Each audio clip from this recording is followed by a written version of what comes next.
Zulu custom and law, and statutory procedure. The President had before him a coherent, evidence-based identification process, which includes, amongst others, minutes of the royal family meetings of the 14th of May and 29th September 2021, where King Misuzulu was identified in accordance with custom. And this is to be found in volume 2, pages 360 to page 364 of volume 2 of the record. That's the Zulu version. I must warn you now, Mr. Morana, that your 20 minutes of immunity is up. Now you may expect questions from the members of the bench. But proceed, yeah. Yes, I appreciate that. Okay. Justice, yes. And page 365, still volume 2, 365 to 372 in the English version.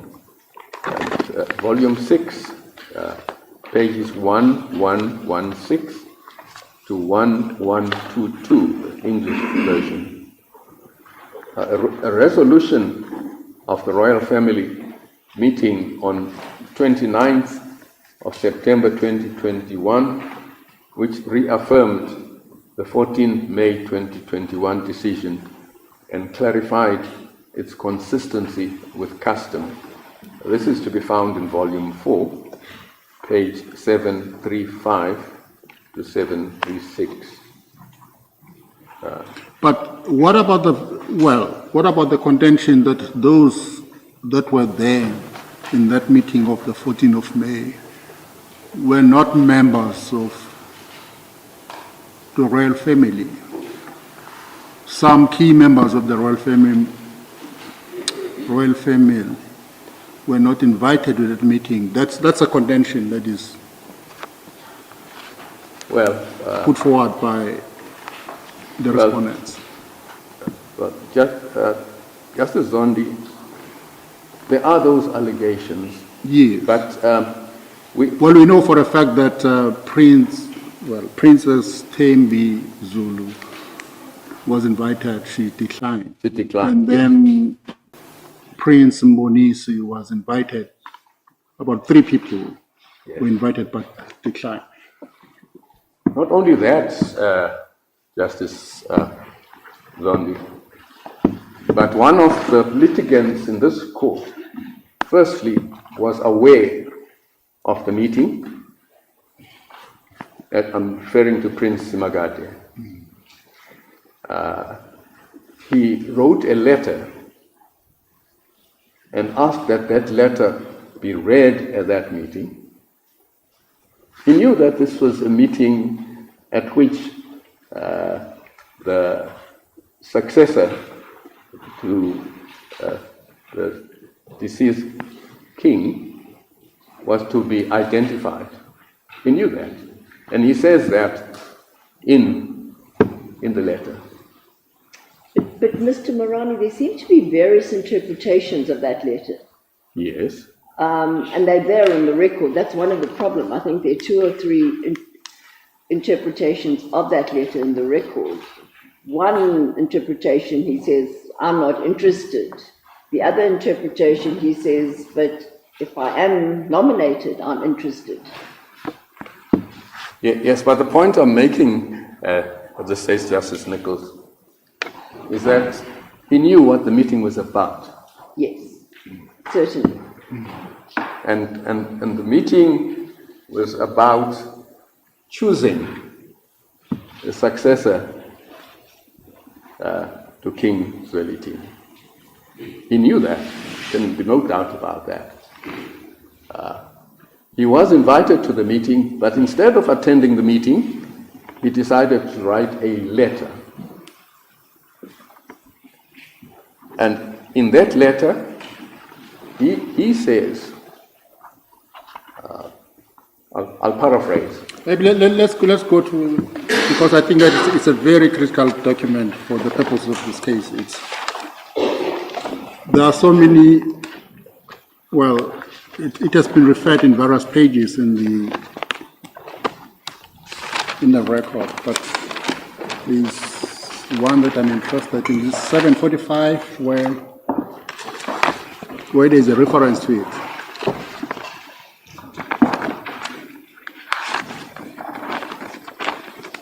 Yes, it's in volume 4. Yes. Page 744. Yeah.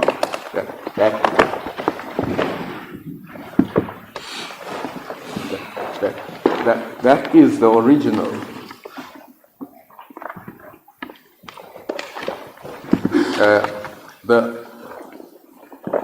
The Zulu version is clear and legible. 715 744. or 744. There is one at 715. Okay, let's go to 744. Yes.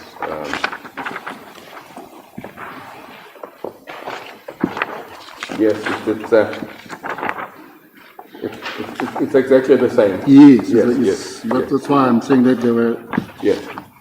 Yes. There was so much repetition here. Yes. Okay. Yes. In this letter, he effectively says, well, but this is Zula Stoliko.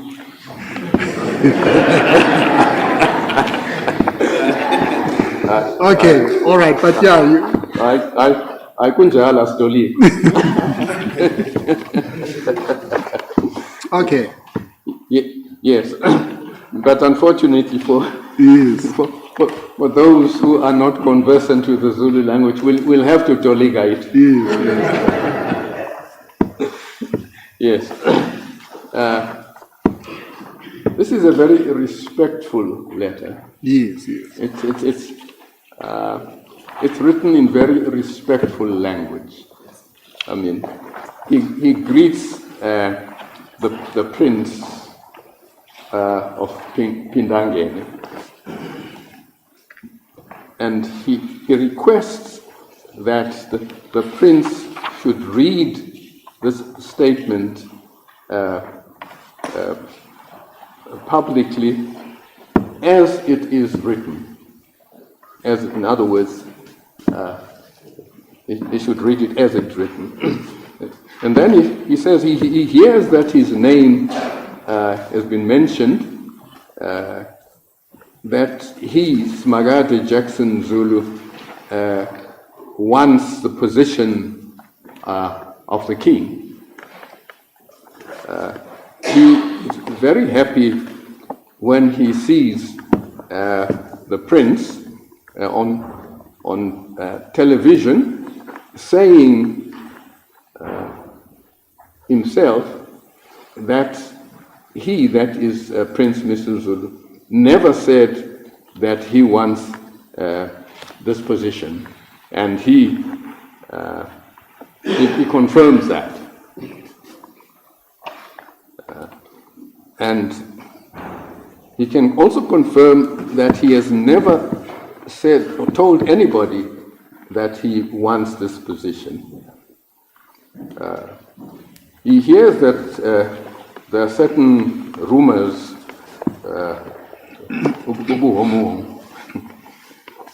which indicate that there are probably certain people who wish that position for him, but there's nothing he can do about that.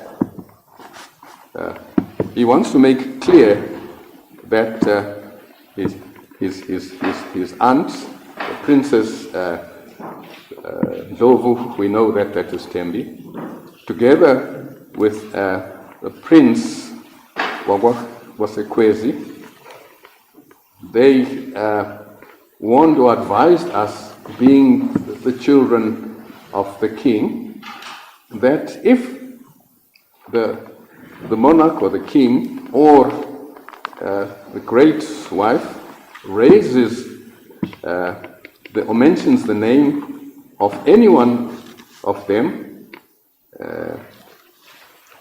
the one who has been so identified should accept. Therefore, if his name has been nominated, he would accept that nomination. Furthermore, they advised us or warned us that if any other one of us has been nominated, we should accept the position and support the one who would have been identified. As a child that is respectful and I think also humble, I emphasize that I would not go against the words of the old people, as I have mentioned above. I request or urge the Prince that when he reads the statement as it is, he should request the reporters that they should desist from keeping on phoning him about this matter, because there's nothing else that he can say apart from what he has already said. We thank you, Mageba. I'm your grandson, Prince Magadi Zulu. So that's what the letter says. So it's quite clear. But is he not sitting on the fence here to say, well, I'm going to weigh my options? It would seem to me that it's somebody who is, okay, I will behave, but if my name... Yes, that is so. I'll go for it. So I'm ready. That is so. But the point we are making is that he was aware what the purpose of the meeting was. And he was also aware of the outcome of that meeting. That, in fact, the person who had been chosen is, at the time, Prince Misuzulu. And in terms of his letter, he was expected to support that. Mr. Morani, there's another interpretation of this letter on page 2826, which has slightly different nuances. Now, ngiyakwazi ukukhuluma isiZulu kodwa angikwazi ukufunda. So I don't know which one to follow. Justice Nichols, you say this was at page 2826. Court will bear with me.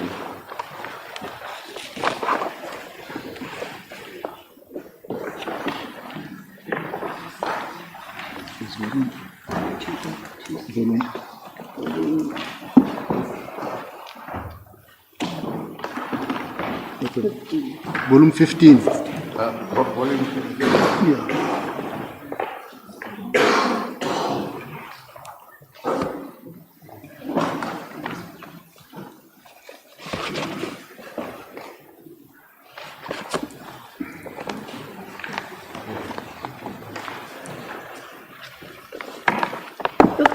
Like the other letter, it's somewhat ambiguous. It seems to state, I'm not going to go against my elders, but I think this one is more categoric in that if I'm nominated, I'll definitely accept.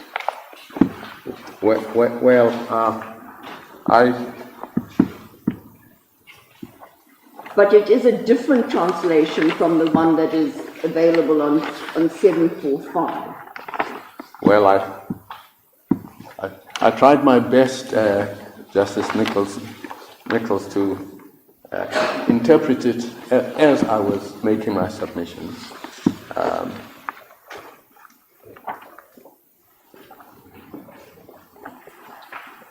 In any event,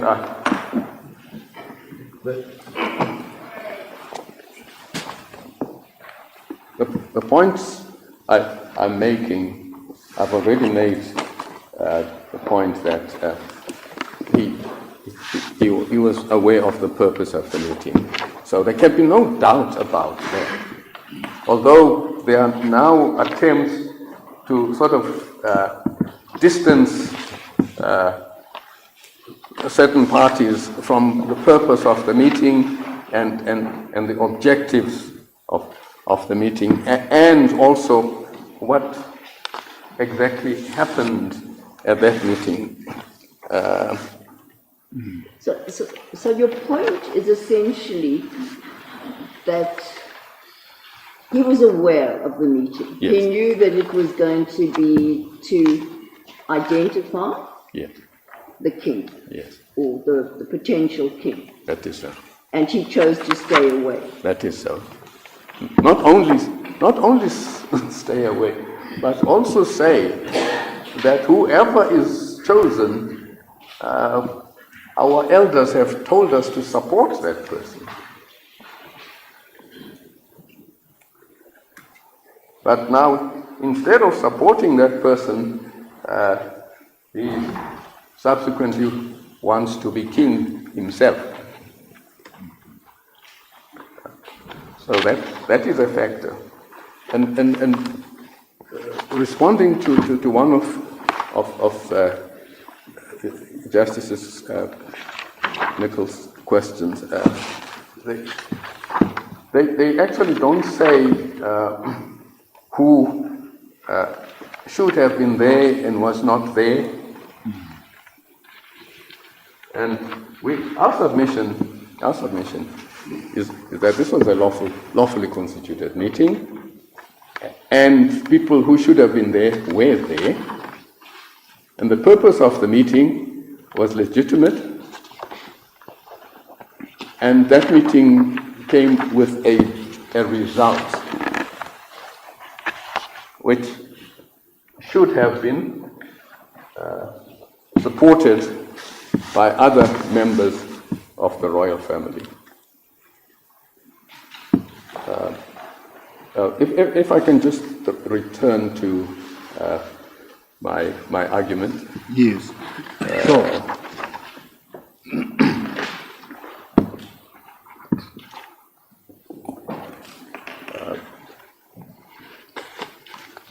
We submit that the attendance registers of both meetings demonstrated that the gatherings were broadly representative of the Zulu royal family.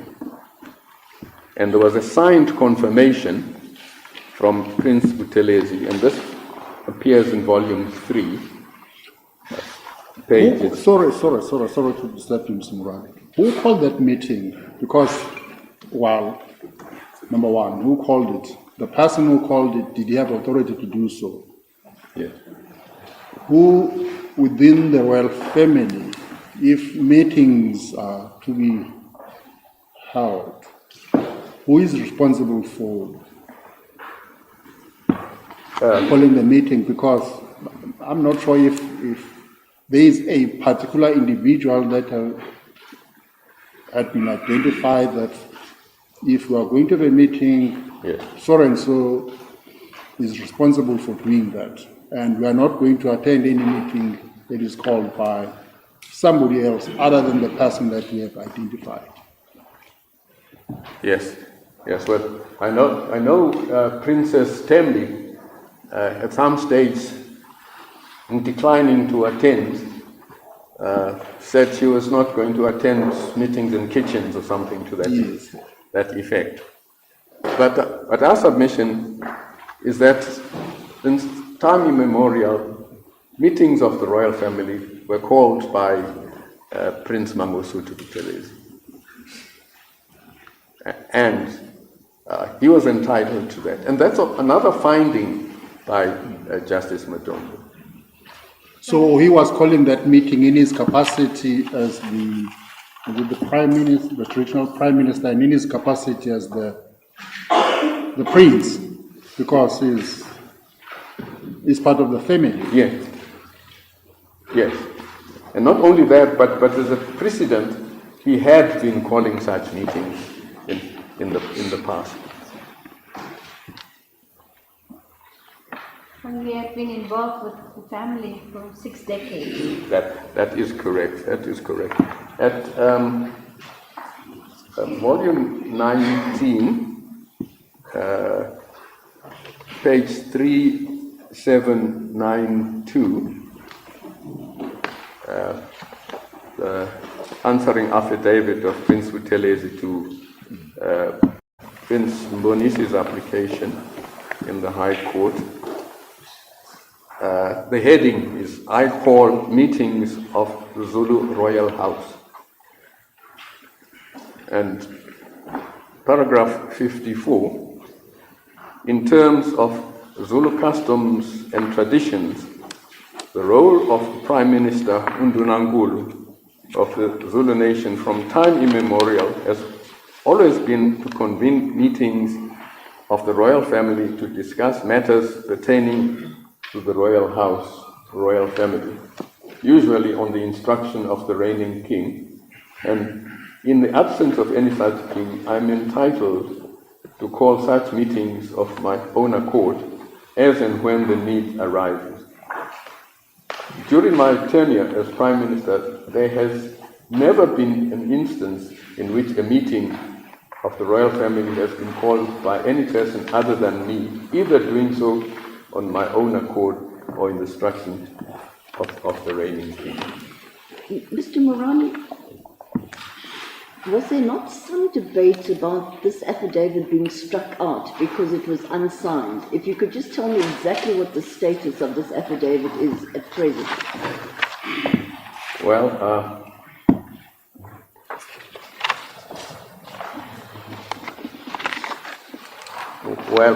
it was not struck out. It's still very much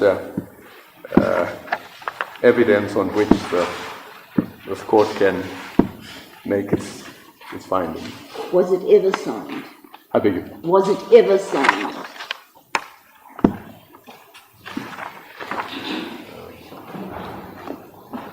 Well, It doesn't seem so. well, in any event, it's in Justice Madondo's judgment. He confirms this fact.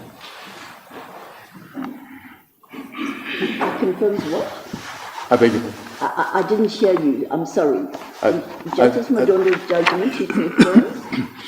This very fact which appears that I've been reading, in other words, that Prince Mangosuthu Buthelezi was the Ndunankulu and he always calls such meetings. Yes, we've got independent confirmation of that. Now, we submit that all these materials collectively satisfy the requirements of Section 8.1 of the Leadership Act, requiring identification by the royal family in accordance with custom.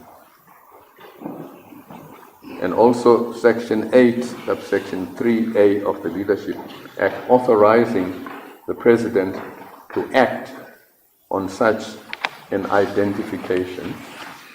And we also submit that this is also consonant with the standard of rationality in the exercise of public power.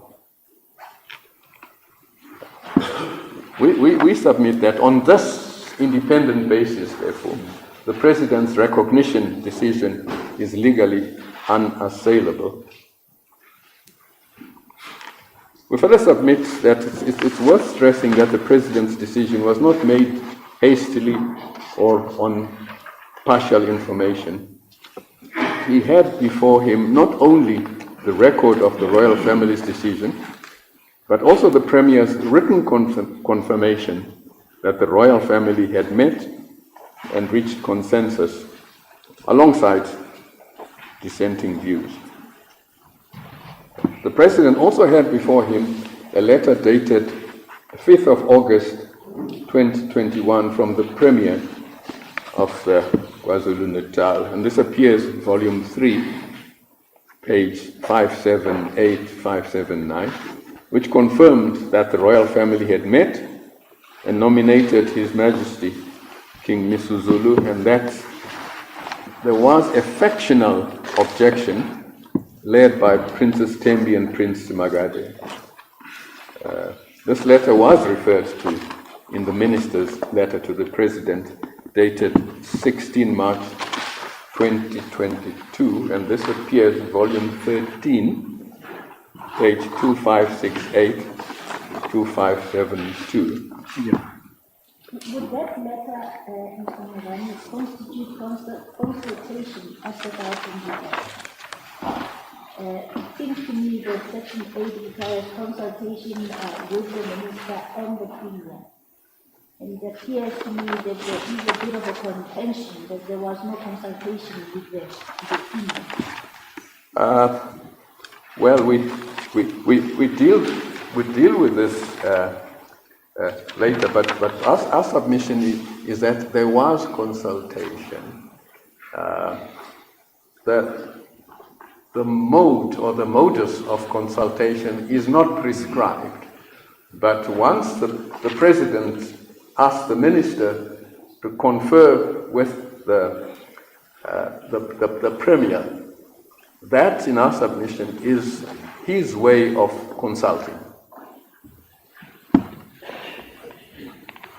Consulting with the Premier. I beg your pardon? Consulting with the Premier. Yes. Yes. Now, so we submit that the President, therefore, had the benefit of the Premier's view, and consultation did occur. Here we're concerned with substance, not form. Yes. Well, the President had asked the Minister to act in consultation with the provincial government. That is correct. That is correct. Yes. Yes. Now, we say that the President balanced this material and acted rationally in the constitutional sense. Now, in relation to res judicata, Prince Magate contends that he was neither cited nor served or heard in the application brought by Prince Mbonisi before Justice Madonna. I'm sorry to interrupt you. Before you deal with res judicata issue, let's deal with the identification. Prince Magate, well, he says that he was identified at the meeting that was held on the 5th of May. You remember the meeting on the 5th of May? Yes, that was, we believe. Yes, now Prince Mboni, yes. Well, Prince Mboni attended that meeting. Yes. The meeting of the 5th of May. But Prince Mboni denies that Prince Magate was identified. What do you make of that? Well, firstly, we submit that was a clandestine meeting. It was not a properly constituted meeting, and secondly, whether or not Prince Magate was identified, there is a letter here dated 11th of May.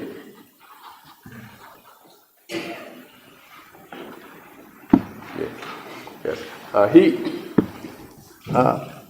Prince Magade sort of gives the lie to that version in the letter that he wrote. The letter of the 11th of May, that was read out, which he said should be read out. It will recall that it's a lie, that I want this position. It sort of gives a lie to what happened on the 5th of May. So you're saying that on the 14th of May, his letter should have said, I've also been nominated. Yes. Yes. Okay. You may proceed with your res judicata. As the court pleases. Then he, that's this Prince Magade, says, no relief was sought against him and the judgment was handed down without his knowledge or participation. Therefore, any factual findings made in that judgment cannot bind him under the doctrine of res judicata or issues estoppel. He also argues that the High Court erred in finding that Justice Madondo's judgment precluded his claim because the requirements of res judicata, especially the requirement of the matter being between the same parties, was not met, and he frames the reliance on res judicata as a violation of his right to be heard and to have his claim considered on the merits. We submit that res judicata applies also through issue estoppel, even where the parties are different, provided the same factual or legal issue is being re-litigated. And for this submission, as I've indicated to the court, we rely on Smith versus Forrest, which provides that the test is whether the same issue was finally decided, not whether the parties are strictly the same. On that score, can we go to Madondo AJP's judgment and see how he identified the issues? There were 3 cases before him. Is that so? Yes. Okay.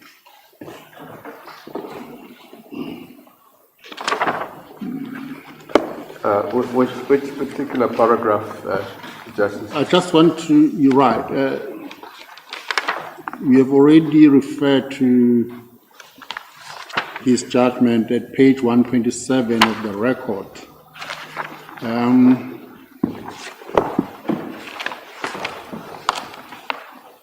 The first matter that he dealt with, he addressed, is Queen Sibongile Winfred Zulu. And then, that is paragraph, it's 128 of the record, volume 128. Paragraph 120. Yes. Then he identifies the issue. Paragraph 128? Page 128. Page 1, yes. He started with the matter between Queen Sibongile Winfred Zulu and Queen Bushemate versus Queen Bushemate. Yes. All right. Then he identifies the issues at page 135, paragraph 23, 135. Yes. So it will seem to me that it was not necessary for him to deal with the identification issue in order to arrive at a decision relating to the matter between Queen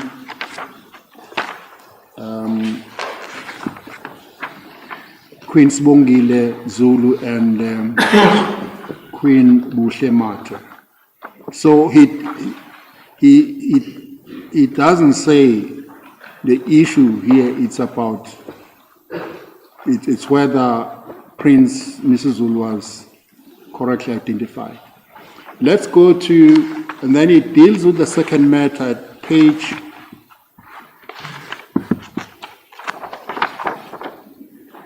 the second matter, the princess's application, Princess Ndandoenkosi Zulu.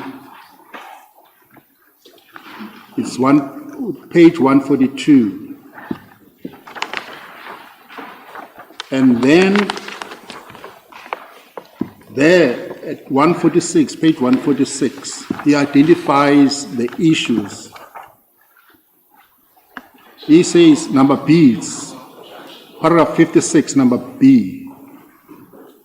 He says whether the applicant princesses are entitled to stay the process leading to the identification, nomination, recognition, coronation of Prince Misuzulu. So it does identify the identification issue here. Yes. The identification as an issue for the purpose of determining Yes. the claims of the princesses here.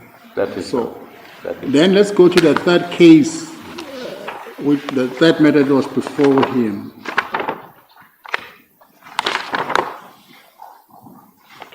The third matter that was before him, it's a matter between Prince Mbonisi Begitamba Zulu and Prince Misuzulu. Yes. Okay, that's a third case. That is so. Then let's go to page 153, where he identifies the issues. Paragraph 78, he identifies the issues. Number C, he says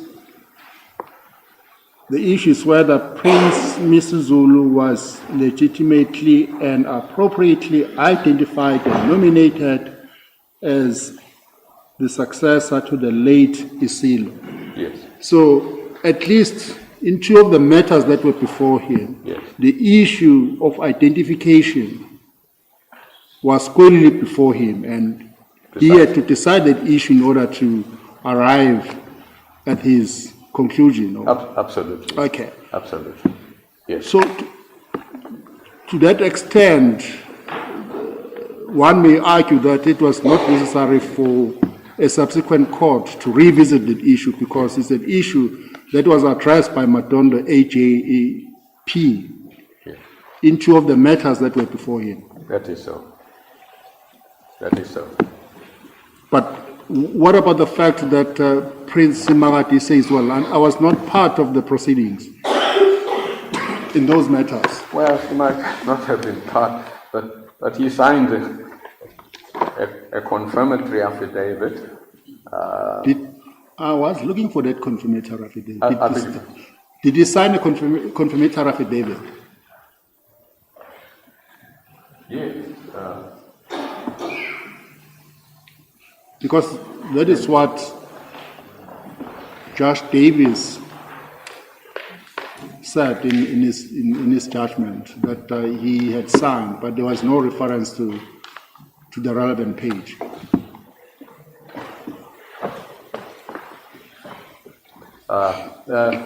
Okay, all right. We'll find the reference. Your juniors will help you. Okay, Yes. proceed. Yes. Mr. Morani, the difficulty I have with Judge Davis's judgment is at paragraph 36, he states, I therefore find that the plea of res judicata raised on behalf of the respondents is good and it's not open for this court to overturn the judgment Yes. of Madondo AJP. Yes. But his order seems to indicate the exact opposite. Precisely. Precisely. That is the problem we have with the judgment. The inconsistent treatment of the identification. Yes. Yes. As a matter of fact, the Justice Nichols, we say that is the Achilles heel of the judgment.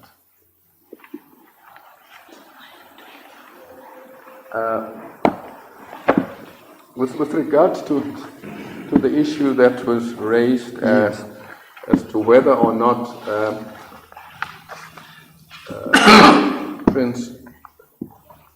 Simagate signed a confirmatory contract. affidavit. Volume 20, page 3871.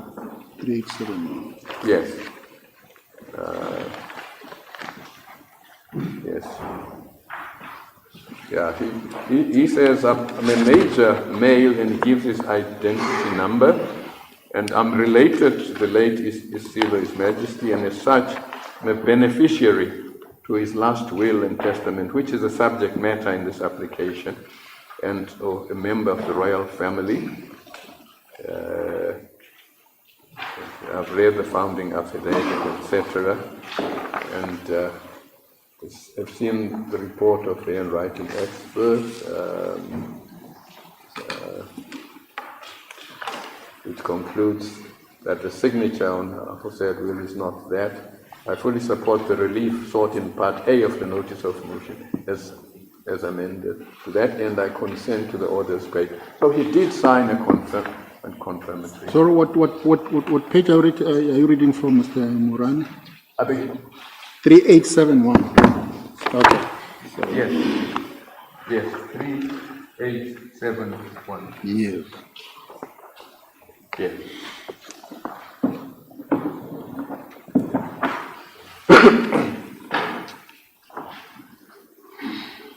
Well, we submit that Prince Magade had an interest and opportunity to intervene as he was aware of the dispute and the litigation, and as I say, he even signed a confirmatory affidavit.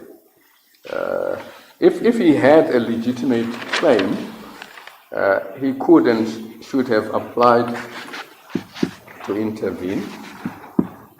And we further submit that Prince Simagati was indirectly represented, even if not formally cited. His interests were aligned with the anti-recognition faction led by Prince Mbonisi.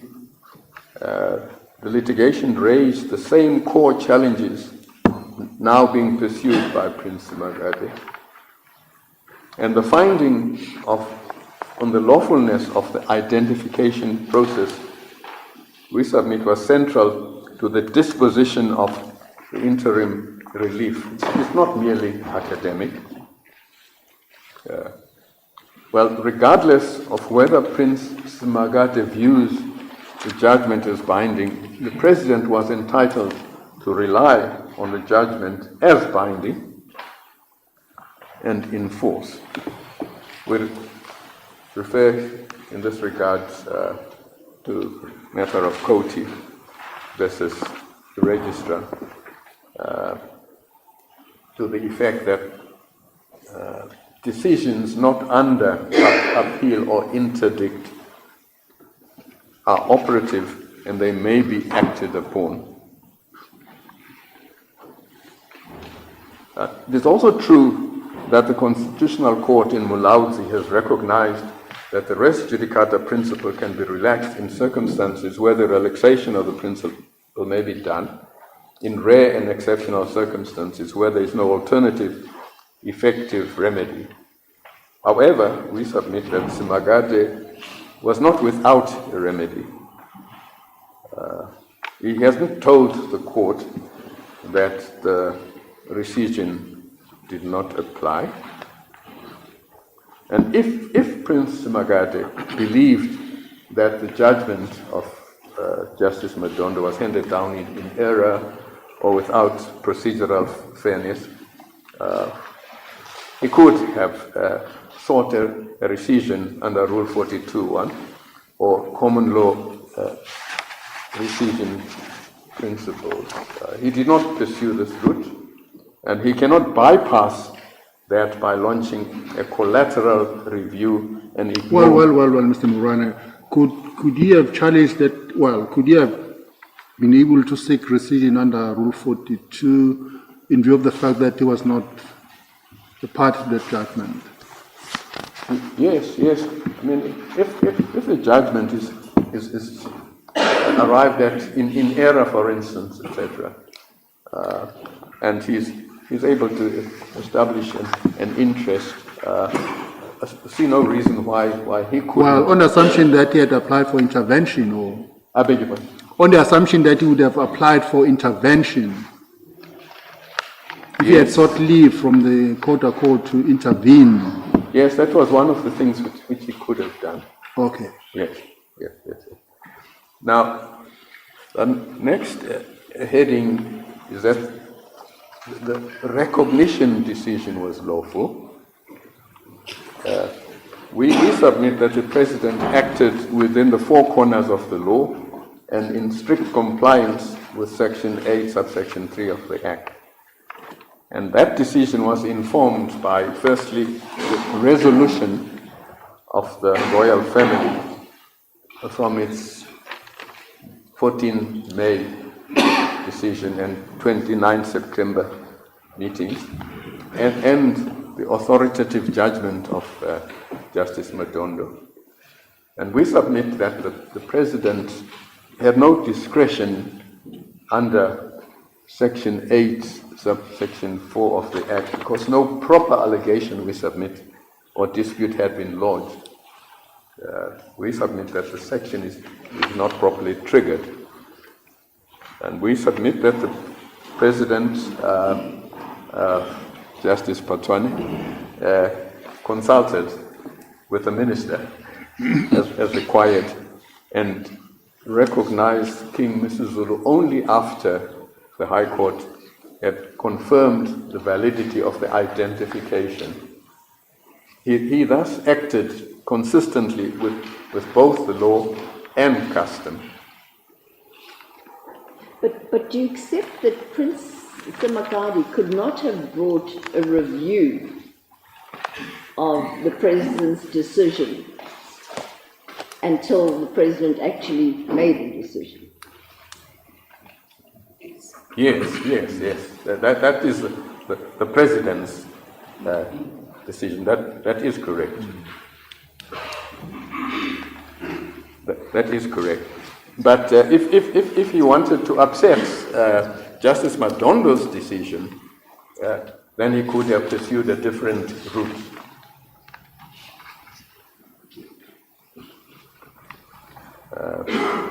Now, we submit that. Can we just go to? I think that we need to interrogate Section 8(4) of the Leadership Act, which imposes an obligation on the President that if there is evidence or an allegation that the identification of a person as a king was not done in terms of the customary law and custom, then he must. Yes. Okay. We are not under Section 59 here. No. Dealing with a dispute where evidence must be produced. Yes. But it's an allegation here. What kind of an allegation would be sufficient for the President, would be sufficient to enable the President to refer the issue for investigation? Well, firstly, Justice Zondi, it has to be a bona fide allegation, and there has to be evidence. Well, in other words, it shouldn't be a frivolous. Princess Thembi Ndlovu's letter of the 3rd of June 2021, which addressed to the President, and she explained in great detail what had happened. Yes. That is so, Justice Zondi. And Justice Madondo actually deals comprehensively, we submit, with that particular objection or complaint. And this is at paragraph 101 of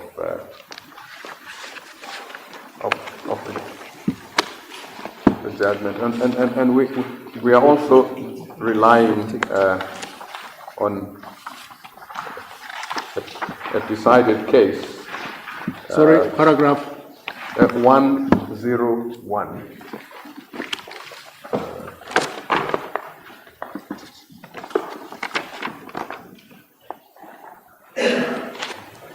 Yes.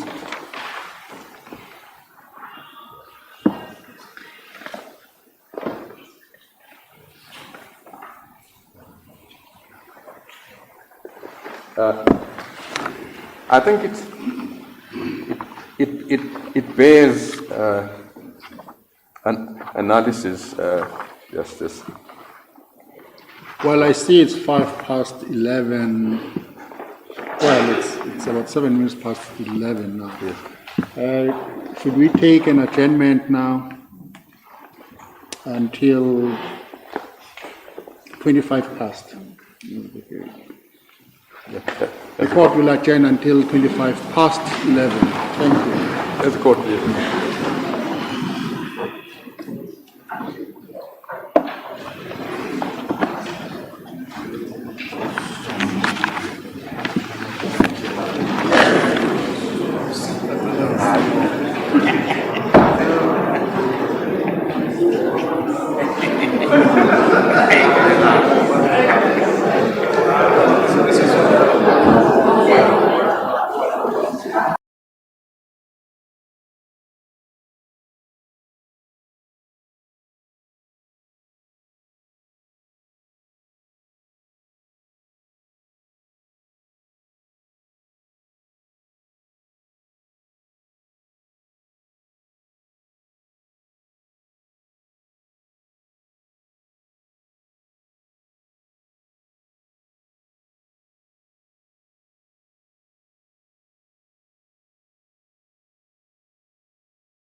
Yes, Mr. Morane, you referred us to paragraph 101 of 882 Matondo's judgment. That is so. Yes. That is so.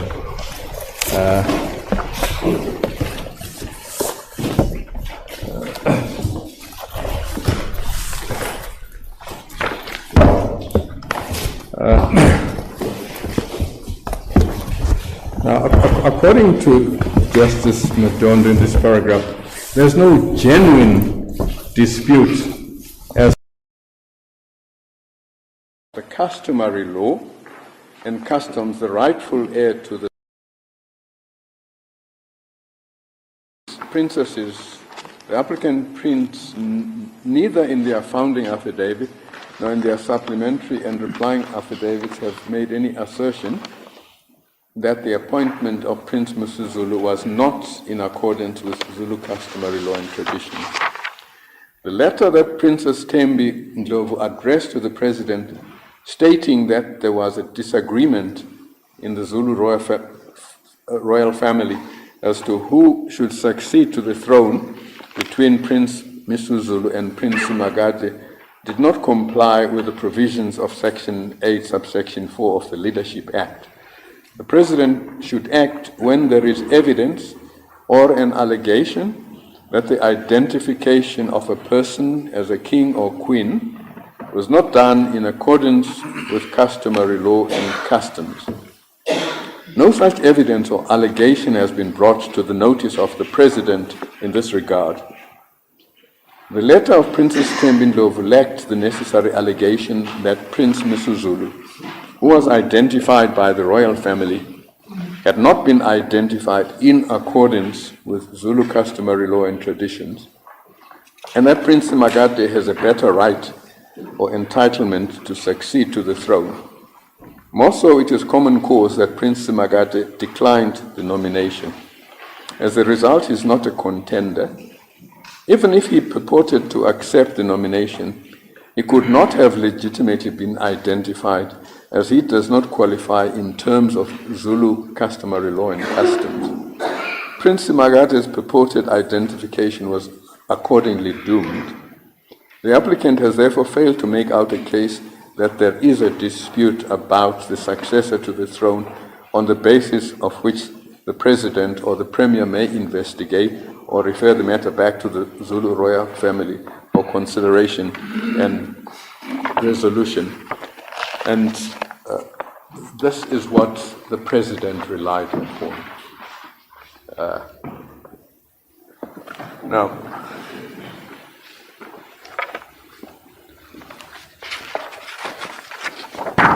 But, well, the statement that there is no genuine dispute as to the succession, is that what is required in terms of Section 8.4? Because 8.4 refers to evidence or allegation. So we agreed that we are not in the realm of Section 59. Yes. We are at Section 8.4, allegation. yes. And my question to you was, what Princess Thembi raised in her letter that she addressed to the President in June 2021, is it sufficient to form a basis for the conclusion that there is an allegation that the identification was not done in accordance with customary law and custom? That's my question to you. Yes, we submit not. And Justice Zondi, we are actually relying on the judgment of Justice Madondo with regard to that. And we are also relying on a decision of the Constitutional Court.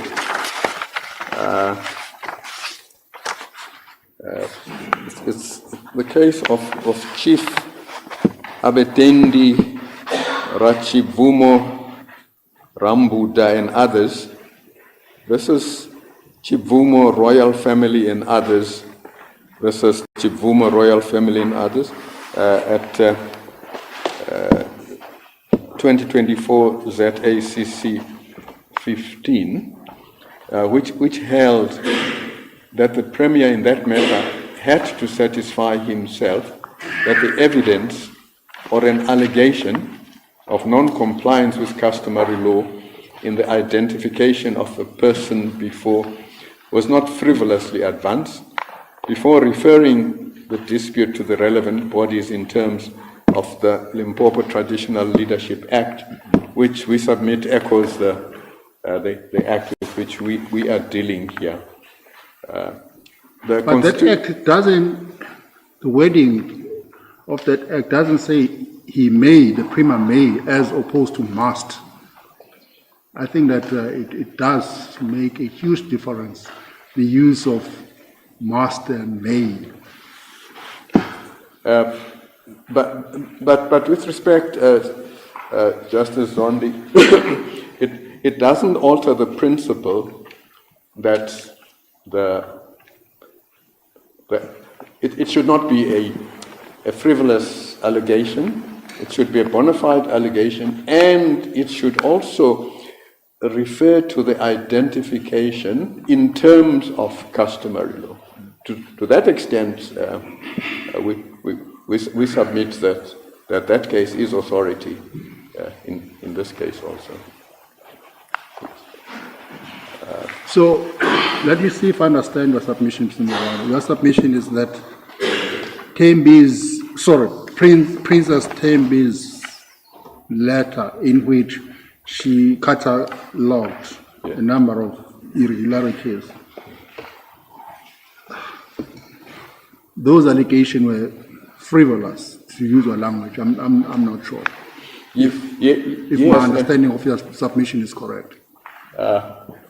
Well, we say that they were not directed at the question as to whether the identification was in terms of custom and customary law. That's a critical and crucial aspect of it. I mean, a person can conjure up a dispute based on the fact that the person identified as king to be does not fit the bill in terms of let's say morality or some other factor which is not aligned to customary law. That is the real crucial issue. Yes. But isn't one of the crucial issues is whether it should be King Misuzulu because he's the firstborn son of the late king, or whether the Ifagwe Siswen of because he's the firstborn son out of wedlock, so to say. Well, Justice Collins, it will be recalled that that issue of Ukfagwa Esiswini was abandoned. Has it been abandoned? Yes.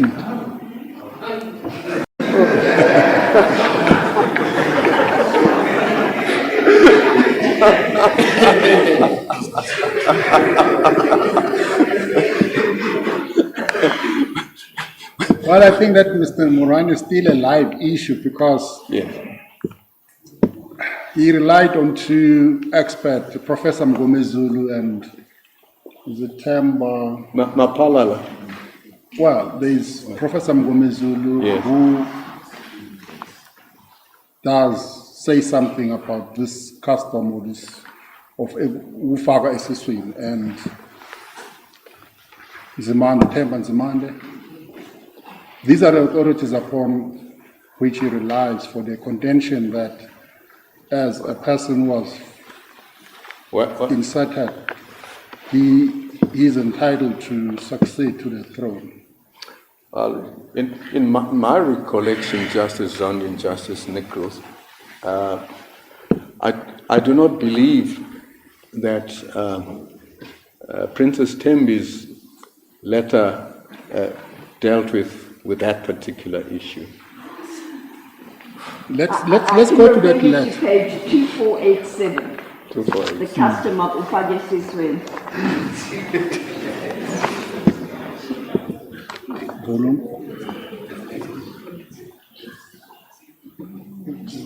Volume 13.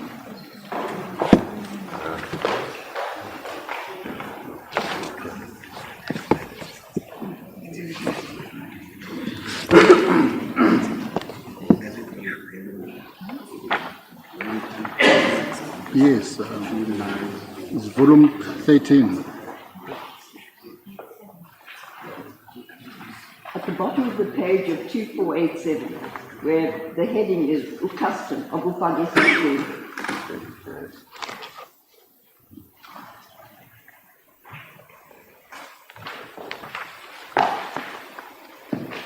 Yes, well,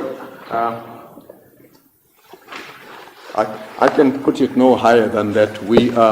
The president was relying on the judgment of Justice Madondo on this issue relating to 8-4. Yeah, and that is paragraph 98 in particular.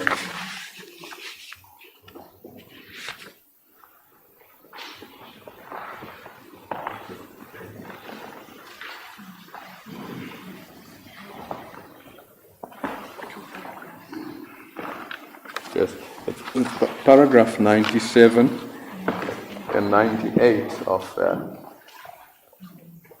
Justice Madondo's judgment.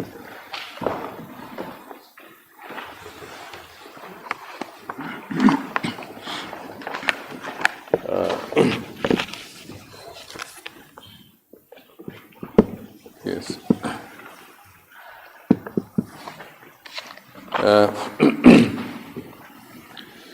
In terms of paragraph 97, the learned judge says, Priest Mangosud, who was in attendance at the meeting, states that before proposing and nominating the name of Prince Misuzulu as the successor to the late Isilo, he explained the criteria which are to be taken into account when identifying a person as successor to the throne. Such criteria are laid down by Zulu customary law and customs. The following criteria are taken into account: whether the ilobolo of that person's mother was contributed wholly or in part by the relevant tribe or nation, and the status of the maternal grandfather of such person. In the present case, it's common cause that the late Queen's ilobolo was paid by the Zulu nation, and that she was born of Eswatini royalty, being a daughter of King Sobhuza II. On the ground of the contribution of her ilobolo by the Zulu nation alone, she precedes other wives in polygamous marriages and becomes a great wife who is expected to bear successor to the throne. The status of her father may now legitimately be interpreted as constituting discrimination on a listed ground, that is birth, and could be in conflict with the equality clause. If it discriminates unfairly against other wives born of commoners, it may fall foul of the provisions of the clause. But the fact that her ilobolo was provided by the Zulu nation cannot be assailed, and it's not a listed ground, but a fact which only serves as a distinguishing feature. It's common cause that there is no contender to the Zulu royal throne. Prince Magade, who has been mooted as a possible contender, addressed a letter to Prince Mangosuthu dated the 11th May with a request that the letter should be read out Zulu royal family meeting on the 14th of May. In that letter, he disavowed claim to the throne or any intention to claim it. He indicated that he was willing to abide by the decision of the royal family. As a consequence, Prince Misuzulu remains the undisputed successor to the Zulu throne. The two princesses confessedly stated that their application has nothing to do with succession to the throne. It's been argued that Prince Misuzulu has been appointed as successor to the late Isilo by late Queen, who had been nominated and appointed as successor. However, the will of the late Queen is not impeached. The inevitable conclusion is that even if the late Isilo's will is found to be invalid, it would not have any bearing on the succession to the Zulu throne. In addition, the Zulu royal family, which in terms of the Leadership Act and customary law has the prerogative to appoint traditional leadership, assembled on the 14th of May and identified Prince Misuzulu as a successor to the late Isilo. And as I've indicated, I beg your pardon, we are relying on the finding by Justice Madondo, which has not been upset, it's not been taken on review, it's not been appealed against.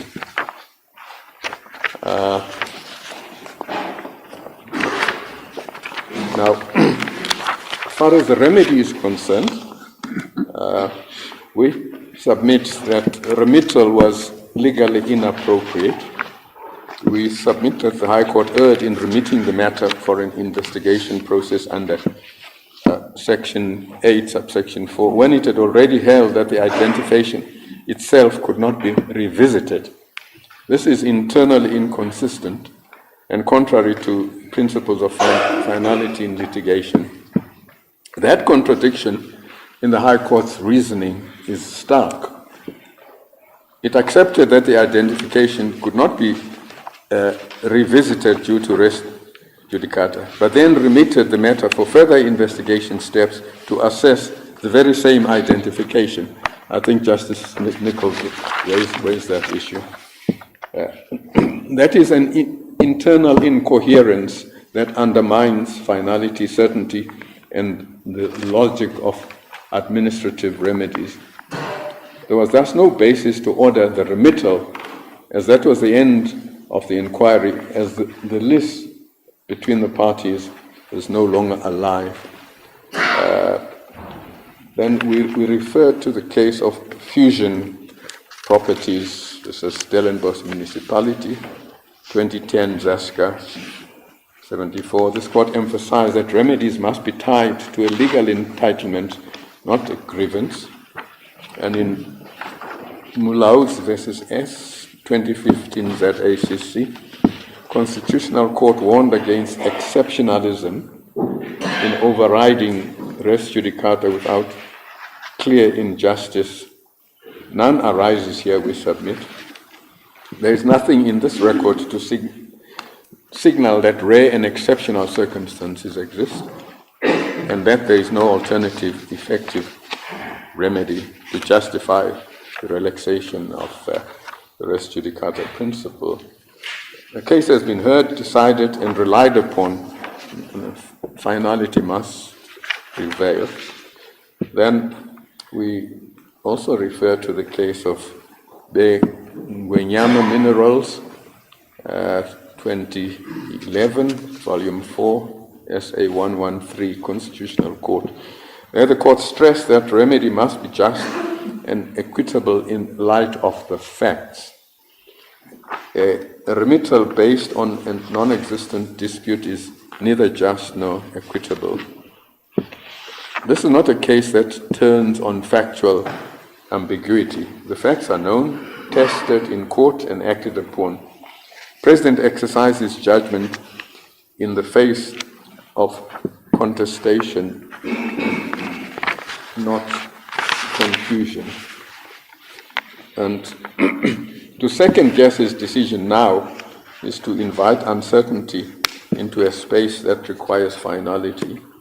The remittal relief sought by Prince Magade under 81C1 of PAJA, requiring the President to initiate fresh procedures, is tantamount to judicial supervision over a discretionary executive function.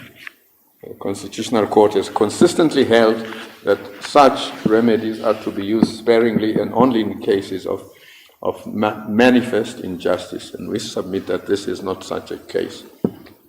Now, our conclusion, we respectfully submit that the recognition decision of the President was lawful, rational, and in full compliance with the Act, that there was no duty to initiate an investigation under Section 8, subsection 4, and the High Court's order setting aside the recognition decision we submit should be reversed, and we ask that the appeal be upheld, and that the recognition decision be reinstated, that the review application dismissed with cost, including the cost of 3 counsel. Please, the court, those are submissions. Cost of 3 counsel. 3 counsel. Yes. Those are submissions. Well, that case, as far as the cost liability issue is concerned, will it not be guided by BioWatch principle? You appear on behalf of the government ministers. Yes. And the president, sorry. Yes. we would submit, Justice Zondi, that not in this case. Yes. Here we are dealing basically with contestants who, particularly one who would be king, Prince Magade, in a nutshell, says that he ought to be king. Prince Mbonisi, on the other hand, says that the king should be Prince Buzabazi.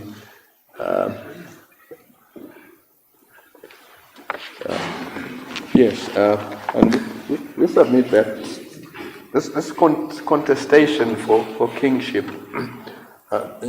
should not really be brought to the level of the principle of BioWatch. Those are submissions as far as costs are concerned. There's just one aspect that I just want you to address us on. It would seem to me, on reading Madonna AJP's judgment, let's go to paragraph 91. He did not exclude the possibility of attacking the identification once a recognition decision has been taken. Just look at what he says in paragraph 91 and as well as in paragraph 102 of his judgment.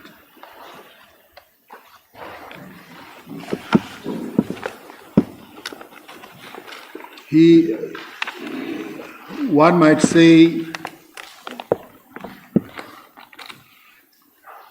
he indicated that the door was still open to whoever wishes to challenge the identification, but that could only be done once a recognition decision had been made. I'm not sure if my understanding of those relevant paragraphs are correct. Yes, Justice Zondi. Yes. He does say that. But it does not detract from all the submissions that we have made regarding the finality of his judgment relating to the identification issue. Right. Yes. After the identification, of course, anybody can challenge the recognition decision on legally recognizable grounds. But in this case, we say they are none. Okay.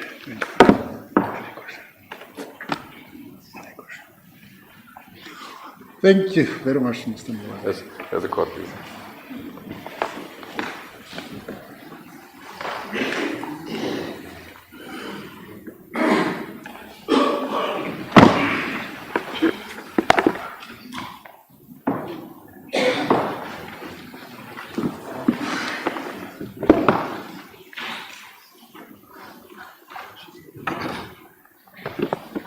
Yes, Mr. Ngoy. Thank The you. platform is yours. Your 10 minutes will begin once you are ready. Your 20 minutes. No, Justice Zondo. You- I don't like to disagree with the judge at the commencement. It's 20 minutes. Yeah, 20 minutes. Sorry. Okay. Deputy President and honorable justices So of it's the court. 5 to 12 now. Yes, 5 to 12. According to my watch. Thank you, Deputy President. The key findings of the court below are in volume 25 at page 4794. And that's the first key finding at paragraph 56. And that is where the judge refers to section 8.4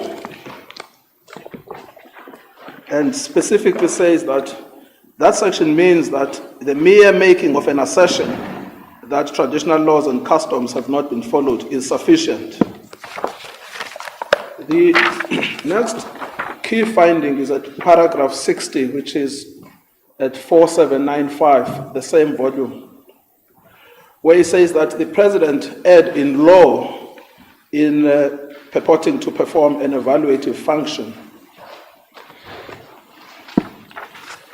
And that is why he then says that the recognition decision is susceptible to review. And then the last key finding is at 4796, paragraph 61, where at the end of that paragraph he says, it terms thereof, it is notionally possible that should the investigative committee have regard to material which had not been placed before Madondo AJP within the strictures of the application that had served before him, it may either reach a different conclusion or may determine a re-election as a more appropriate course. Such a course, should it be advised, would render any adjudication of the meeting of 14 May 2021 moot. So it's on those reasons that the order, which is at paragraph 66, order number 2, 4798, says that the matter is remitted so that an investigative committee can consider whether or not the identification of my client, His Majesty King Misuzulu, was not done in terms of customary law and customs. Now, what is the problem with that? We submit that there are 5 problems why that finding is incompetent. The first is that the court failed to correctly interpret section 8.4a. The second is that the court failed to properly analyze the evidence. The third is that the judgment, especially the order at paragraph 66.2, contains a glaring internal contradiction. Justice Nichols has already pointed out to the contradiction with paragraph 36, because paragraph 66 undoes paragraph 36. Now, a judge who gives an order that is internally contradictory, the order itself is irrational, it cannot be upheld on appeal. The fourth is that the judge failed to uphold and apply customary law when it was applicable.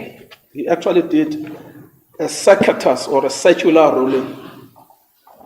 And the fifth is that the judge failed to apply the principle of issue estoppel, because he allowed both the issue of identification and recognition to be relitigated before him when it had been finally litigated before Judge Madondo. If I may then start with the first issue, which is the correct interpretation of section 8.4a. We don't have a problem with the judge's articulation of the principles of interpretation, which focus on text, context, and purpose. There he was correct. But we submit that where he went wrong was on the application of those principles. The text, just to remind the court of the relevant section, which is section 8.4a.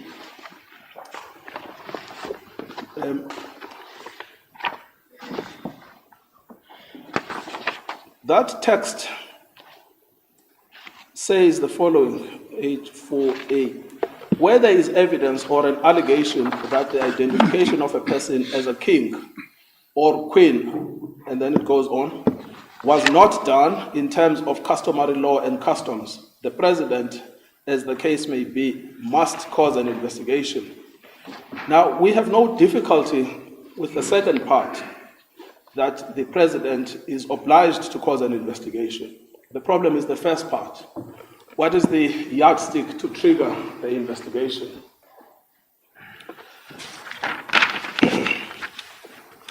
So we say the first relevant indicator is that section 8.4a is concerned with customary law.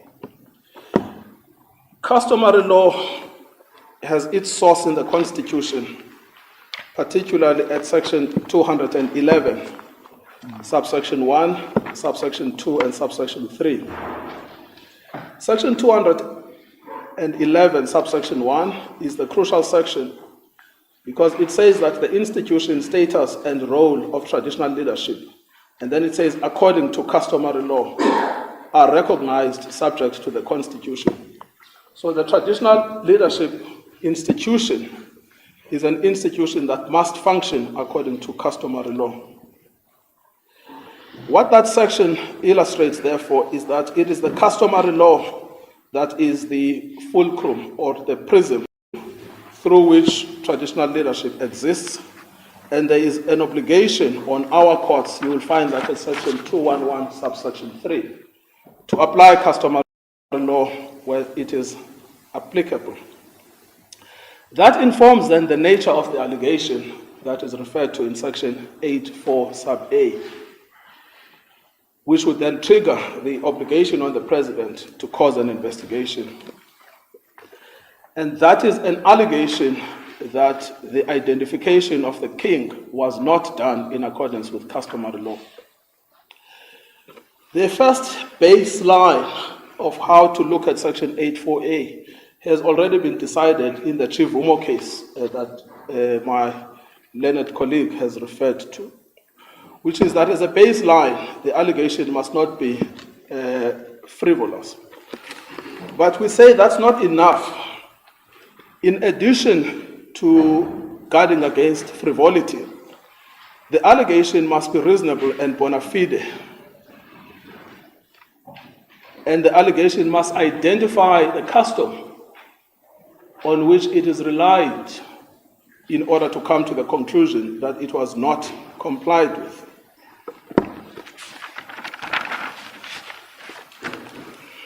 That structure, firstly, of ensuring that there is no frivolity, secondly, of ensuring that the custom is identified and the practice that did not comply with the custom is also identified, ensures two outcomes.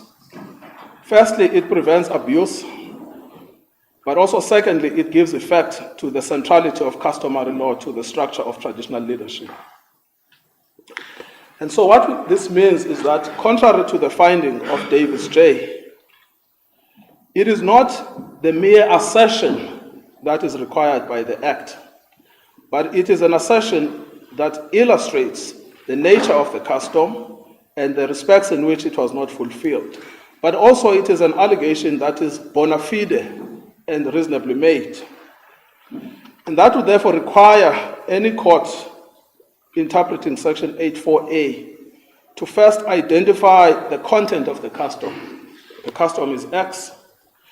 And secondly, to set out why it is alleged that the nomination or the identification has not been done in accordance with that custom. We then can look at what happened here, which takes me to my second issue, which is whether or not the court was correct in its evaluation of the evidence that the president had before him allegations that King Misuzulu was not identified in accordance with customary law. When you look at the judgment itself, it's actually extremely difficult, the judgment of Davis J. It's extremely difficult to work out which document is he relying upon to come to the conclusion that there was an allegation before the president that customary law was not followed. So, because the analysis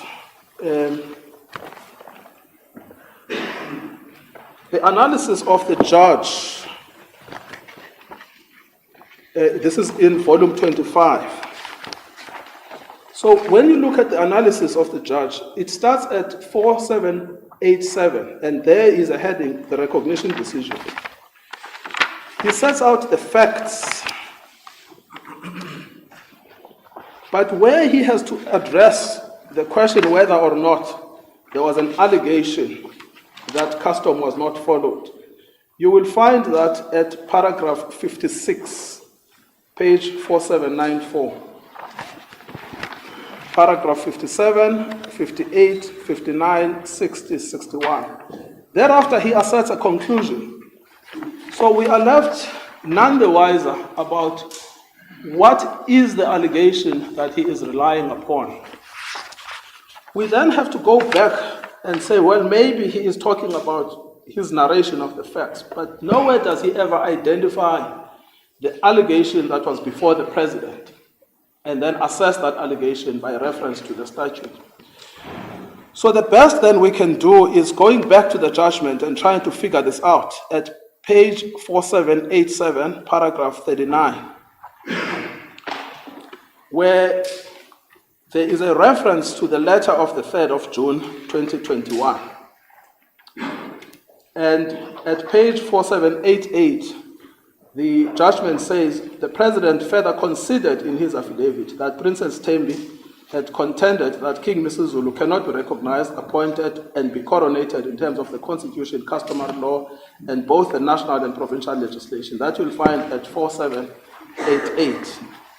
And then paragraph 40, in his answering affidavit, the president also indicated that according to the premier, it became clear during the process of nominations, the royal family was divided on the final decision as to who should be the successor. And then you then, at paragraph 42, there's a reference to the letter of the 9th of March, 2022. That's the letter that comes from Prince Mbonisi's attorneys, Mabaso attorneys. So it seems, therefore, if we are to take a generous view of the judgment, that there are two documents that are said to constitute the evidentiary basis for Section 84A. Unfortunately, the second document, which is the letter from Mabaso attorneys, did not exist at the time of the judgment by Judge Madondo. But the letter from Princess Thembi has been dealt with by Judge Madondo at paragraph 101. And he is clear that that letter does not meet the threshold for a complaint that customary law was not followed in the identification of King Misuzulu. That letter itself is at volume 13, page 2468. So the first answer to the question whether there was an allegation is that it has been dealt with finally by Judge Madondo. But if we look at the letter itself at volume 13, page 2468,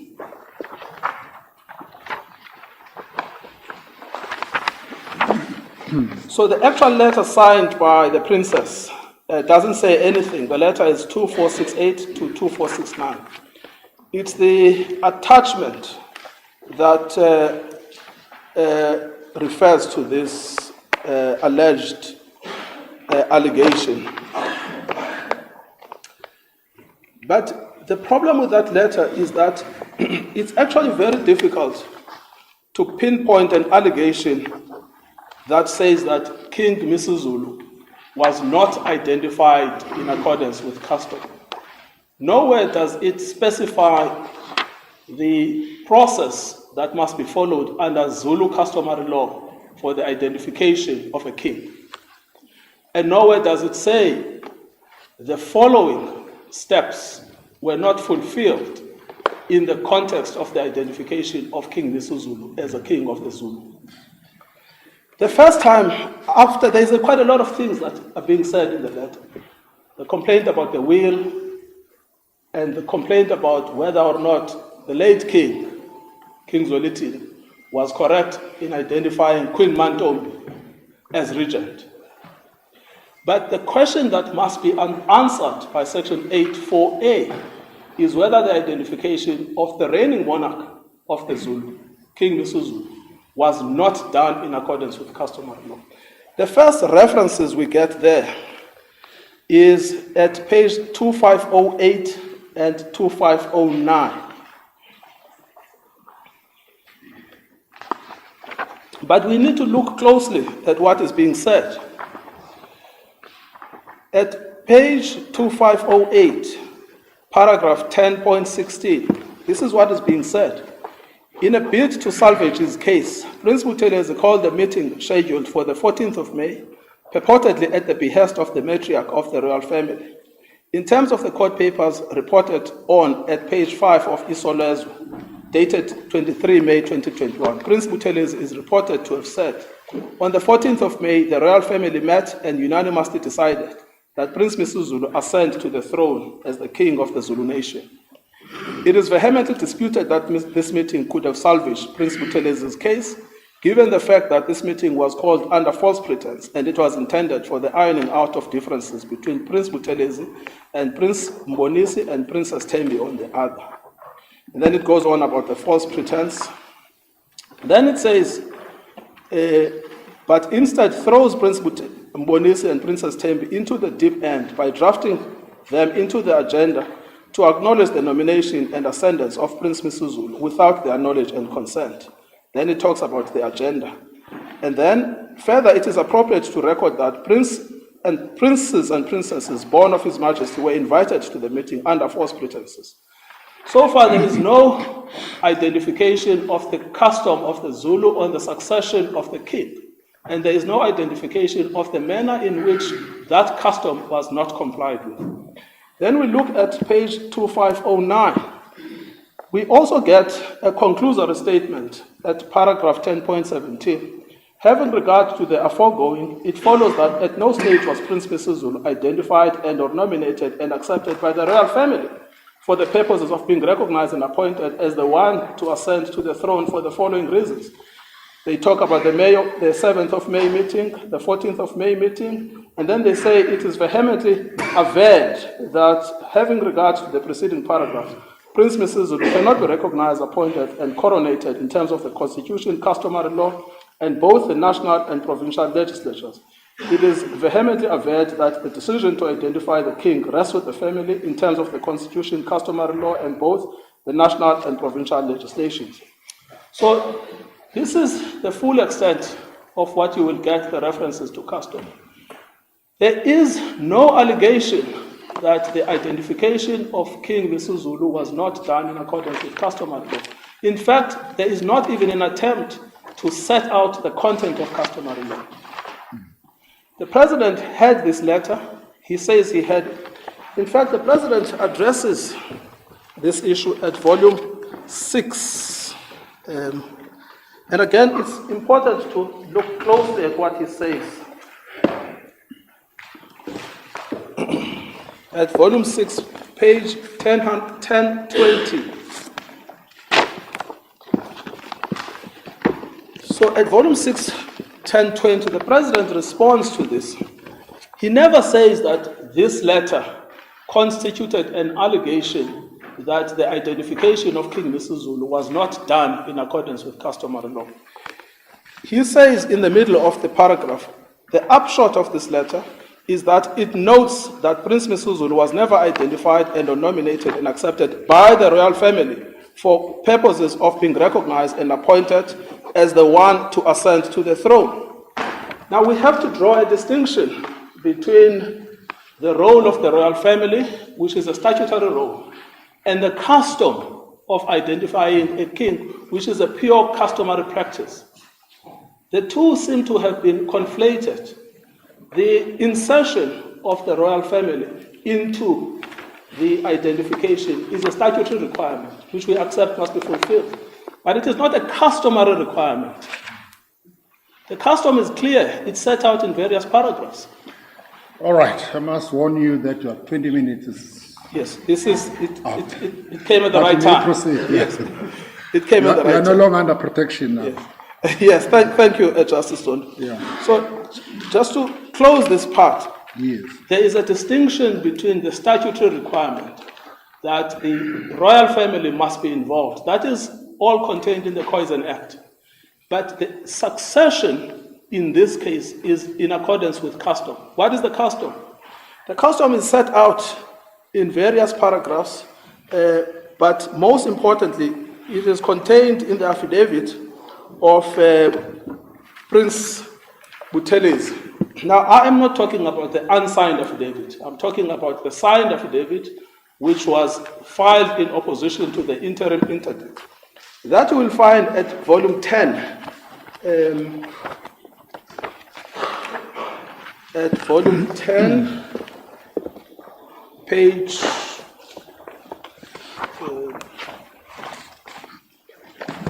so the affidavit starts at page 1095.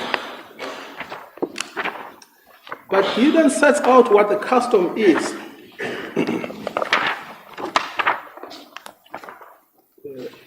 And you will find there the custom is set out at page 1932 and 1933. So he says, before Judge Madondo, I explained what the custom is. And the custom is set out at page 1933. He says, the heir to the throne was thus a matter settled or predetermined by Zulu custom and customary law. It is settled custom that a queen born of royalty takes precedence over any other queen or wife of the king, in this case the late king. It is also settled customary law that the queen of royalty for whom the nation paid lobola is a bearer of the king to ascend to the throne after the death of the reigning king. Paragraph 52. The Zulu nation paid lobola for the late queen, that's Queen Mantombi. In terms of the Zulu custom, the payment of lobola by the nation to secure the betrothal of the late queen and the late king served as a guarantee or surety to the Zulu nation that the first son born out of that relationship would be the successor to the throne. Now, I accept that there are Section 9 problems that arise here, but they are irrelevant for this case. This is a case of 3 men. Paragraph 53, the implications of the Zulu nation paying lobola for the bride are far-reaching. It creates an inextricable social pact between the two nations that the first son born of the marriage between the two royals will produce a successor to the throne. The late queen's status as a daughter of another royal family, the king of Eswatini, she was the daughter of King Sobus, was itself a predeterminant that she should bear a successor by Zulu custom, elevated her above all other wives, present and future. The custom is prevalent among and is adhered to by most, if not all, the Nguni nations. It is also embraced by most, if not all, Africans, indigenous nations, and universal recognition for this custom among the Nguni people.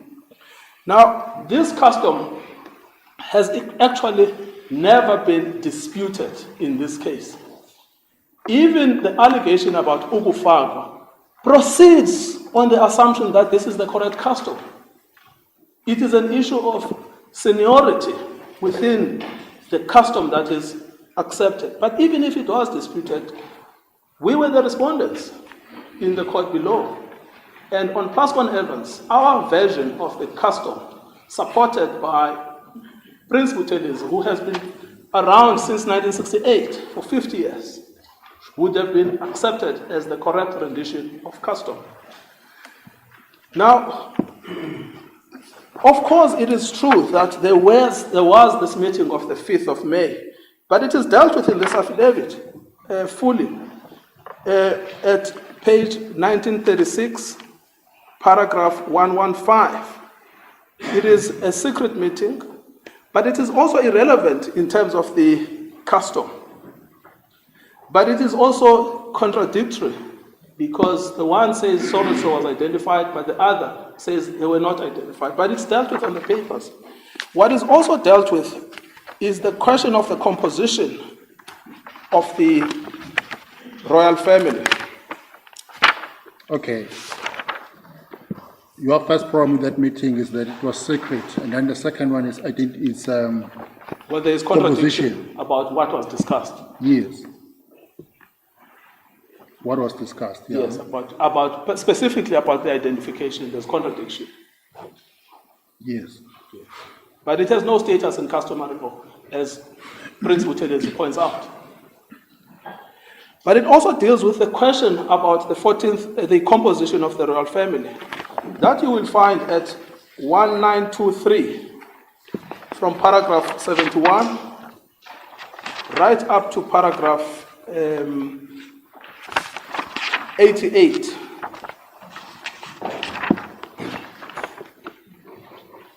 Now, that's the respondent's version about who comprises the royal family. It also deals with the status of Prince Mangosuthu Buthelezi as the Prime Minister of the Zulu nation, and therefore entitled to convene meetings, including meetings about succession. So we come back then to where we were. These three questions, the propriety of the meeting of the 14th of May, are dealt with fully in the answering affidavit. The nature of the customary law is dealt with fully. The meeting of the 5th of May 2021 is also dealt with fully in the answering affidavit. We then come back to the President's decision to recognize. Under Section 84A, the President had to recognize unless he had an allegation that the identification was not done in accordance with custom. I've taken the court now through to the actual document. That document says many things, but what you will never find in it is an identification of the custom and the manner in which King Misuzulu's nomination contradicted that custom. Especially since we now know that custom pre-exists the royal family. The royal family is a recent invention by statute, but custom pre-existed. And that is why Prince Buthelezi says there was nothing that the royal family could do if the custom had been complied with. Of course, the candidate needed not to be disqualified under Section 8. The candidate is disqualified, mentally incapable, or any of those disqualification criteria. Then they would not be qualified. Well, let's go back to that meeting of the 14th of May.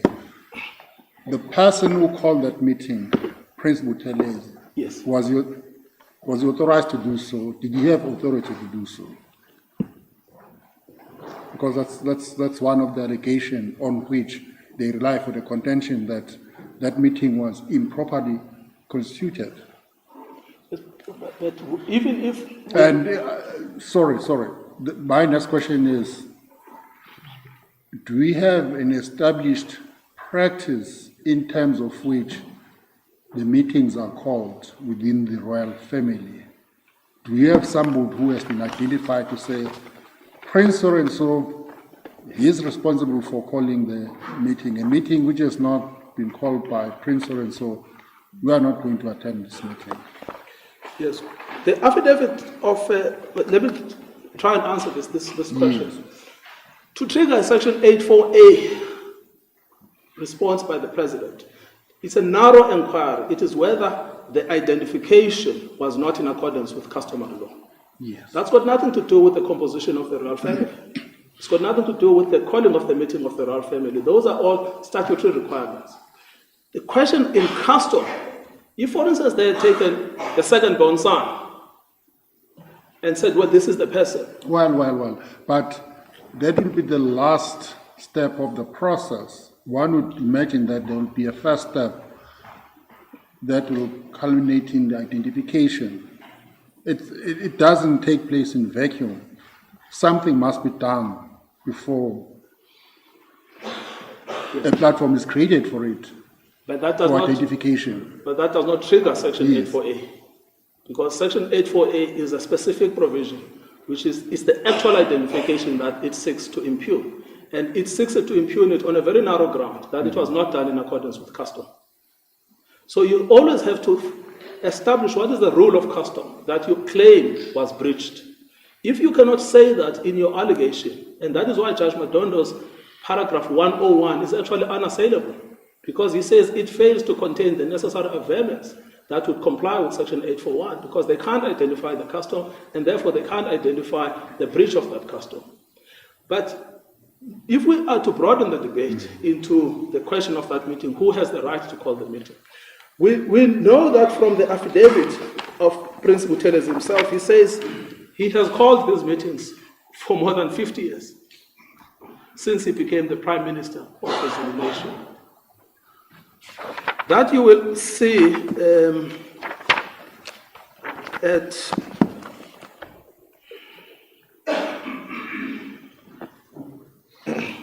so where he first addresses 1914 of volume 10,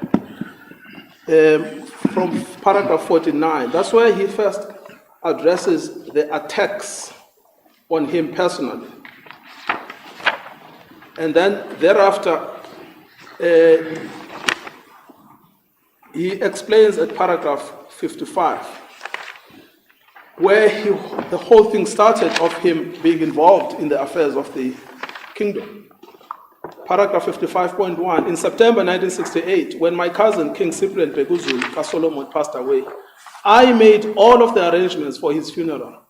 I had served him for 14 years as a Prime Minister of the Zulu monarch and nation, a position he had appointment into in 1954 during the unveiling of King Shaka's tombstone. In all my years of service to the king, not a word was uttered by anyone suggesting that I was using my position for any kind of gain. There is no payment to this position, and it carries with it a burden of responsibility that few would be willing to bear. Then he goes on to talk about, this seems to be his complaints about the ANC. But they're not particularly relevant. Then at 1923, from 71, I've already referred to that. And then 73, at page 1923, for the reasons I will explain in a moment, I'm an expert in Zulu custom and customary laws. I have acquired this expertise through information and history, passed on to me by my forebears in accordance with Zulu oral traditions. 75, he explains his knowledge. 78, that he himself was born of royalty. And then 81, where he talks about his mother, Princess Magogo. And then the composition of the royal family, 84. And then the meetings of the royal family from 89. That he convened those, he was entitled to convene those in terms of his position as the Prime Minister. 93, 94, 95, 96, he attaches the minutes. 100, paragraph 100, and then up to 104. So we submit, therefore, it's clear on the papers that were before the High Court. The person with the authority to call these meetings is Prince Buthelezi. He derives that authority in part now from custom since 1954. He knows who comprises the royal family from his own personal experience. And then that is why he's then entitled from paragraph 105 onwards to say this is how the king was identified. My colleague is pointing me to paragraph 82, so maybe I should have read it out. Paragraph 82, I referred to the paragraph, I didn't read it out. I think that's what is being said. Paragraph 82, 1925, my role as the Prime Minister, Undunangulu, of the Zulu nation, from time immemorial, has always been to convene meetings of the royal family, to discuss matters pertaining to the royal house, royal family, usually on the instruction of the reigning king. And in the absence of any such king, I'm entitled to call such meetings of my own accord as and when the need arises. During my tenure as Prime Minister, there has never been an instance in which a meeting of the royal family has been called by any person other than me, either doing so of my own accord or on the instructions of the reigning king. So if we are to expand the debate and ask whether or not Prince Buthelezi had the locus standi as Prime Minister to convene these meetings, the affidavit is clear and it's backed out by evidence. The letter that was written by Prince Samakadi, Yes, well, he didn't. that was read out at the meeting. Yes, He was aware the meeting was taking place and it was about identification. yes, He never objected in that letter. yes. No, he didn't. And there, Justice Salduka, it doesn't really matter whether you read his letter as saying, I am disavowing my claim, or whether you read his letter saying, I'm reserving my position in case I get nominated. The fact of the matter is that he knew that there was a meeting about identification. And it's clear from the agenda that this is a meeting about identification. There were two people who sent apologies. Yes. And that was him and Princess Tembi. Princess Tembi, yes. But is there anything in the papers that indicates that they were both objecting to a meeting taking place then about the identification of the king? In terms of the customary? No. Well, this is the whole thing about this custom that when we move from the royal family, into the custom, the content of the custom is clear. The person who must succeed is a person born of royal blood, whose mother, because Justice Madondo actually captures this very powerfully. He says succession follows the status of the mother. And there's never been a dispute about that amongst the parties? Never. Now, if you look at Judge Davis's judgment with regard to this point, surely he would have had to deal with the identification as to whether or not it had occurred according to custom. Yes. To make the remittal. Yes. Because you can't make the remittal on the basis that you're going to have to appoint an investigative committee in terms of Section 8.4, again with regard to identification. Yes, this is the problem. This is the third of my... We're going round in circles. Yes, this is exactly the problem. That's the third of my arguments, that the judgment contains an internal contradiction. Because at paragraph 36, he finds that the issue of identification is a closed matter. At paragraph 66, he says they must go back and do an identification again. So it's an irrational judgment. Mr. Mukatabi, correct me if I'm wrong, but the impression I get is that your argument is quite a narrow one. Is that Section 8.4,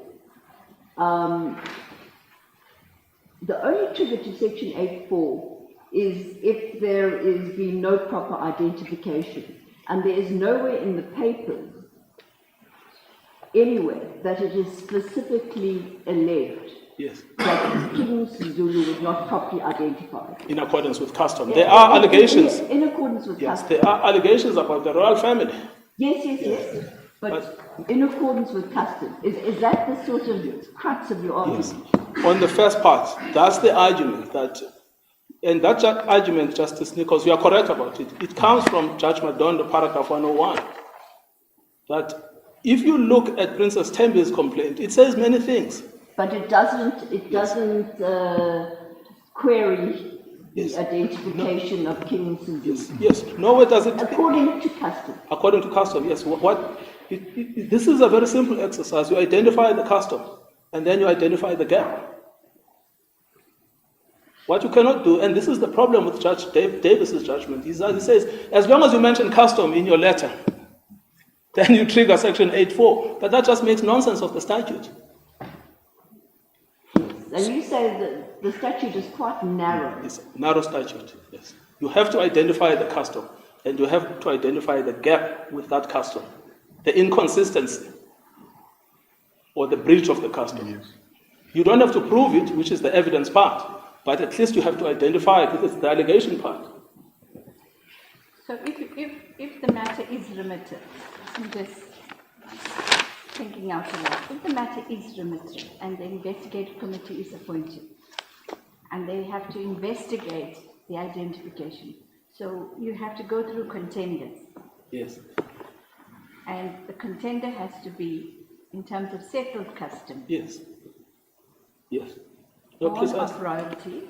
Yes, I mean, this is, well, there's a rule of law problem. You first have to set aside Judge Madondo's judgment in order to do what is in paragraph 66. Because he is unequivocal that the identification is in accordance with customary law. But you know, I understood your heads of argument to be saying res judicata is not viewing it through the lens of the Constitution, which surprised me somewhat because I thought res judicata would be in support of your client. Yes, it is in support of my client. I'm not sure which part of my heads, but certainly in the second part of the heads, we firmly rely on, in support of the recognition decision on res judicata. Oh, I see. Yes. And in support of the identification decision, we say that was done in accordance with custom. Yes. And we say that before the president, there was no allegation that it was not done in accordance with custom. In fact, we rely both on res judicata and issue estopel. And issue estopel covers both Prince Mbonisi and Princess Magadi. They were there, they were in that court, either as applicants or as respondents, but they were there. Then the third topic, I've now covered the second topic, which is the analysis. There is a second letter, I almost forgot about it. There is a second letter, which is the letter of the attorneys of Prince Mbonisi. That you will find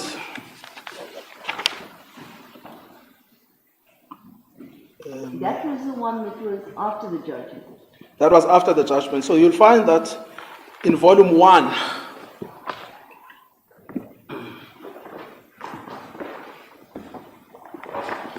Is it the letter from Mabaso attorneys? from Mabaso attorneys, yes. Yes, okay. Now, those are the only 2 letters referred to in the judgment that were sent to the president. So that you will find at volume 1, at page 93, yes.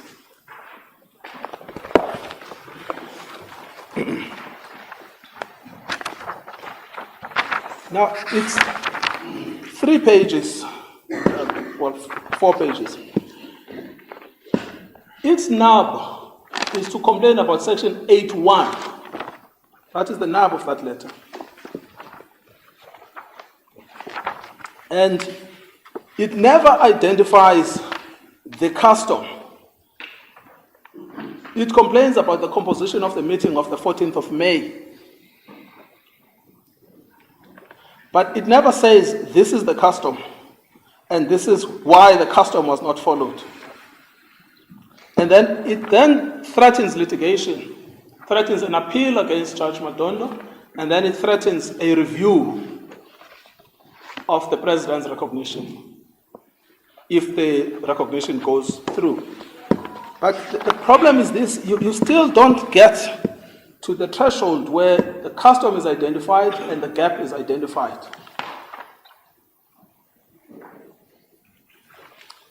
And this is the problem everywhere you go. The issue was always, this meeting of the 14th of May was not properly composed. That was always the issue. But what they missed throughout was they were never able to say, in terms of the customary law of succession to kingship, these are the rules. And you did not meet those rules. So even that second letter simply falls below the threshold. And the logic of Judge Madondo in paragraph 101 equally applies to that letter from the attorneys. So that then takes me to the third point, which is that there is a glaring contradiction in the judgment, and already a lot of water has flown on this topic. You will find this contradiction at volume 25. So we start with paragraph 36, which is at page 4787.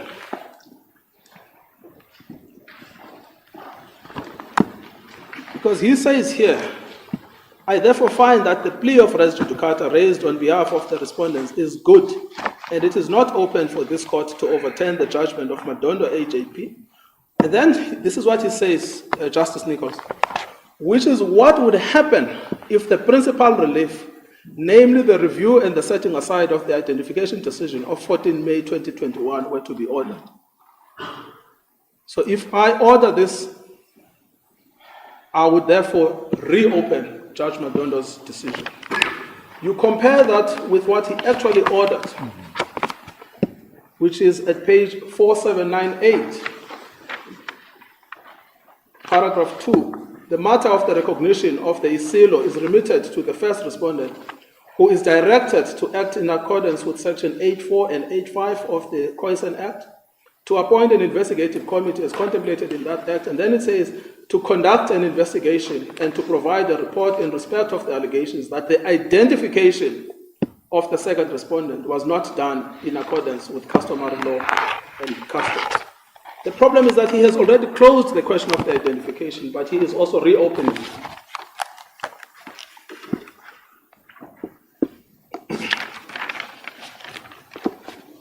So we would therefore submit that given this glaring contradiction, the judgment simply cannot stand. You have to scratch out the second part of the judgment so that it's a judgment that is internally consistent, beginning and end. But in any event, the outcome of this investigative committee, can it undo Madondo AJ's judgment? Because it seems to be what the judge is suggesting at the end of paragraph 61. Yes. Well, I mean, it can't. No. Yes, but Justice only. Jurisprudentially, it can't happen. Yes, in law it can't, but the judge thinks that it can. Yeah. And because he says here, it is notionally possible that should the investigative committee have regard to material which had not been placed before Madondo AJP within the structures of the application that had served before, it may either reach a different conclusion. So he then runs headway into the rule of law. Because now you have bureaucrats overturning judges.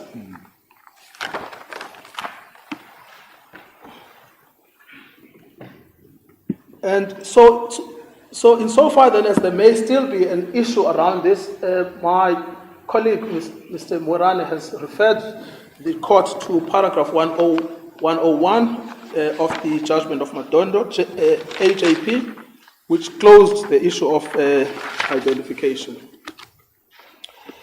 So we say that the third point is actually straightforward. You simply have to compare the judgment for internal consistency. And it's consequential here. It's not a mere happenstance. It's a consequential thing because the order that he gave is precluded by the finding he makes at paragraph 36. That then takes me to the fourth issue, and that's the issue whether or not there is still a question mark, because the basis of the paragraph 66.2 is that there is still a question mark about the identification of His Majesty King Misuzulu in accordance with customary law. That is something that needs to be investigated. But we say, firstly, on what was before the president, there was no allegation that the identification was not in accordance with customary law. I've already made submissions on that issue. But we also say on what was before the judge, there could be no real contest about customary law. This I have addressed already in relation to Prince Mangosuthu Buthelez's affidavit about the content of customary law.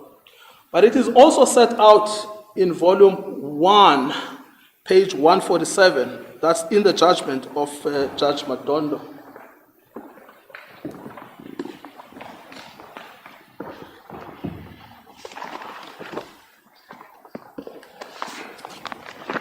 So if you see what he says about custom,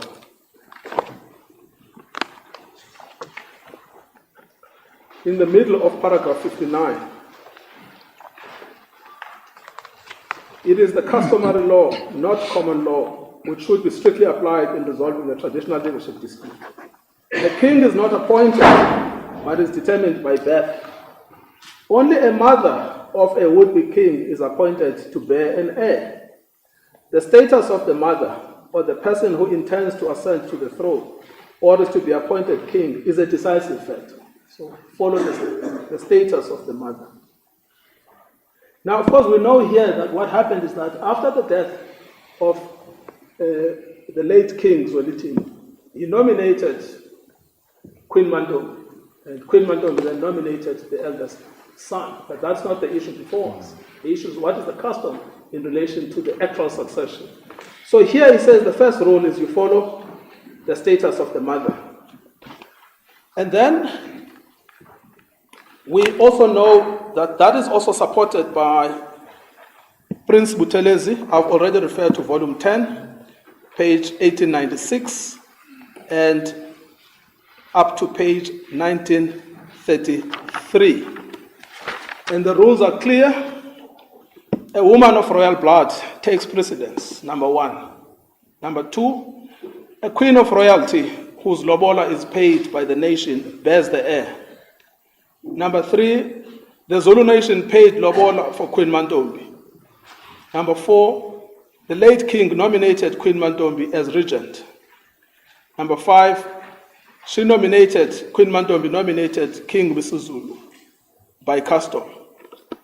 This is also supported by King Misuzulu's own affidavit. You will find that at volume 21, page 4183.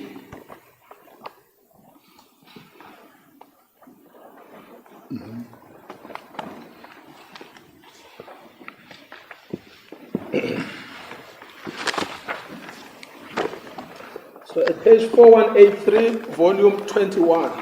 Now this is the affidavit of my client, King Misuzulu, at paragraph 11.1. So firstly, he denies that Prince Makade is the so-called firstborn son of the late king, or that he was at any time considered to be a descendant in the sense of a blood relation, and thus born into the royal family of a son born from a wife of the king, which is also a queen. But then he sets out what the custom is, 11.2, 11.3, 11.4, 11.5, 11.6. Now, regrettably, he had to attach an unsigned affidavit of Prince Buthelezi for reasons that are known. But it was legally irrelevant because Prince Buthelezi had deposed to an affidavit in this matter before his passing on the same terms that are confirmed by King Misuzulu. And the unsigned affidavit, to the extent that the court wishes to have regard to it, but is largely confirmatory. You'll find that at volume 20, page 3837, the relevant paragraphs.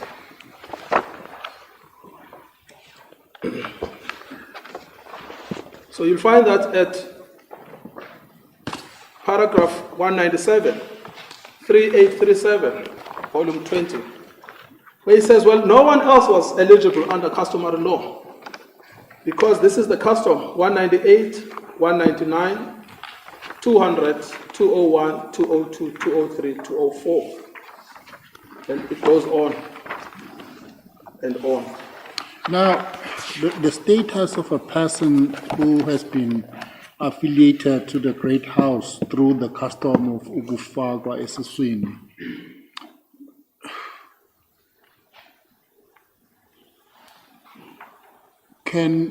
when it comes to issue of succession, can that person overtake, as it were, the biological firstborn? I'm not sure. Well, because that's a basis upon which Prince Simagade is claiming to be entitled to be identified, because a custom of ukufakwa esiswini was was performed. and that customs, in a way, elevated his status. Well, there are two answers to that, Deputy President. Yes. The first is that the basis for that allegation is Prince Zebulon's book. The authority for it is the book by Prince Zebulon. In other words, setting out what the custom is in relation to ukufakwa and what it does. Now that is dealt with in the answering affidavit, the unsigned answering affidavit. But this is not important because it's an extract from the book itself. That you will find at 3852. And that is referring specifically to Prince Simagadi. And there is a Zulu version at the beginning of the page. Okweta ukuba uSimakade abelelwe esigodlweni kwakhangela amankengane ukuthi ingane eyangithanda ngisencane lena ndaba ezitha. Ikwala noma kunemimoya eshisayo. Lena yenta ukuthi angahlali lo mntana lapha kimi. Bahlale bemlanda bethi hayi akufanele ahlale kimi. Kuyasa siyethuka umntana useyaqhamuka ngebhasi. Kanti usemncane kakhulu ukuba angazihambela yedwa. Ngagcina ngathi mina ngonyaka utakuhlahleka lo mntana ngoba lokhu ethatha ehanjiswa akayekelwe umntana ahlale lapho athanda khona. Uma engasathandi lapha kwakhangela amankengane uyakuphinda ahambe futhi nakhona. Imithi yonke ngeyenkosi. Yena lo mntana ongowenkosi nje angahlala noma kuphi. Wathanda ke lo mntana kwangangoba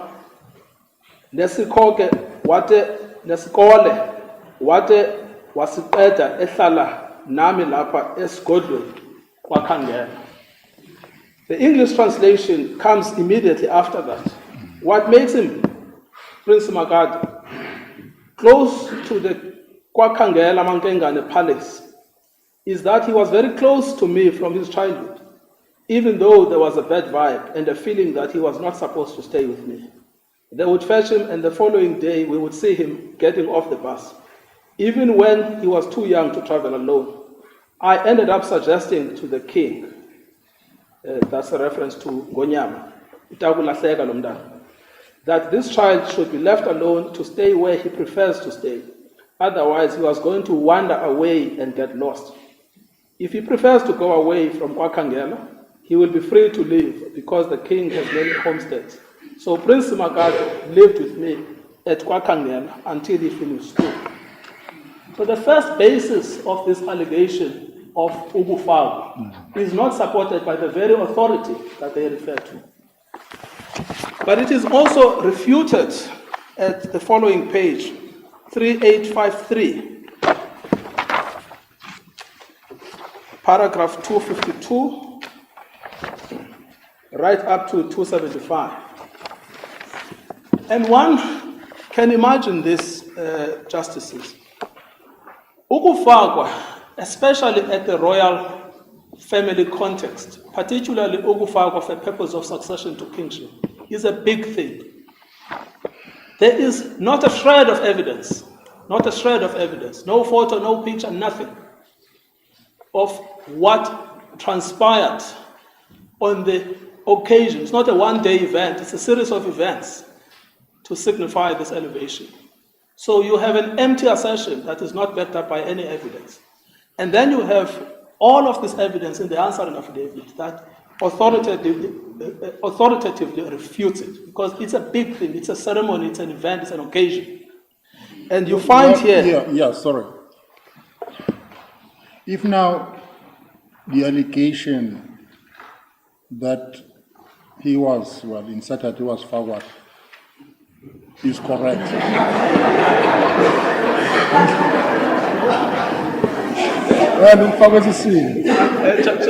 Just as well, can we just argue in Xhosa or Zulu? I could make it easy for all of us, rather than going into the language and we have to try because I mean it's customary law. Everything is in accordance with custom. everything is So- language. But Assuming that this assertion is correct, now if that custom was correctly performed and it had legal consequences as suggested by Prince Simagate, then I found it strange that the Queen, that is late Mantombi Dlamini, would have in her will nominated Prince Misuzulu. Because I mean, if the custom of Ukufagwa has consequences that the person who has been inserted can overtake the biologically heir, then one would have expected Queen Mantombi to have nominated him in her will. yes, well, Justice Sondi, we would have expected the king himself. Well, the king, maybe he didn't want to create a dispute within the family. He just wanted to stabilize the situation to say, I'm appointing my wife as a regent for a time being. Then it's for my wife to decide going forward. But I think that the whole purpose there was stability in the family. Yes. Well, we agree incidentally with that. What is clear that the wish of King Zwelithini was that Queen Mantombi must make the decision. Yes. But if it is correct that Princess Magade got into the royal family through the custom of Ukufagwa, the purpose for Ukufagwa in his rendition was so that he could be the first in the line of succession. But that is a ceremony and a custom that would have been performed by the late king. So when the late king identifies the successor, the logic, according to Prince Magade, would have been, I have already decided the successor. I did the custom of Ukufagwa. And that is why I'm nominating Princess Magade.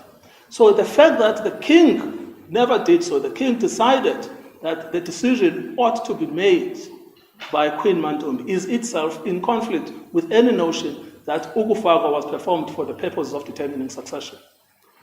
But in addition to that, Queen Mantombi would have been part and parcel of the custom of Ukufagwa.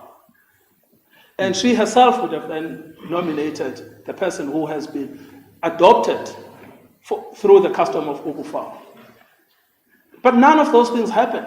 And that's all in addition to the total lack of facts that are alleged by Prince Simagate. And the fact that the book that they rely upon explains what Prince Zeblon did. He went around interviewing the members of the royal family and interviewed the person directly, Queen Mantombi. How did this child get to this family? And Queen Mantombi explains what happened. And there's no reference there to the custom of Ukufagwa. So are you saying that there was no, are you saying that there was no Ukufagwa customary rights that took place? Yes, that is, if you go to page 3, firstly, on what is stated by Queen Mantombi, there was no such a custom. But at page 3853, that is expressly refuted. In fact, it says the custom of Ukufagwa was never performed. Would Prince Simakade not have mentioned it in the letter if it was so important? Well, yes, this is the point made eloquently by Mr. Morani, that if his claim to the kingship was that it was through the adoption by virtue of Ukufagwa, it would have been uppermost in his claim when he wrote the letter of the 11th of May. But Justice Zondi, at paragraph 259, page 3855, the question you asked me a minute ago, and I realized I didn't answer it. The answer is there. It is unheard of in all circumstances of a child affiliated to a house ever taking precedence over and above the children born of, in this case, the late queen and the late king during the subsistence of their marriage relationship. But this being the unsigned affidavit. This is the unsigned. Of Prince Buthelezi, to what weight must we attach to it? It is supported by King Misuzulu as a rendition of custom.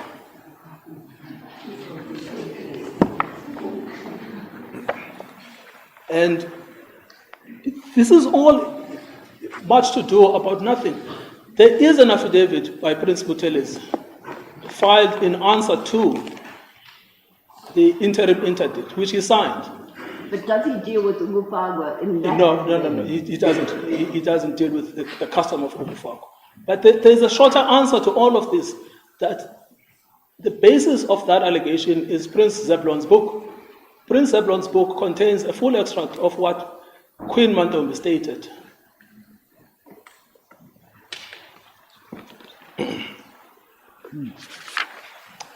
So we therefore submit that the custom of Ogufagwa is simply not a basis for a claim, a legitimate basis for a claim to succession. In fact, Judge Madondo was clear on this, that there are no other contenders. He had gone through the whole list. He came to the conclusion that there are no other contenders. I have already addressed the issue of the composition of the meeting of the royal family. The Mpepu decision, as correctly identified by Judge Madondo, is distinguishable, and that is where what they did, they took members of the royal council and conflated them with the members of the royal family, which then contaminated the meeting of the royal family. But here, the composition of the royal family is set out in the affidavit by Prince Buthelezi, the signed affidavit in response to the interim interdict proceedings. Well, approximately 140 people were in attendance. Yes. But, well, there were some that were there for other purposes who were not really family members. Yes. And as opposed, well, then there's a meeting of the 5th of May. It was attended by how many people? 14 or? 15. 15. The affidavit says 15. Well, I mean, and then there is also, Justice Son, I'm glad you've raised that point, there is also the meeting of the 29th of September. Yes. You know, which is also attended quite significantly by the royal family. And there they debate, what should we do now in the light of all of these issues and the complaints? They are still unanimous, even at that meeting. They were unanimous on the 14th of May, they are unanimous on the 29th of September 2021. Well, I see it's 1 o'clock now. It's a convenient time to take a lunch. Do you still have some further submissions to make, or can I allow you to proceed? Or No, I only don't have want to one. cut you short. I think I'm probably left with 20 minutes of my allocated. Okay, then we'll come back. I only have one item. I'll use the remaining time for that. Okay, we'll come back at 2 o'clock. The court adjourns for lunch until 2 o'clock. Thank you.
Deputy President.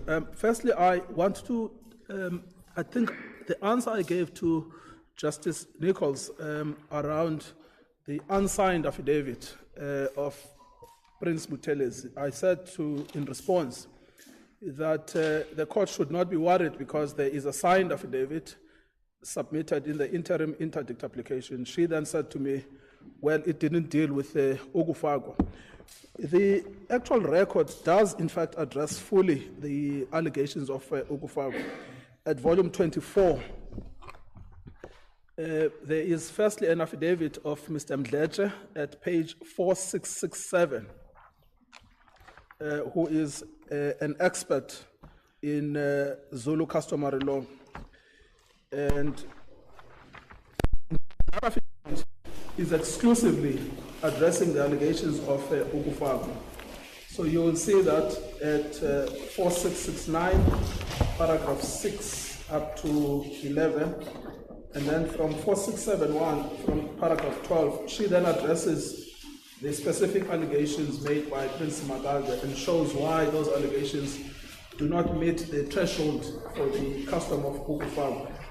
And then she then deals with the factual position, which is what Prince Buthelezi also dealt with, which is, this is a big event, this custom of Ogufagwa. None of them within the Zulu royal household were aware of this, which is under the topic, our collective recollection, from paragraph 13 to 17. And then he says at paragraph 17, two of us, Mr. Dlamini and Mr. Zenda, served as what can be described as abelusi, that is, overseers of the affairs relating to royal animals. In these capacities, we would have known of or been involved whenever cattle had to be dispensed, especially for the kind of cultural rituals, such as Ogufagwa Esiswini. And then he then deals specifically, but there seems to be two types of Ogufagwa. There is ordinary Ogufagwa for mere mortals like me, and then there is Ogufagwa in the royal household, for the elevated ones. And that's at paragraph 18 up to paragraph 20, where he describes the custom of Ogufagwa in the royal households and says that there is actually no such no such event that took place. And the fact that Prince Makade was associated with the royal household at Kwakangela Mankengan does not ipso facto mean that he was placed in the womb of the late queen, nor does it mean that he became entitled to become the successor to the late king, or rather that he gained a preferential entitlement to the throne as heir. And then Justice Sondi, he deals also at paragraph 12 with the point of sequencing of the children. There were other children, he says, who were not the biological children of the late queen, who lived in or were associated with the royal household of the great wife Queen Mandombe. Examples include Prince Sibusiso Zulu, that resided or was associated with the royal household in question, did not mean that he had been placed in the womb of Queen Mandombe. That the Unkulunkulu household as home does not disclose that he was placed into the womb of the queen. And then they deal with this issue of the birthday gift, which again is another basis for the claim to succession from paragraph 21. They address that all the way to paragraph 24. And so ultimately it's clear there on what Mr. Mdleche, and you recall who Mr. Mdleche is, when Prince Buthelezi did a draft affidavit, he said, I've relied for the contents of the custom on Mr. Mdleche, as well as, I think it was Mr. Mapala, who was the second one. And so that's the affidavit of Mr. Mdleche, signed, admissible, answering affidavit. Plascon Evans makes that clear. And then you have another affidavit from an expert historian at page 4689 and 4690 of Mr. Mapalala. He addresses both the custom of Ogufagwa and the process of identification of a king. So at 4698, he addresses the identification of King Misuzulu as to whether or not it followed custom. And what is apparent, of course, if you look at the origin of the Zulu kingdom, I mean, from Shaka, etc. Yes, Shaka was not succeeded by the elder son from the great wife, but it's really a tracing of the custom from Mbande, which is at paragraph 38.1. That the affidavit really deals with Mbande, Cetshwayo, Dinuzulu, and then Solomon Bekuzulu, and then Zwelithini, 38.1 to 38.6. And then he addresses at 4701 the custom of ukufakwa esiswini, and again, which he says there is no such event that took place, and the conditions for ukufakwa esiswini were simply never met. So it is, the court can ignore entirely the affidavit of Prince Buthelezi on both questions, this question of the identification and the question of ukufakwa. What the court cannot ignore is Prince Buthelezi's affidavit filed in the interim interdict application, King Misuzulu's affidavit, Mr. Mdleche and Mr. Maphalala's affidavit, all of whom are speaking from experience but also from expertise. And we know here from all of the cases we've cited about the approach of the court towards customary law that the preference is towards historical expertise. And so you've got 4 here. This is an answering affidavit. Plascon Evans applies, so there's just no debate whatsoever. So that concludes the debate on the ukufakwa custom as a possible basis. We know that ukufakwa was mentioned in the letter by Prince Thembi of the 3rd of June, but it was never alleged that Prince Misuzulu at the time was not identified in accordance with custom, nor was it alleged that the ukufakwa custom has meant that the order of succession has changed. Never alleged. And when the matter was before the judge, Judge Davis, the evidence that was there was clear that A, the custom was never performed from a historical memory perspective. Secondly, it did not meet the requirements of custom from 2 expert historians. So that then leaves only one issue, which is the question of res judicata and the issue estoppel. Now again, Judge Nichols, this is not a defense of my heads, but it's just to show that on the recognition decision, which starts at paragraph 45, we do expressly rely on the res judicata principle as a reason why you should be with the recognition decision. What we say is simply that it's dubious whether it's applicable in a dispute that is governed solely by custom, because of all of those cases that say customary law disputes must be resolved by the application of customary rules. But insofar as the recognition decision was concerned, which is an administrative action, we submit that the res judicata principle applies. Now, here it's quite clear that the Prince Mbonisi was an applicant, and what he sought was an interdict in which he had to show either a clear right or a prima facie right, even though open to doubt. And showing that right necessarily meant that he had to explain what was the basis of the unlawfulness in the decision by the president to recognize. Because he sought an interdict to prevent the recognition in the future. Now here, of course, he's dealing with a review, but it's the same issue, because the basis for the interdict was that the royal family was not properly constituted. That was the basis for the interdict. The basis of the review is still that the royal family was not properly constituted. And that issue is dealt with fully by Judge Madondo. The judgment is volume 1, page 124. And where he starts by narrating what the issues are that he must decide, and that you'll find in the application of Prince Mbonisi. So Prince Mbonisi's That starts at page 150, paragraph 67.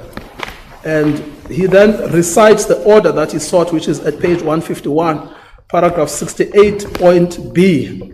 So what he says there, he says he seeks an order interdicting and restraining the fourth respondent from recognizing or undertaking any steps which may reasonably be construed as recognizing the first respondent as Isilo, pending the final determination of the applications under case number 2751, 2752, and those were the applications brought by the princesses. But what is squarely before him at that stage is a recognition decision, challenged through an interdict. He then summarizes the issues at page 153, paragraph 78, and two are germane to the debate on issue estoppel. One is 78.C. Prince Misuzulu was legitimately and appropriately identified and nominated as the successor to the late Isilo. And D, there is any dispute as to the Zulu kingship. And then he deals then with this issue. Coronation is irrelevant, but recognition is relevant. 154, paragraph 82,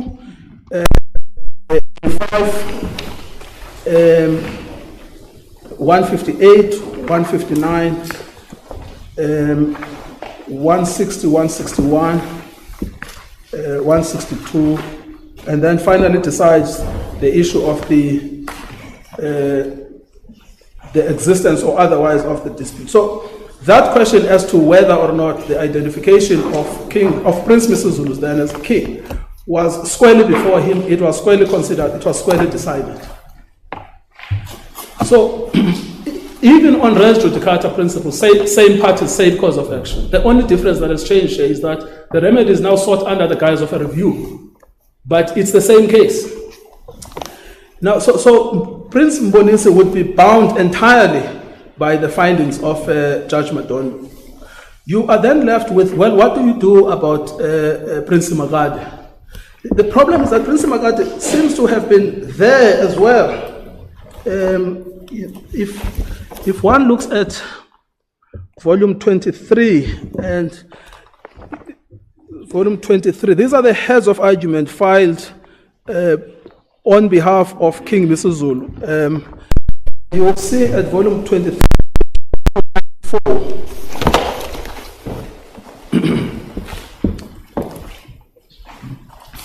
4494 at paragraph 133.7.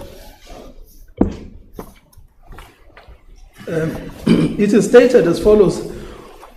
On 21 May 2021, an order was granted requiring that any respondent supporting the application deliver an affidavit by 18 June 2021, and any respondent opposing the relief deliver one by 30 June 2021.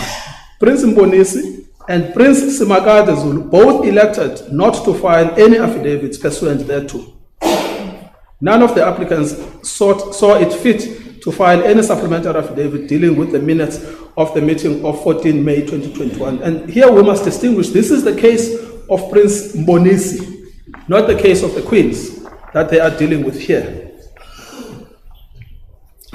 And you will see that at 4493, paragraph 131, where it says the applicants belatedly contend that the royal family was improperly constituted when the decision was taken, as the presence of persons other than the royal family rendered any decision related to the identification invalid, which is precisely the case that Prince Mbonisi raises, or the same cause of action, let me put it that way, that Prince Mbonisi relies upon. And Prince Magade Zulu is mentioned here by name, and even in the replying affidavit rather, in these proceedings. The only thing that he says is that I was not an applicant in those proceedings. He doesn't deny that he was a respondent in those proceedings. He says I was not an applicant. And in any event, I was not aware that the proceedings had been consolidated. These three applications were consolidated. But he was there, he was a respondent, he had a chance to participate if he wanted and to raise his issues. So issue estoppel then is dealt against both of them. Same party, same cause of action. And even if the formalities of res judicata were not applicable, the underlying jurisprudential rationale of the issue estoppel is finality in litigation. There has to be a point where a case comes to an end. And we've referred the court in our heads of argument to, which is at paragraph 57 and 58, to a judgment of Mkhize of the Constitutional Court, which deals with this issue that the underlying basis of issue estoppel is finality in litigation. What is intolerable is to keep litigating the same issue. Now, if you look here in this case, what are the issues that we are dealing with? We are dealing with the validity of the meeting of the 14th of May, as to whether or not that meeting was properly composed or not. Judge Madondo has dealt with that. We are dealing with the issue of the succession, as to whether succession was done in accordance with customary law. Judge Madondo has dealt with that. We are dealing with the issue as to whether there are any other contenders in customary law to the throne of the Zulu kingship. Judge Madondo has dealt with that. So there are no new issues that have arisen in the litigation before Judge Davis, which did not arise for resolution in the litigation before Judge Madondo. And so issue estoppel will say, well, even if we cannot say it's the same parties, but if it's the same issue and it's been finally determined, the rule of law requires finality on that issue. This issue has been litigated and it's been finalized. The judge Akua knew this, he accepted it at paragraph 36. The problem is that the wheels came off when he was dealing with the recognition issue, where he then reopened the entire thing again. So that's why we would submit, therefore, that the principle of res judicata, alternatively issue estoppel, precluded the analysis on the second issue, because that entire issue of recognition per se had been closed. Now, it's true, Justices, that he did say you cannot challenge, any challenge now to the decision is premature. But that does not take away from the fact that the underlying cause of action was resolved, which is this done in accordance with custom? That issue was resolved. So if now the identification issue was no longer before Davis Day in the High Court, was it open to him to review and set aside the recognition on the assumption that identification decision was in order? Yes, unless the only way to do it is to set aside the judgment of Judge Madondo. Yes. But other than that, it was not open to him. And here I must emphasize, it does not matter if Judge Madondo was wrong. What's important is that his judgment was factually extant. And not appealed against. Not appealed, yes. Well, they were late in appeal. They tried later, but that just didn't work. But it was not appealed. And you know this from the judgment of Tassima, of the Constitutional Court, which makes this point clear. The judgment may be invalid, it may be a nullity, but it exists. It has consequences.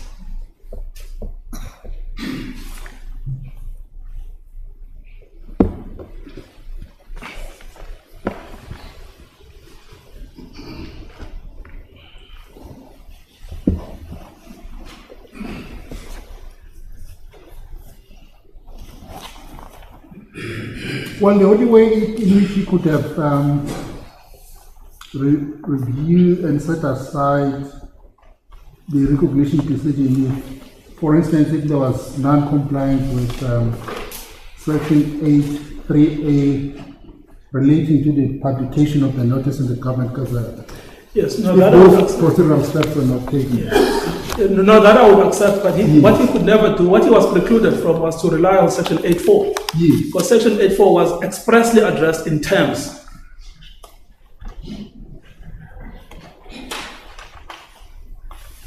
Okay.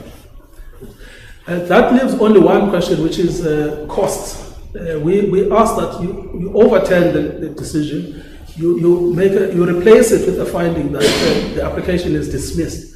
We are private parties insofar as BioWatch is concerned. And so we would be entitled to our costs against both Prince Mbonisi and Prince Smagadi. unlike the president. Okay, you appeal on behalf of the king. I appeal on behalf of the king. I suppose there's a he's an embodiment of the aspirations of the nation, but he's not the state. All right, point taken. But what is the order that you would seek? Well, the order here is the paragraph 66 of the order of the court of court is set aside. The application is dismissed with costs. It's replaced with an order that the application is dismissed with costs. And then there is this debate about whether, if you oppose the appeal, whether I'm entitled to my costs. But I'm saying I should be treated as a private party. Yes, no, I understand that. So it's we uphold the appeal, we set aside the decision of the High Court, and we substitute. Yes. With that order that the application is dismissed with costs. Yes. I thank you, Justices. Mr. Misuzulu, it's your turn now. You've had a debate between the courts, and Mr. Moran and Mr. Zulu told you. So I'll give you time just to put your papers in order, and then we'll start with your 20 minutes. Thank you, Deputy President and Justices of the Court.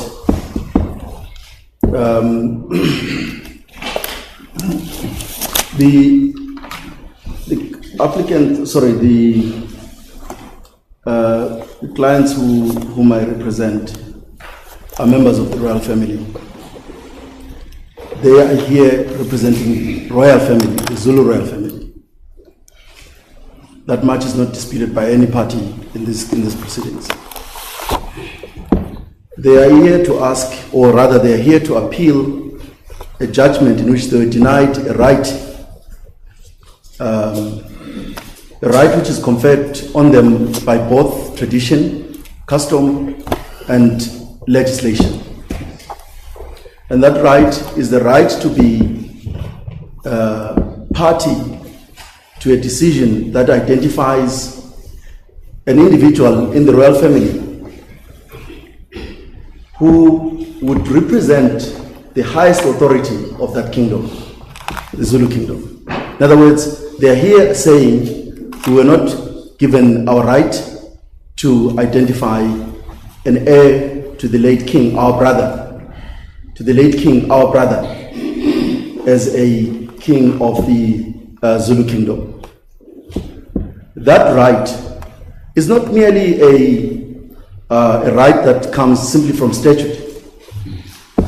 And I listened to my learned friend, and I hope I got him correctly when he suggested that the legislation which introduces the notion of royal family does not reflect accurately the position in customary law. Here is the most important point I wish to make right up front. And it is that if there is an allegation by a member of the Zulu royal family that the identification process excluded them, that the identification process was not transparent, that the identification process did not take into account essential and critical characteristics of a customary sound identification process. That is a complaint about a customary law not having been complied with. In other words, an identification process that has not been complied with is one where the royal family has not been given that right to identify an heir. So the most important thing about the judgment, insofar as it reflects on the issue of the existence of a dispute or of allegations, I'm going to deal with that later on, is that there is ample evidence in all the papers, in the volumes and volumes that we have, that the royal family's complaint is that they were not involved in the identification process. that they were excluded, that the identification process was opaque, it was arbitrary, and that they needed an identification process that complies with the tradition as they understood it. Now, that complaint fits squarely within a complaint about identification as set out in Section 8.4.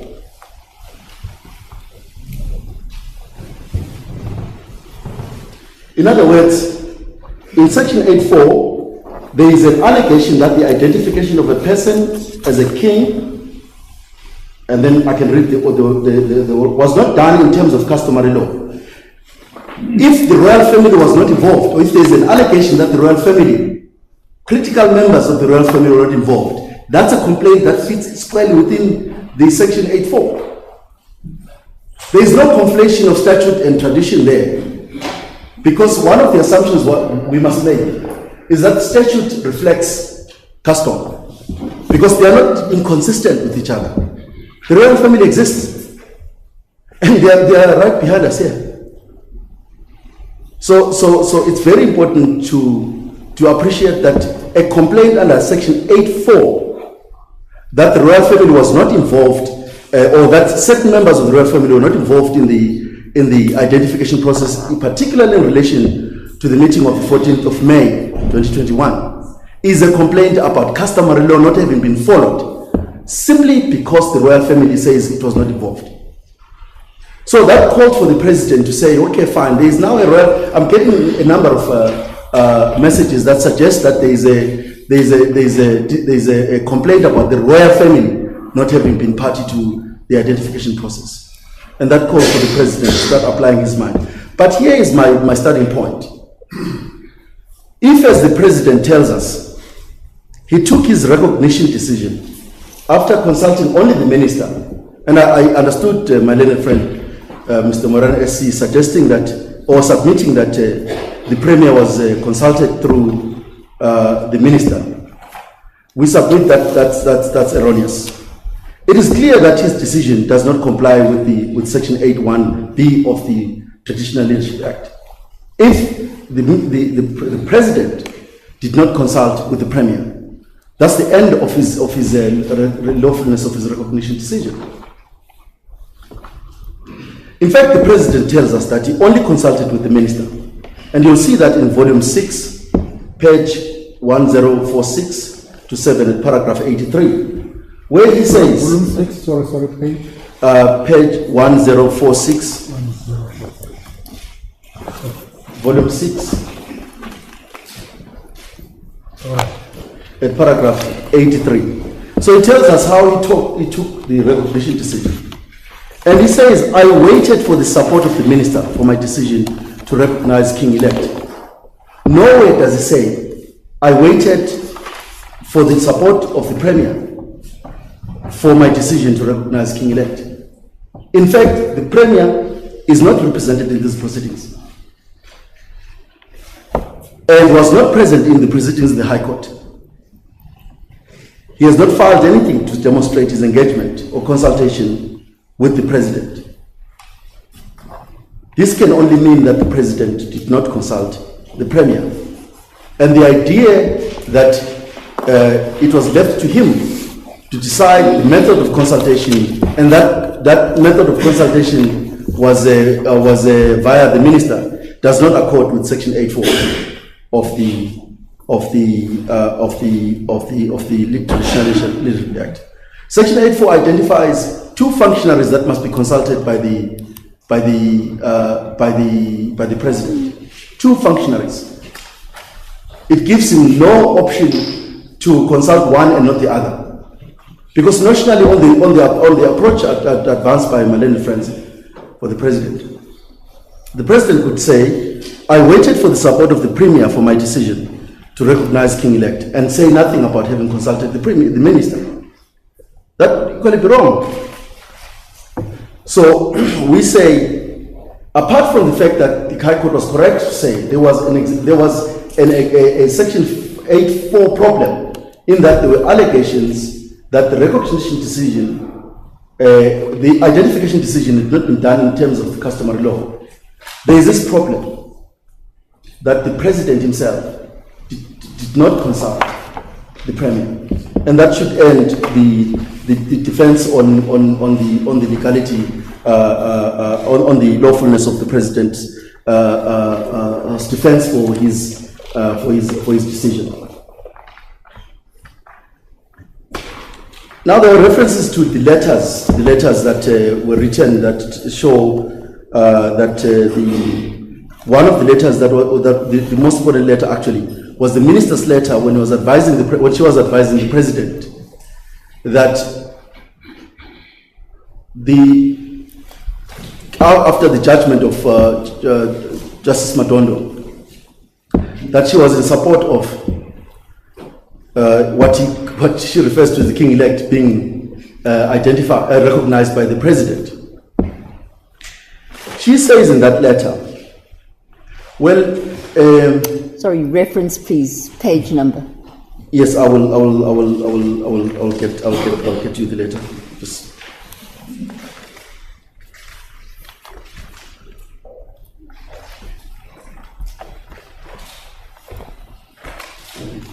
The letter is in volume 3, page 572.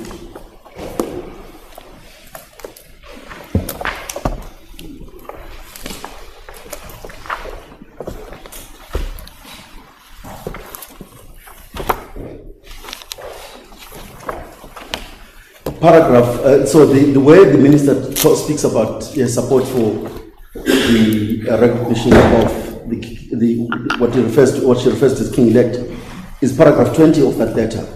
It says, I support the legal recognition of the king-elect as the king of AmaZulu kingship because of the court judgment.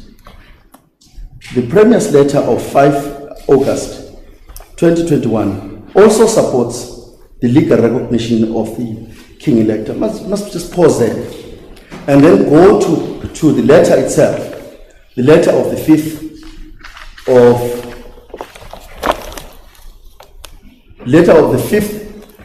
of August, and that letter appears on page 578.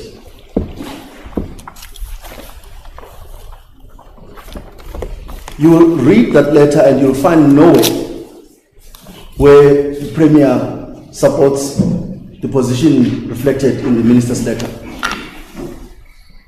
So anyway, what happened there was that the president was not advised correctly. Because if you read that letter of the Premier, it may be important to read it. It says, following the demise of King Misuzulu, as the Premier of the province, I received a letter from the traditional Prime Minister to the Zulu monarch and nation, Prince Mangosuthu Buthelezi, informing me that the nomination of Her Majesty Queen Mantombi Dlamini Zulu as the regent to lead the Zulu nation. In this letter, he indicated that according to His Majesty's will and the consensus of the royal family, Her Majesty was ready to be approached by government to arrange the formalities of her installation as the regent of the Zulu nation. Whilst the provincial government was preparing to meet the royal family, tragedy struck on Her Majesty the Queen, and she passed away on Thursday, 29 April 2021, after a short illness. Immediately after the planting and the memorial service of Her Majesty the Queen, the royal family met and her will was pronounced, and Prince Misuzulu was announced as successor to Her Majesty. Accordingly, this decision was reaffirmed by the meeting of the Zulu royal family as indicated in the minutes. Subsequently, I received a letter from Her Royal Highness Princess Thembi Ndlovu Zulu informing me about the nomination of Prince Magadi as the successor of His Majesty King Kudwell Zwelithini Kabhekuzulu. Attaches the minutes. During the process of nomination, it became clear that the Zulu royal family is divided on the final decision as to who should be successor to His Majesty King Kudwell Zwelithini. It must further be noted that immediately after the will of His Majesty King Zwelithini Kabhekuzulu was pronounced, 2 court applications were subsequently brought by Queen Sibongile Zulu against Queen Mate and others, and Princess Dando Yenkosi and Ntombi Sotho Dlamini Dunga against Queen Mate and others.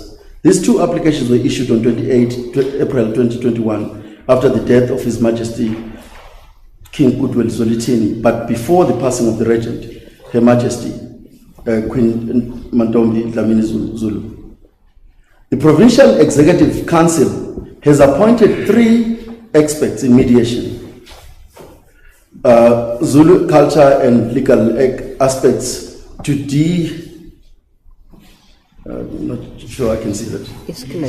De-escalate the problems, encourage the expression of all concerned by the parties, while respecting the views of all parties and assisting them with finding a solution to the problem.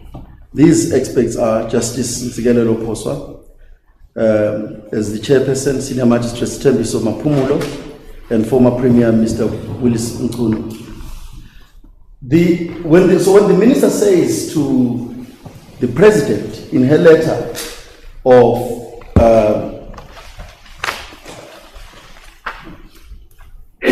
in her letter, when she says that there is support, the Premier's letter of 5 August also supports. There is nowhere where that letter supports the legal recognition of the king elect.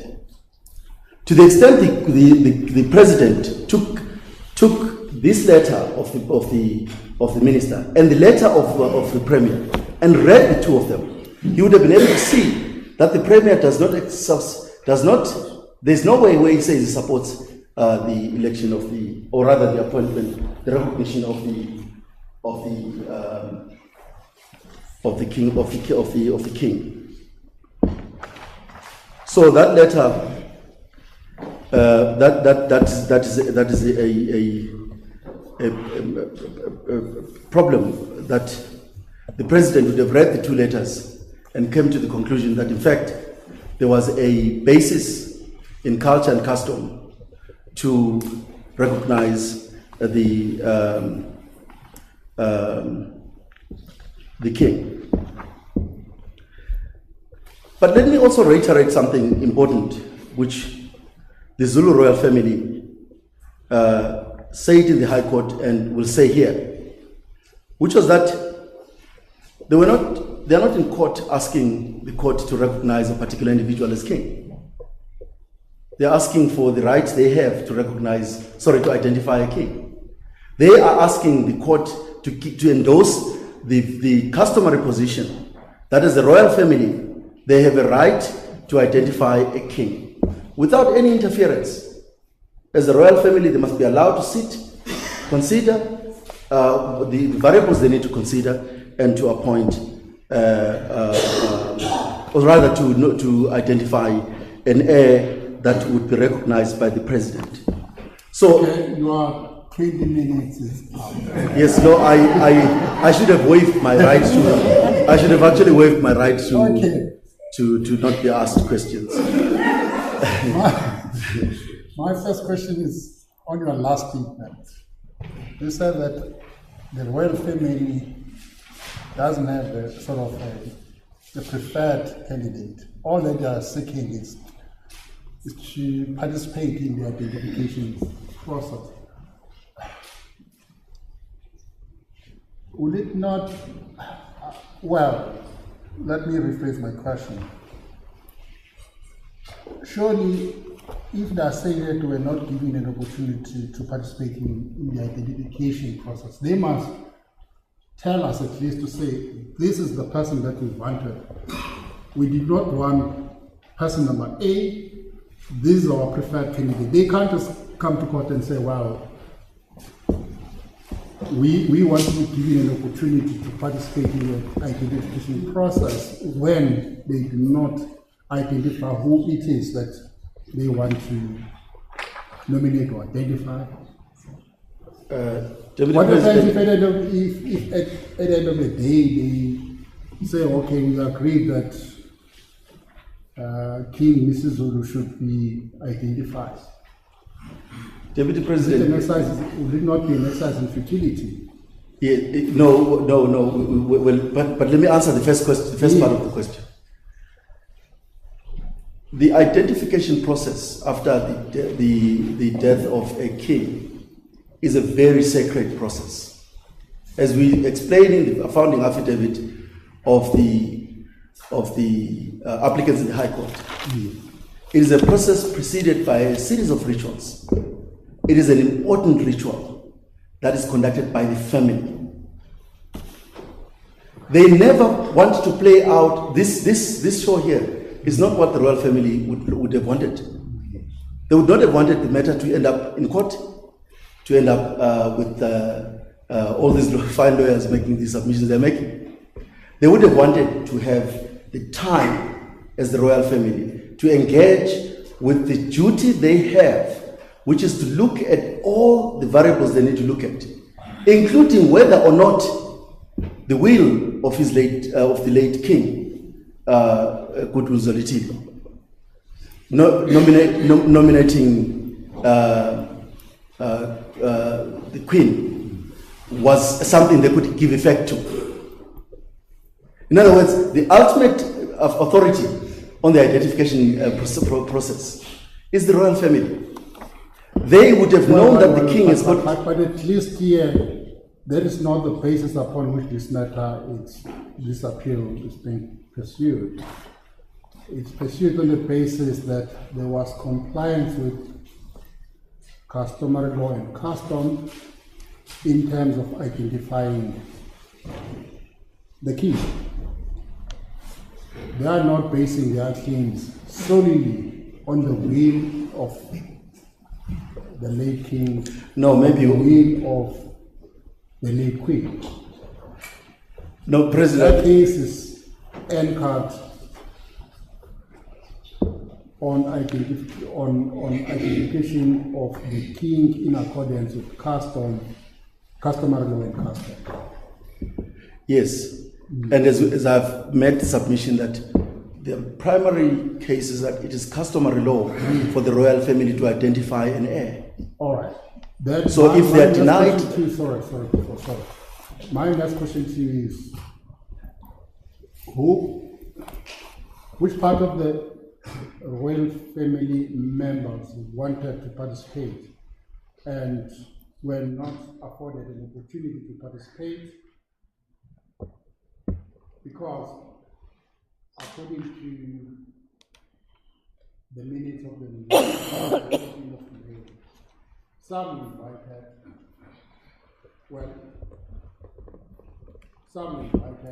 and they responded positively to the invitation. Others did not. They sent their apologies. Yes. Let me start with... Including your client? Yes, let me start off with what my clients wanted in the High Court. If you look at volume 1, page 2, that is the notice of motion. I know. They were clearly attacking the meeting of the 14th of May. They were attacking the decisions taken on the 14th of May, and they wanted the right to be given to them to identify an heir. Prince Mbonisi is the first applicant in that proceeding, is that correct? Is the brother to the late king, yes. Well, but Prince Mbonisi is the first applicant in those proceedings. That's correct. Prince Mbonisi, there is an allegation that Prince Mbonisi was invited to the meeting of the 14th of May and he declined. So, and then he comes to court and says, I wasn't given an opportunity when the opportunity was extended to him and he did not make use of that opportunity. Sorry. President, here is a problem. Yes. If you read the papers, which you obviously have, you will see that the meeting of the 14th was originally a meeting for the performance of a mourning ritual in respect of the passing on of the late queen. Yes. So the family was meeting to perform an important ritual, a mourning ritual. Prince Mbonisi tells us that not everybody goes to that mourning ritual. Not everybody goes there. Some people don't go to the morning rituals. Buthelezi tells us, Prince Buthelezi tells us, that when he looked at that meeting, he realized there were There was a lot of people who had attended the meeting. And that's when we decided, no, there are many of the members of the royal family. Let's have the identification meeting on the 14th. So you will appreciate that firstly, you can't commingle these two occasions. You cannot commingle them. So are you saying that the Zulu royal family was not involved in the identification meeting of the 14th? Yes. Is that what you are saying? That's what I'm saying. So why send apologies to that meeting? No, because the meeting of the 14th was a ritual, a morning ritual. Remember, if perhaps I should go to the affidavit of Monisi, of Prince Monisi, so where he discusses the meeting of the 14th.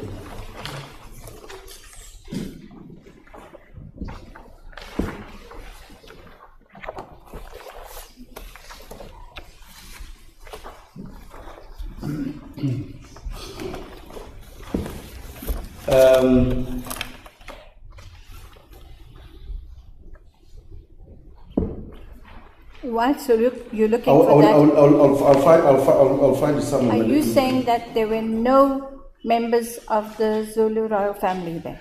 And here is another big issue, Justice Asante. The definition of the royal family.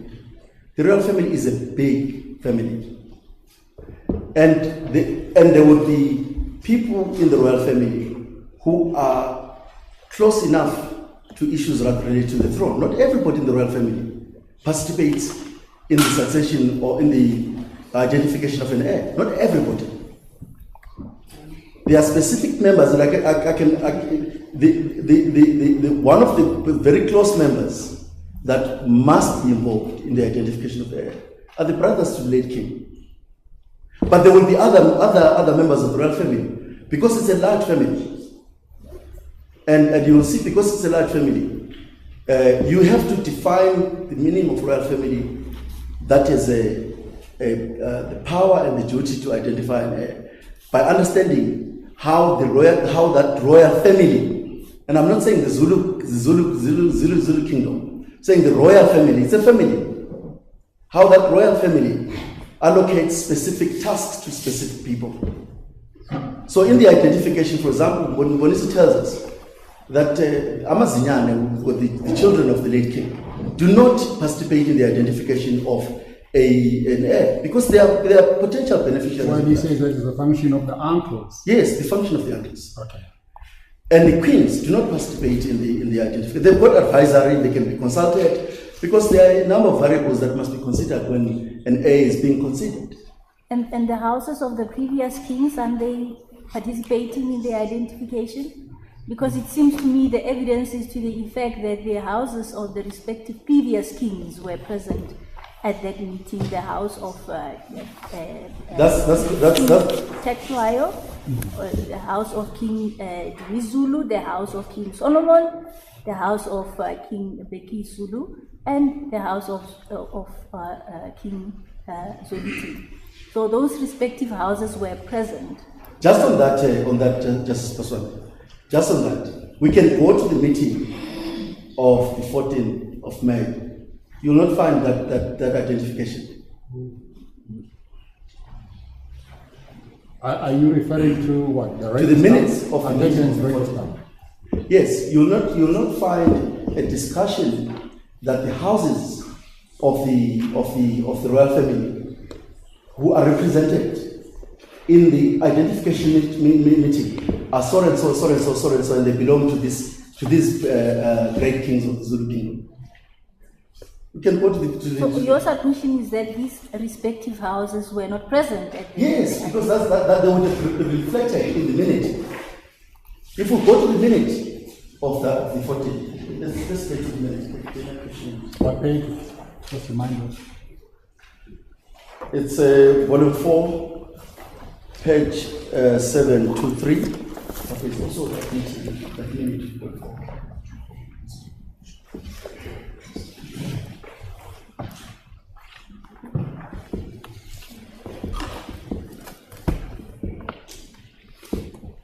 Right.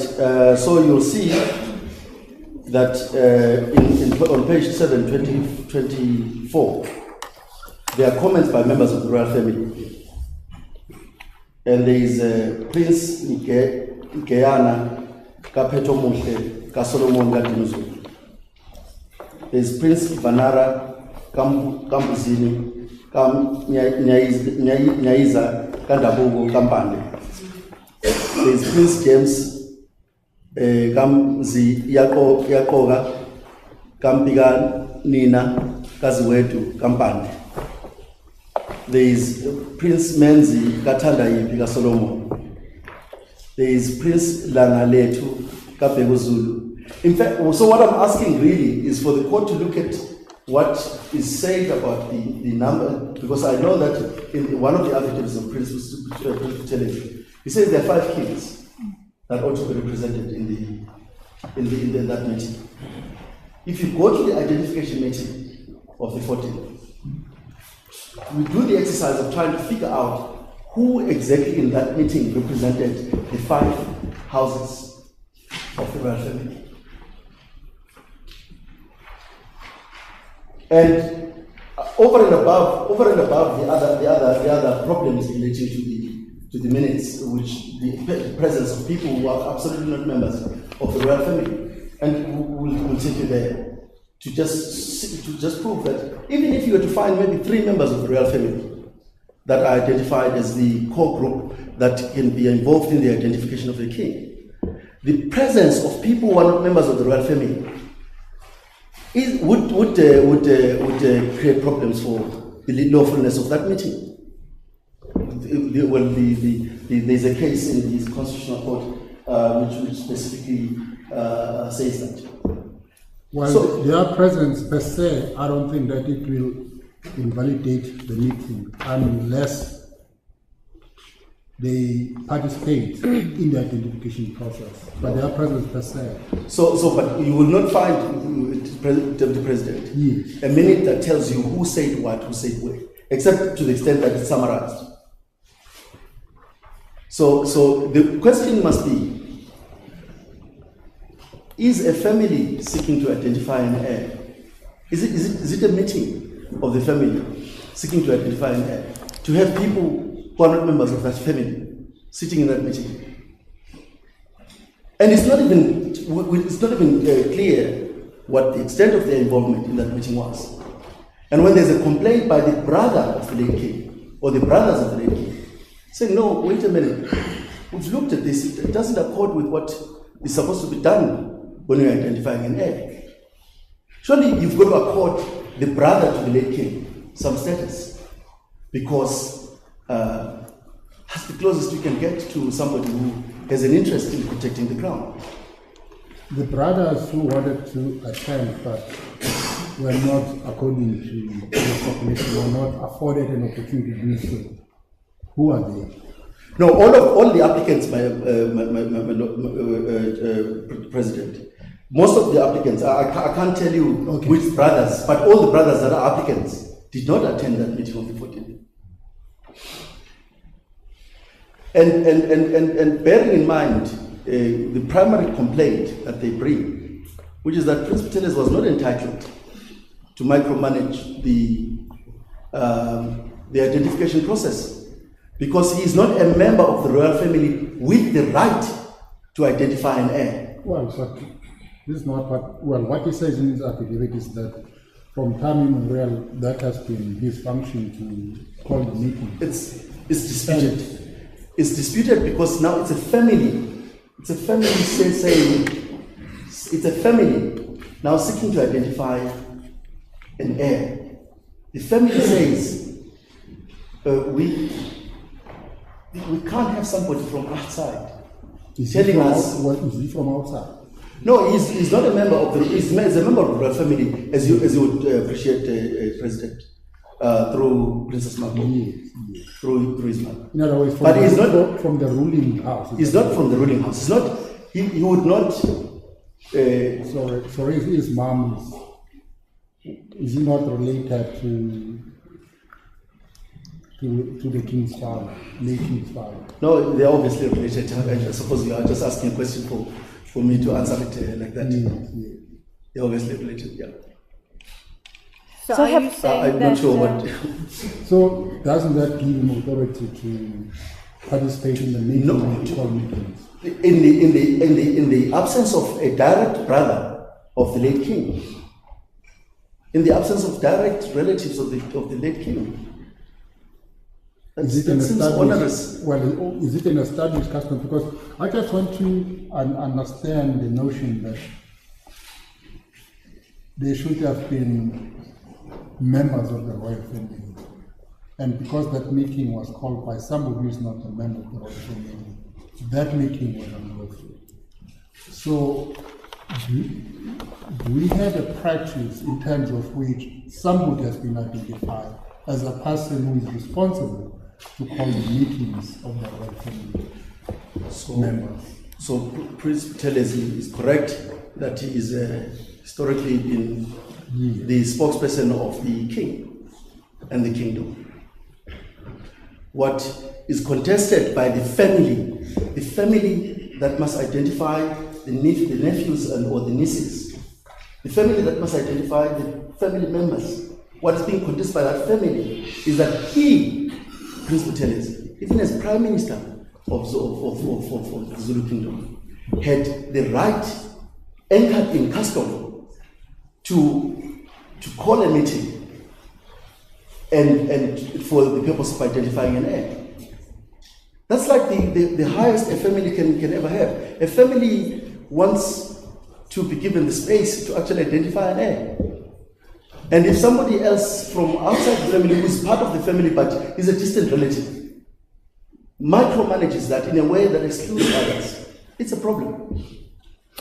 But isn't the whole process clear that it's the firstborn son of the Queen and the late King? And the only question is it the adopted one or the biological one? Let's test that, Justice Nicholas.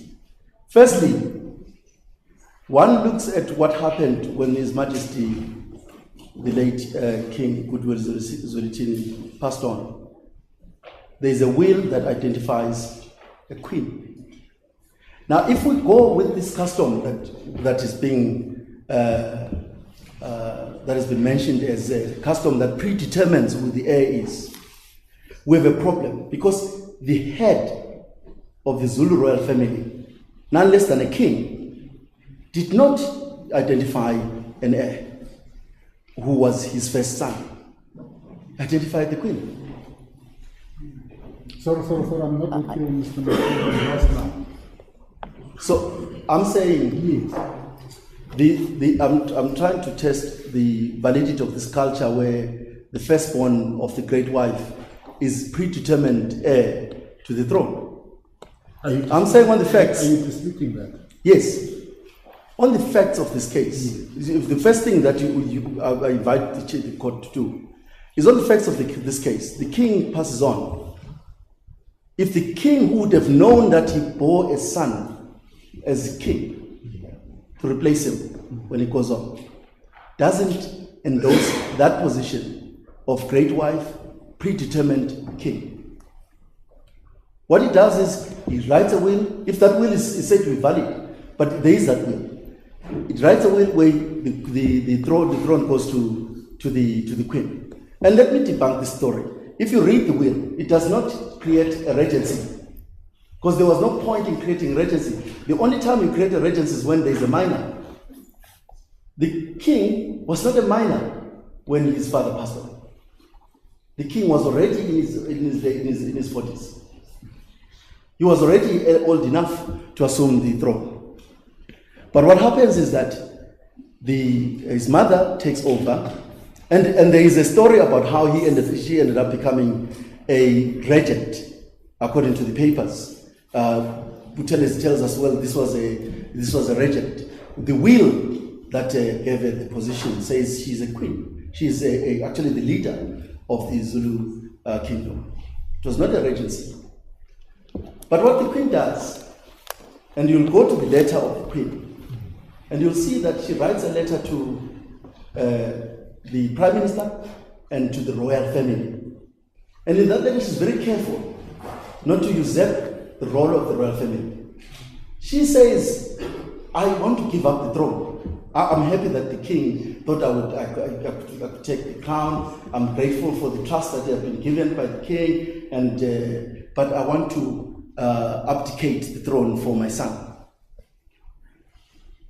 Now that also tells you that this great wife, predetermined heir to the throne, is not in accordance with custom, because these are the two people, you must understand, represent the purity of the custom. Then what is the custom?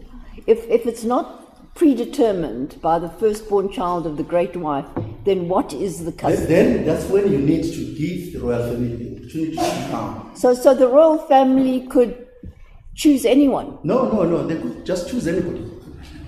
The royal family will look at all the children that are eligible for the position. So they look at the children? Yes.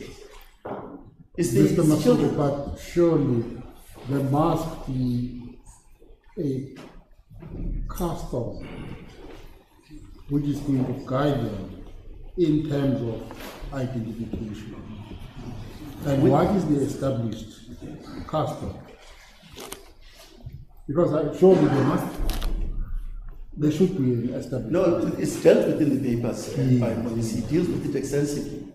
What the custom would be. And it firstly tells the president about the custom that they still need to follow as a royal family, which he says are these rituals that ought to be done, because of Skodo, all those customs.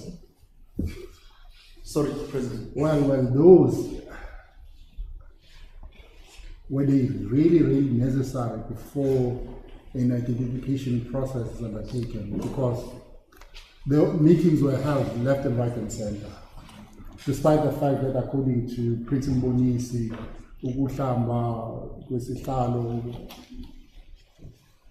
No. some cleansing ceremonies had not been performed. But if there's anybody you must listen to. a number of meetings were held and decisions were taken in those meetings, despite the fact that those rights have not been, customary rights have not been observed. If there's any group of people you must listen to, is the royal family, about what they need in order to identify an heir. And Prince Mbonisi deals with that aspect in his affidavits. Part of what he says is that the royal family must prepare for the identification process. Now, of course, when you are not part of the members of the royal family, it looks very unspiritual or whatever. But the reverence, the importance of the identification process is preceded by spiritual activities. Religious activities, you want to put it that way. Rituals that are very key to the belief system of the Zulu royal family. You can't belittle them or simply wish them away and say, well, you need to actually have those meetings in order to identify and this is the mistake that was also made by Justice Matondo, when he says it doesn't matter what the will of the late king says or what the late queen's will says. He disregards those. He says they're important, but he disregards them, and that's the importance of leaving the matters to the royal family, because the royal family's approach to identification is that where the king, the late king, expresses a view about who he would want to be the king. According to Madondo, that is binding. It's almost like very difficult for the royal family to deviate from. So but they must know that the late king had a particular view about his succession. And when they do, and they sit down as a royal family, they discuss that. And if they are going to contradict what the late king's will was, they have reasons for it. And that's why I'm saying, and I'm going to deal with the Justice Matondo's statement. That's why I'm saying the royal family's duties cannot simply be looked at as a mechanical sort of duty where the king dies, then there's a succession, and then there are meetings that are held and the successor is pulled out of the head. No. It's approached with reverence. So, Mr. Masuku, are you saying that without these certain ancestral spiritual rituals, any identification process would be invalid? No, the identification process that must be done, the people who must identify an heir is the royal family. So the royal family must decide how they want to identify an heir. That process is their process. I'm not saying that they are strictly bound to follow certain, or if for example they don't follow a certain ritual, then the identification that's done prior to that ritual is a nullity. They would consider it quite an affront to their own identity as a family. They would see that as an identity crisis because they would be asking questions, why was this not done? Is Bodo as Standwan? What does that mean? Does it mean we put a king when there was still a dark cloud of death in our family? So I'm saying the importance of leaving the identification with the family cannot be overemphasized, because they will decide what is important in the identification process. Well, But at the end of the day, Mr. Masuku, that identification must be in accordance with custom. Is that not so? Yeah, that's an obvious statement. Yes. Well, what is the custom when it comes to succession? So I tried to explain that custom, Your Lordship. President said that it's not necessary for that customs to be done. I explained that prior to the identification of an what guides them in the identification process? That's maybe my question did not come out clearly. What guides them in undertaking that identification process? Firstly, they are presumed to know the heirs or the children of the late king, each one of them. When they sit down to say, okay, who must then take over from our late brother, they engage with that following a number of factors, one of which is from which house, one of which would be the age of the particular individual. For example, if the potential heir is not of age, cannot assume the kingship because of one or other reason, like late king, then a regent is appointed to take. Well, but there is no textbook. Let us be specific, Mr. Masola. You've got a situation where you've got about 6 or 5 and then there's a great wife. What does the custom tell us when it comes to selection of an heir upon the death of the king? But that is the situation where there's a great wife. As you know, you can't avoid that question, Mr. Masola. No, I'm not avoiding it. Okay. I'm going to deal with it. Yes. I'm trying to deal with it. Yes. If you let me deal with it, I will. There is a great wife who has been identified, and everybody understands who the great wife is. What does the custom say when it comes to succession?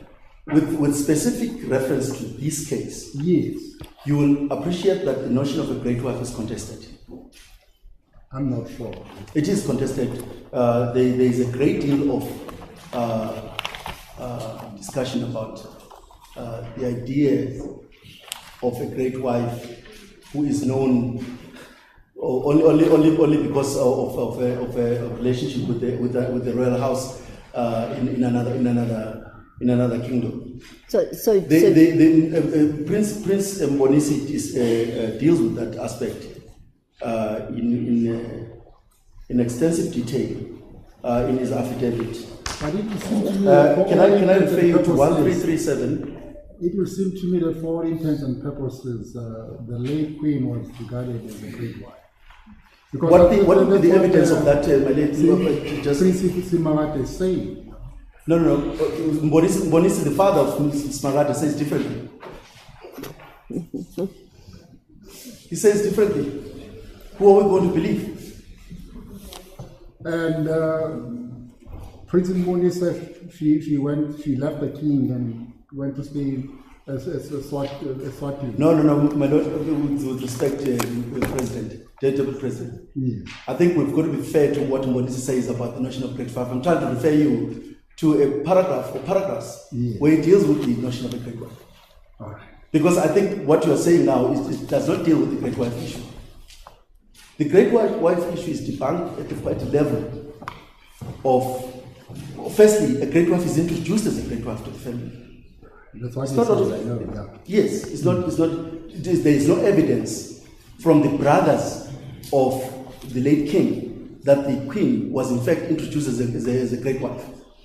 All right. So The only your reason why she is submission- regarded as a your great wife. submission here is that there was no great wife. Yes, that all the queens were on equal standing. Okay, just want to just make another thing. There was no great wife.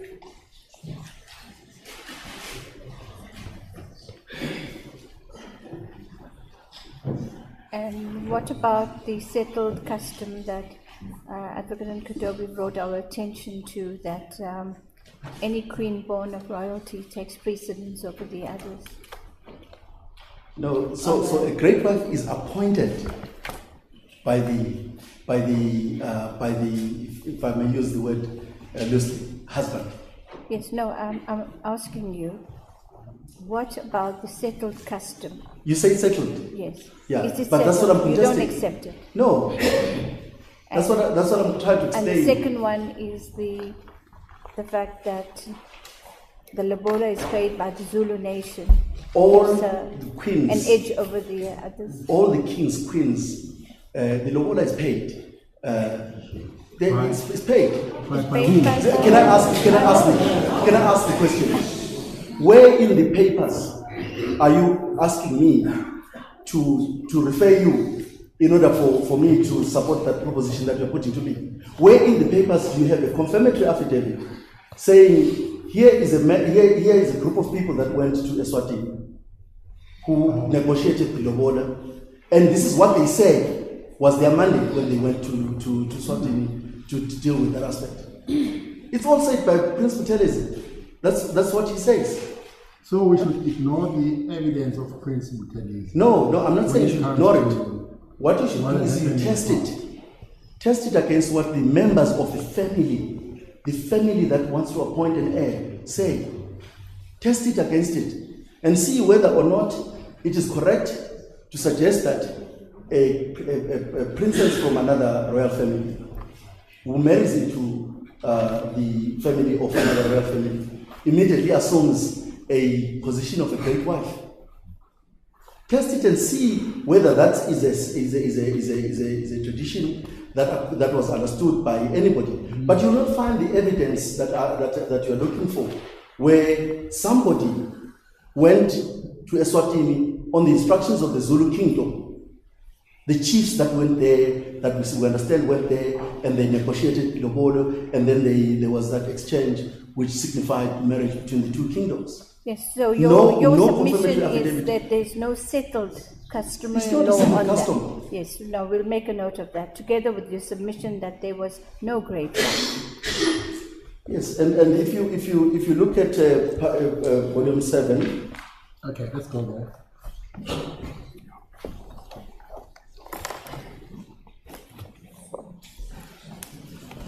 from page 1337, 1337.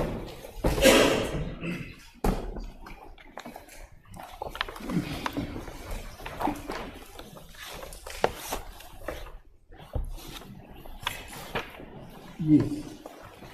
And this is a replying affidavit of Prince Mbonisi to No. Replying affidavit to Prince Simarati. yes. He says, I must first highlight that the position of the great wife is one which is earned. Where are you reading from? Paragraph 14, page 1337. Yes. I must first highlight that the position of the great wife is one which is earned and does not occur automatically by virtue of being a first wife or even by virtue of being from another royal family. In Zulu custom, it is only the king who appoints one of his queens to be a great wife. As the report states, Cetshwayo reigned as king from 1973 to 1994. He was the son of Ngumbaza. So that statement is correct, Mr. Misuzulu. Cetshwayo reigned as king from 1973 to 1994. I'm not sure that that's it. Yeah, no, I think that there may be, I think you're right. You're correct. You're correct. It's an error.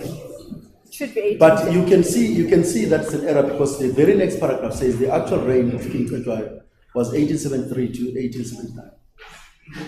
Does that sound okay? But you say in paragraph 14, it is only the king who appoints one of his queens to be the great wife. Did the late king not appoint the late queen as the great wife? Because the brothers of the king would have known.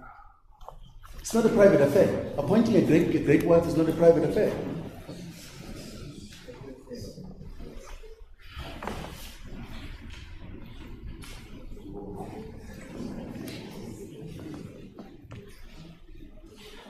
So it says the circumstances under which a great wife is further. So now, if that is what you are putting to us, Mr. Misuzulu, why then was Prince Simagada affiliated to Queen Mandu? You know, President, I'm going to ask that question is answered by this Magade team.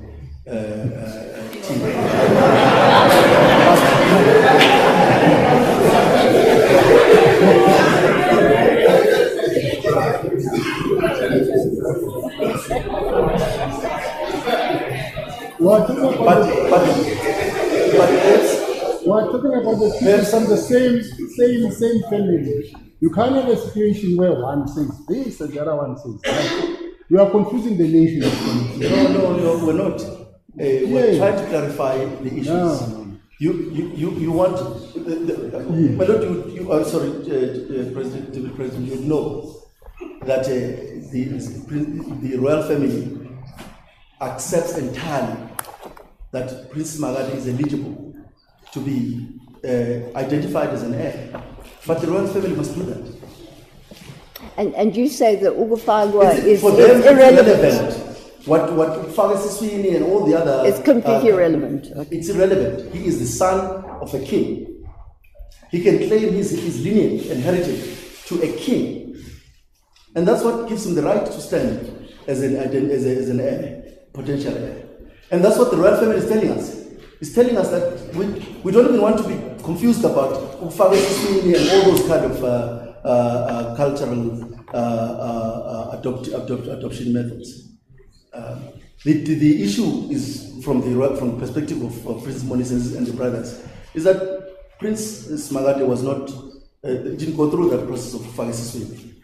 He was accepted as a son of the royal family, and they would. So Prince Smagade did not go through the process of Fagasiswini. That's what you are saying. Yes. One thing is he was accepted by his father as a son, and so he had a home in the family. I'm confused now because that's a basis upon which he claims entitlement to succeed to the throne. Now you are saying that custom was never performed. Yes, no, the brothers to the king are saying, and I would trust the brothers of the king.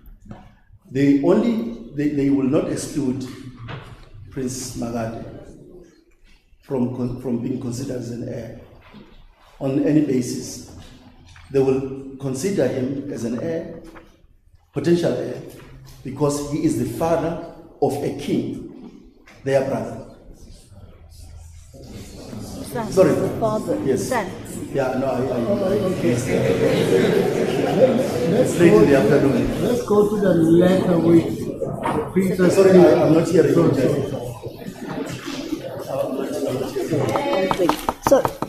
So Mr. Masuku, I just want to get it absolutely clear. He's a potential heir, but it's not on the basis of Ugufagwa. No. And Ugufagwa is irrelevant to this case. As far as the completely royal family is irrelevant to concerned, this case. He is a son of a king, their brother. And his standing as a son of a king entitles him to be considered as a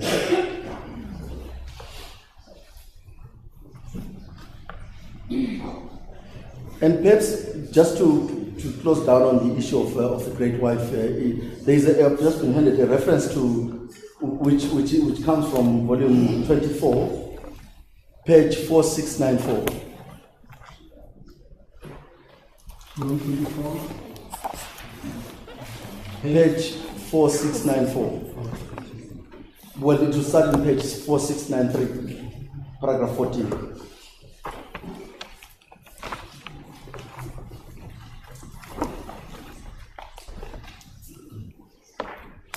And this is an expert historian, Simon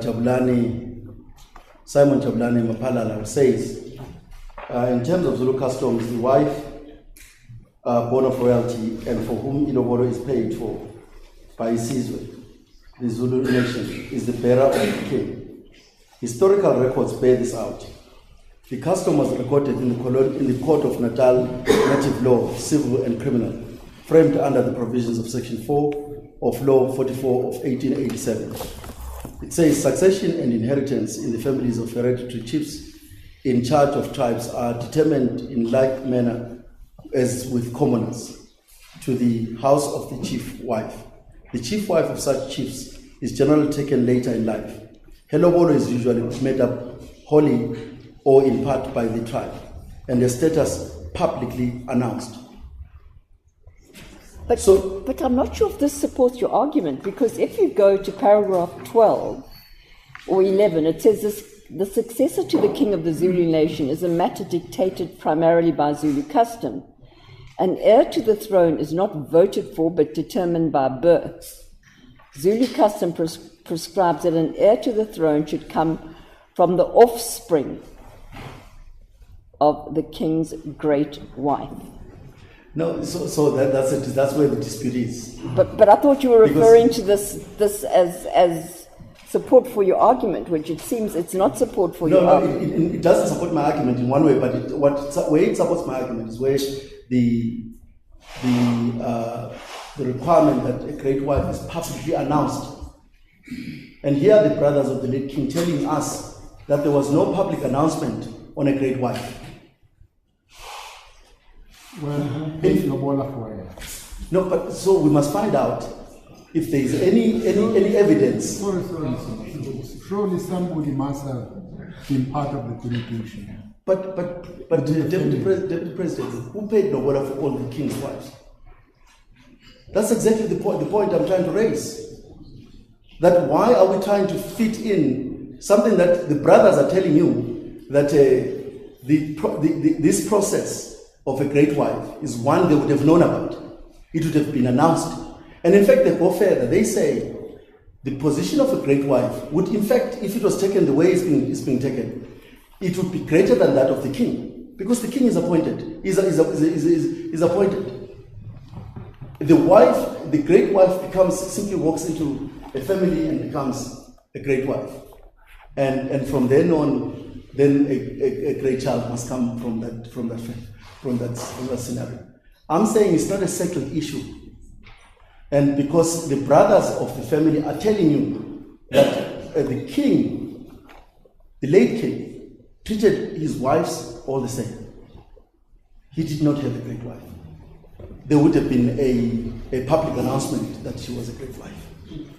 Of course, they recognized the fact that she was coming from a royal family of the Swati kingdom. They would have recognized that. But it would not have granted her any status higher than the first wife or the first queen, the second queen, or the third queen, or the fourth queen, as far as this particular family is concerned. Why was she named the successor in his will? Well, we could ask, but the person who would have nominated as late king. That's a question that I wanted to put to you, Mr. Misuzulu. If you can just go to the will. What pages is the will of the king, the latest one?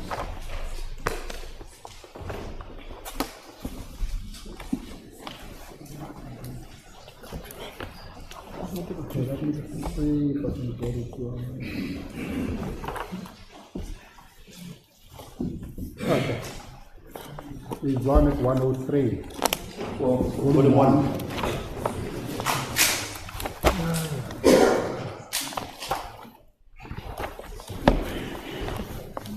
Okay, the quality of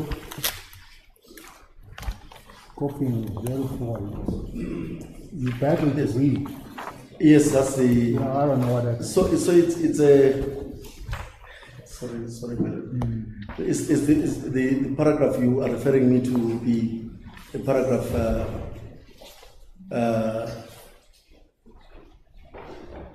Paragraph 15. Succession to the throne.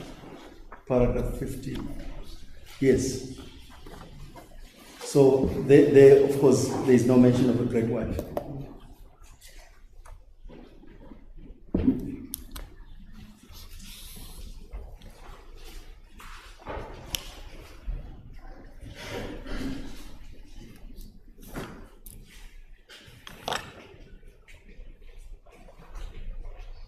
Yeah, proceed, Mr. Masonga. And of course, you will see that if you look at the will, it tells you how he in page 105, paragraph 6, he says, "In my lifetime, I got married to 6 queens as my wives. In each instance, I had consummated my marriages according to all of the 3 marriage systems, and some of them. Each one of the queens is allocated a palace, which for all practical purposes is her permanent home, and I remain the head of the palace." So there's no where he identifies one queen as being the queen who must bear to the throne.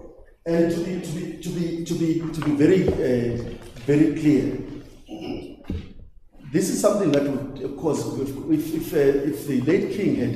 Sorry, can I go to paragraph? It's page 114. That is the first will. Paragraph 15. It's difficult to 114. read. Is it paragraph 16 or 15? It's 16. 114. Are you by nominate failing Queen? I can't wait.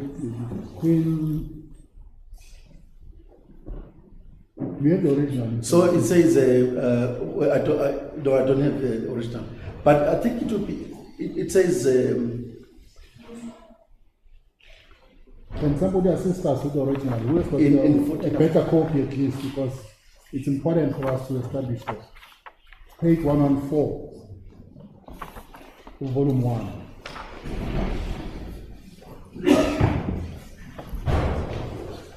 I don't know whether it's with the Queen or what.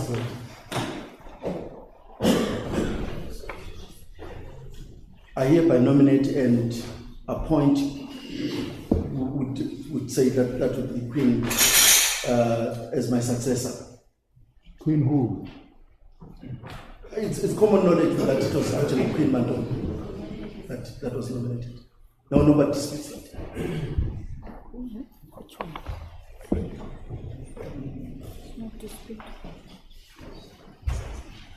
Mr. Misuzulu, I'm not sure if you've answered my question. We'll try and get a clearer copy, President. I'm just not sure if you've answered my question. I said to you that if there wasn't a great wife, and you've said that he married 6 wives and he treated them all equally, what do we make of the fact that he did appoint her as successor to the throne? Does that not mean anything? So that debunks 2 things. Before I get into speculating why the king would have nominated his the queen, it deals with 2 aspects. That question. The first one is that the king by birth theory is not there, because the king, if he understood that his son was a predetermined king, would have immediately appointed him. he was already old enough to be king. The fact that he didn't appoint him tells you that there was no predetermination on who the king should be. But the second one is that the king could have chosen anybody to be a successor. And in this case, he chose his wife. There is nothing more that ought to be read into it.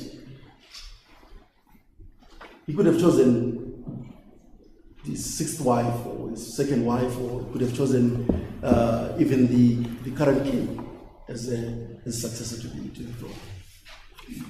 So he could have chosen anyone. He could have chosen me. No. I'm no longer No, with respect, I'm sure you understand what I mean. No, but would it have to be a wife? Queen firstly before you can be chosen. So you accept that it would have to be a wife? It would have to be a queen, and there's 6 of them. He chose one of them.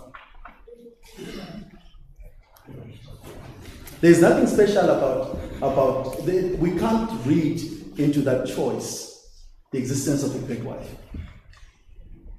which I think is an attempt to.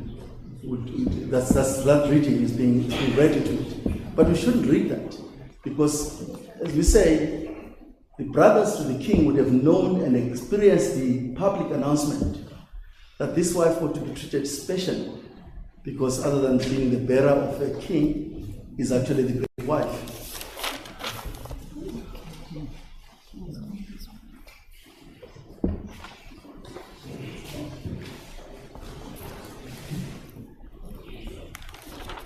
So your submission is that everybody is entitled to raise their hands and say, Everybody would be. You would mean everybody in the royal family. Yes. Yes. Sons and daughters? Yes, because you've got to ban the customary primogeniture requirement to choose a worthy successor, and it could be a daughter of the king. All right. In this case,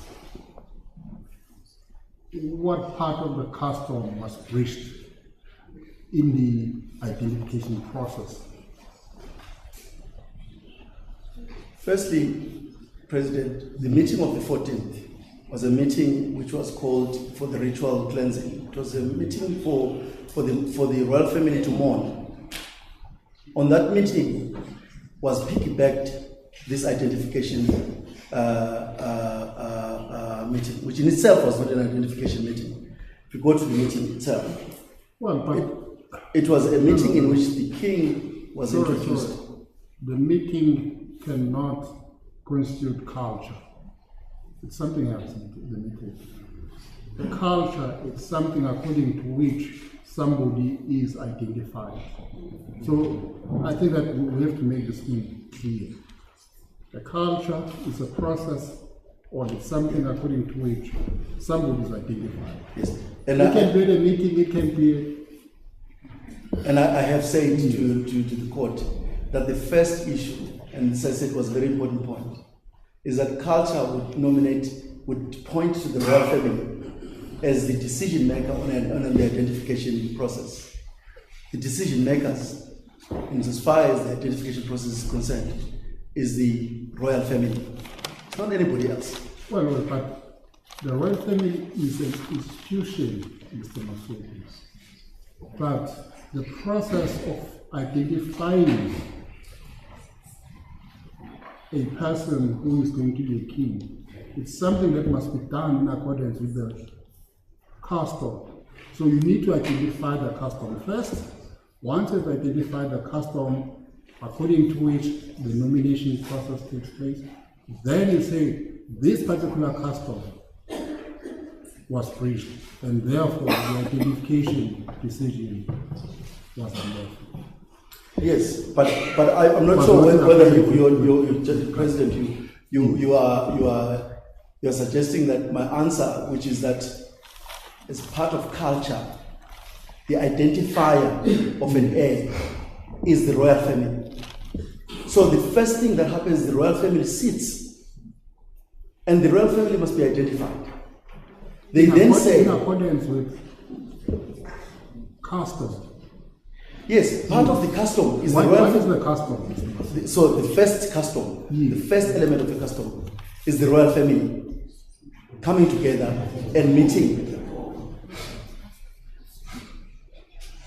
Right, and then Because nobody else identifies except the royal family in terms of custom. but that identification process must be in accordance with culture. Yes, it's in accordance with culture if the royal family has identified the heir. Yes, what is the culture? What is the custom? That is what I'm baffled by with respect to President, because you insist on me answering the same question the same way. No, it's not. The same answer I'm giving you is this. The Royal family is an institution. Okay, it's an institution, but that institution operates within a certain culture, custom. When it does things, it does those things in accordance with the Zulu custom. So my question to you, what is the custom when it comes to identification of the king? Right, so We've identified the institution so far that the institution that is tasked with that obligation is the royal family. It's an institution, it's not a culture, the royal family. no, but you see that is where I have a difficulty understanding how you edit out the institution itself as not being part of culture. Can anybody identify an heir? If, for example, a church came and identified an heir, would that be in accordance with the culture of the family? It wouldn't be. Well, granted. So I'm suggesting to your lordship, and I'm submitting to your lordship, that you must accept that culture points the royal family as the institution that must identify an heir. What happens when the royal family has met and now they're considering who the identified person must be? I pointed out right at the beginning that the royal family, as explained in these papers, would have conducted all the rituals that are necessary when they sit down to deal with the actual identification of the heir. And it's dealt with respect in volume 9, page 3491, from paragraph 29. When they sit to then talk about who should be identified, one of the questions they would ask is, one of the questions the royal family would ask is, if there was a great wife publicly announced, or if there was an heir already preferred by the king, they would start there. The king prefers this particular individual to be the king. There is evidence of the king, or the king told me as the brother that the person who must be identified is so and so. Then the royal family will say, okay, if the king says this is the person, the king's word as the head of the family must be given effect to, and that's what they do. So your submission is that there is no established customary law and custom in terms of which the identification process is undertaken. I'm not sure what your lordship is actually looking for, but here is my final attempt at answering the question. The royal family meets. They then determine, do we have forget about the will, because the will. No. I'm saying to you, because I'm trying to answer your question about what happens when the royal family has met. When the late king has identified a person that the royal family, that he says the royal family must identify, then the leader of the royal family, at that point, in this case it would be the eldest of the royal family, in this case it would be Prince Mbonisi, would say, I'm aware, because the king told me that so and so should be identified as an heir. Then a number of members who are present will say, okay, if that is the will of the king, what must we do? We must give effect to it. Now, I don't know whether we are shutting Buzi or wins one after that. No, all I know is that the royal family sits and they discuss, they identify the heirs. These are the heirs of the king. And we break it down quite easily as well, because we say when the king has identified an heir, the discussion is easier for the royal family. Where the king has not identified an heir, Of course, then the royal family sits and decides, firstly, to say who are the members of the royal family who are eligible to be identified as heirs to the throne. And some of the heirs or some of the children of the late king would perhaps not be known, but known by just a key group of people within the royal family. So they would know of a son who is in another province, who is supposed to be identified as an heir. So that's when they discuss the. But you see, I think that we need to be loyal to the legislation, Mr. Masosi, which is Section 8(1)(a).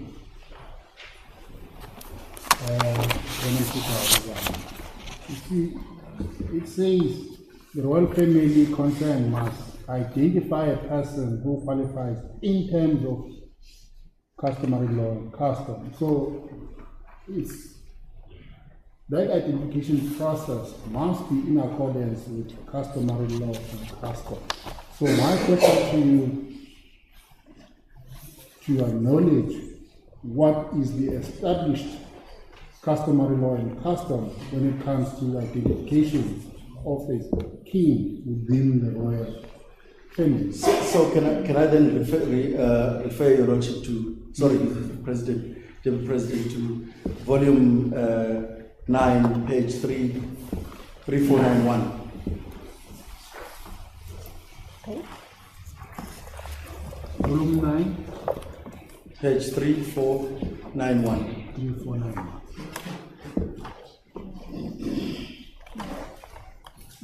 And this is Volume 9, no. 3491. Oh, I beg your pardon. It's volume 18. I put the volumes together, so volume 18, page 3491.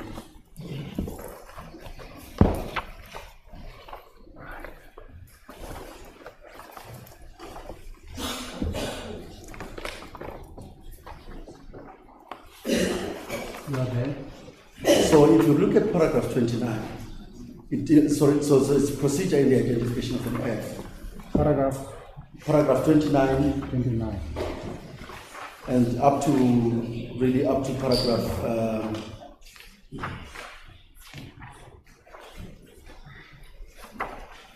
up to paragraph 40.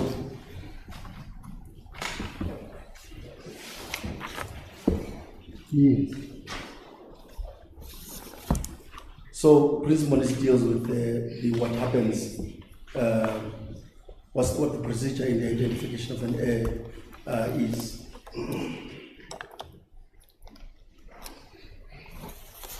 But I'm just really want to emphasize the point that it is customary law that the royal family identifies an heir. So an identification that is in accordance with customary law is done by the royal family. And that customary law, what does it tell us? It tells us that the royal family will decide amongst the heirs who should be identified as an heir.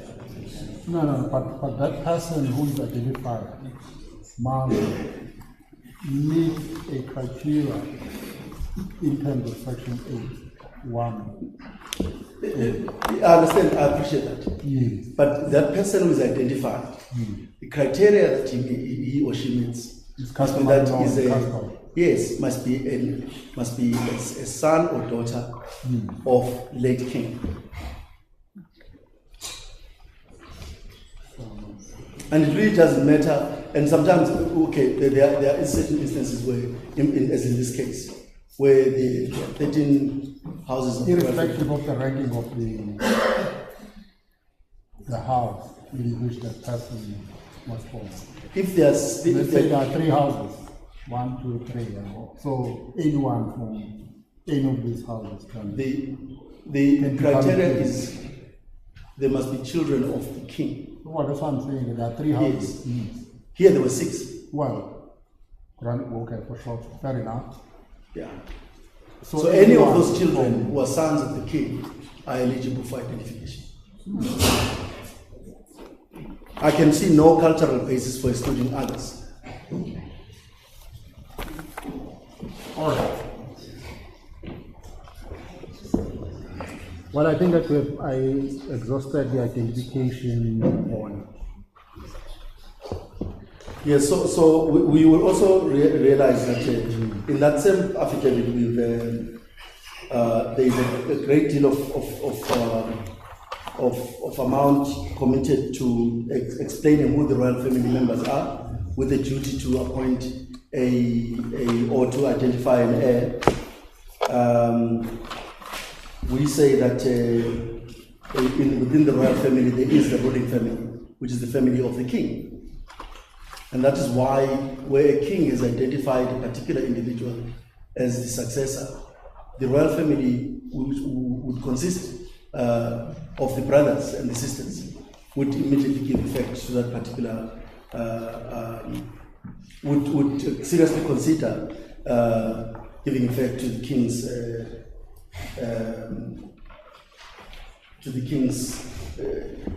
identified heir, because he's the head of that house, and because the royal family respects the head of the house. And what he says is considered quite important by the royal family. And this is why, for the royal family, and this is context in which one must understand the Prince Mboni's involvement in the case, right from the beginning. Because he understood that as a royal family, they would have to contend with things like the wills themselves. If the wills are pointing them in a particular direction as to who should be king, they would have to be considered by the king. And so when there's a dispute about the wills, you would have wanted that to be resolved first before the royal family sits to actually decide on who the heir is. And that was sensible to do.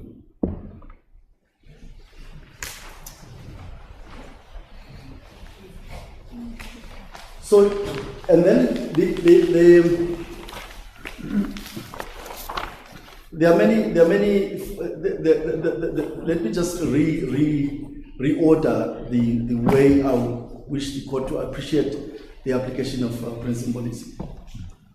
It was an application to review and set aside the identification decision, and the basis of it is set out in our heads of arguments. One of which is that as the brothers to the king, they were not involved in the process of identification. And secondly, if you look, one looks at the meeting of the 14th, which is a meeting which was called against him on the back of a meeting of the royal family, which was performing a morning ritual. You will see that a number of those people who were in that meeting were not members of the royal family.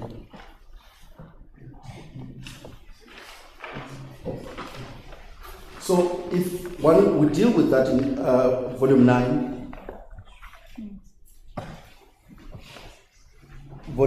from where the deficiencies are, which points to the unlawfulness of the meeting of the 14th. From it's volume 9, page 1665, paragraph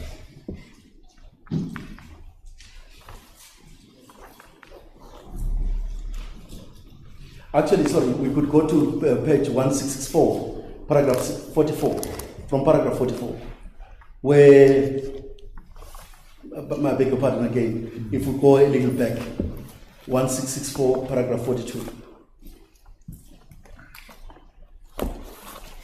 We say that because this meeting was convened during the COVID pandemic period, a register of those attending was taken as required by the COVID protocols and regulation. The list appearing as annexure KM8 was prepared for that reason, but is now used as a meeting of the Zulu royal family. It appears that when Prince Vitalis heard about this gathering, he opportunistically decided to call a meeting of those present to attend the meeting. There was no notice or agenda for this meeting. It is clear from the list, and we will know that there was no notice except someone who claimed to have called members that should have attended the meeting. There was no agenda for this meeting. It is clear from the list in KM8 that many of those are not members of the royal family and therefore not entitled to be present at the meeting to identify a successor to the throne. In any event, Prince Butele is neither consulted nor had no authority from the royal family to call such an important meeting under those circumstances of a ritual cleansing ceremony. So the second respondent has attached a list of attendees to the meeting.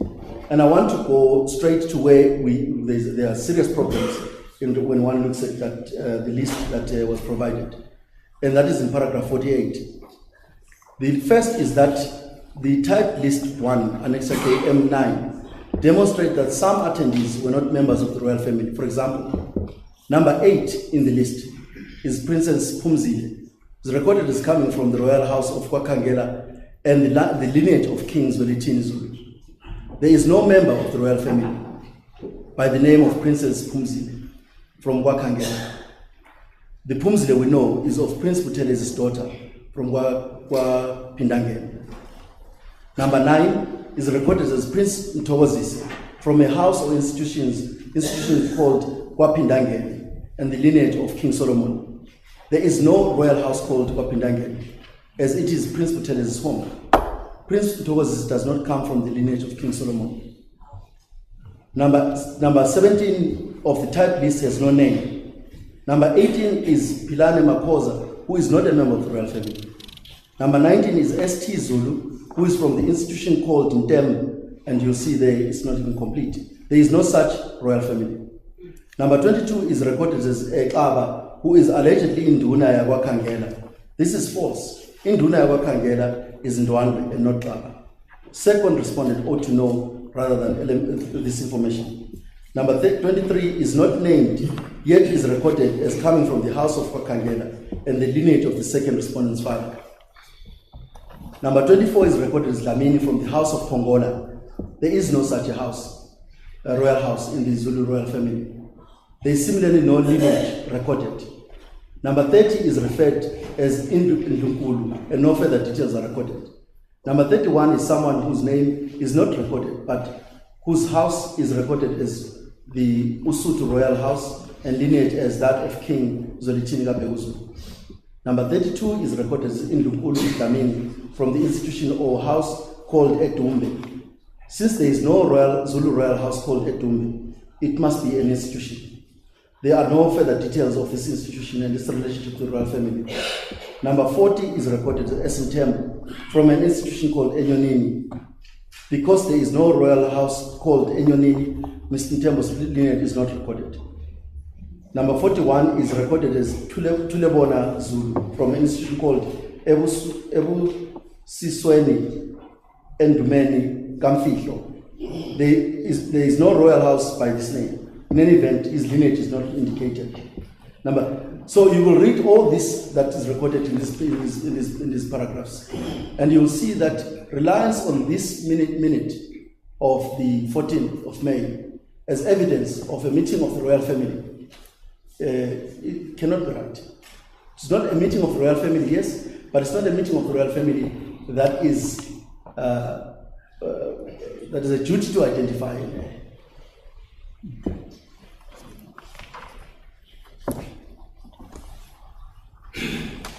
And then the further problem, obviously, with the allegation that the meeting of the 14th of May 2021 was a meeting of the royal family, is that there's all the people that attended that meeting were members of the royal family who, with the right to identify an heir, do not file any confirmatory affidavits. You would have expected members of the royal family who were present on the meeting of the 14th of May to file a confirmatory affidavit confirming that they were attending there for the purpose of identification of an heir. But we've indicated a significant number of people who are recorded in the minute and in the attendance register who were not members of the royal family. And with respect, that meeting cannot have been a meeting of the royal family. That is a duty to identify an heir. And it's not disputed that there were no consultations made with the brothers of the late king by Prince Buthelezi when that meeting was scheduled. No consultations. He doesn't say so himself.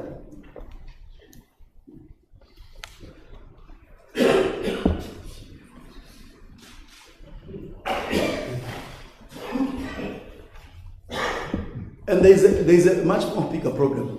And I read that my learned friend appears to have not relied entirely on the document that purports to be an affidavit from Prince Buthelezi. In the review application, Prince Buthelezi did not file an answering affidavit. And yet, the meeting of the 14th of May hangs entirely on him. And we know why he did not file an affidavit.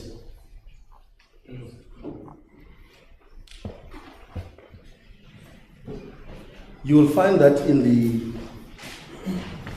the affidavit of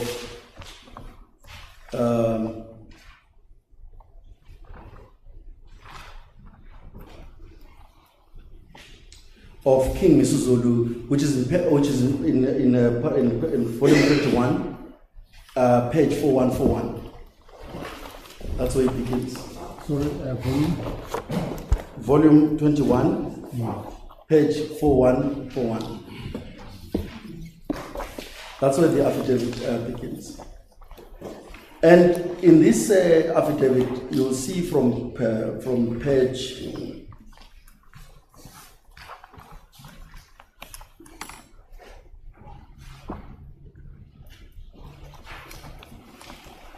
I see, Mr. Misuzulu, that 4 o'clock now, but we're not rushing you to finish.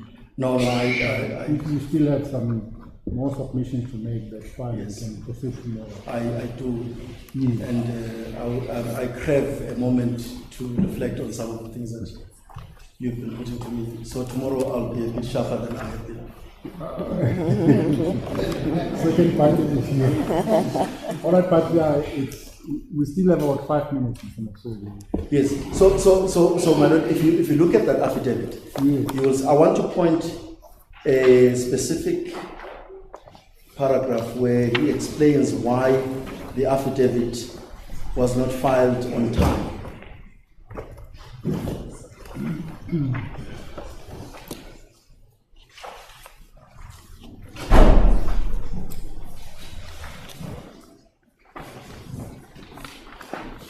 Yes.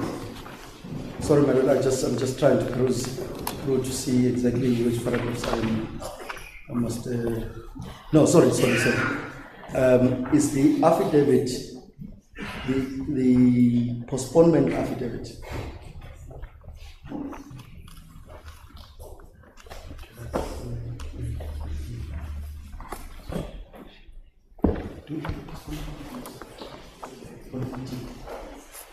Sorry, so it's volume 19.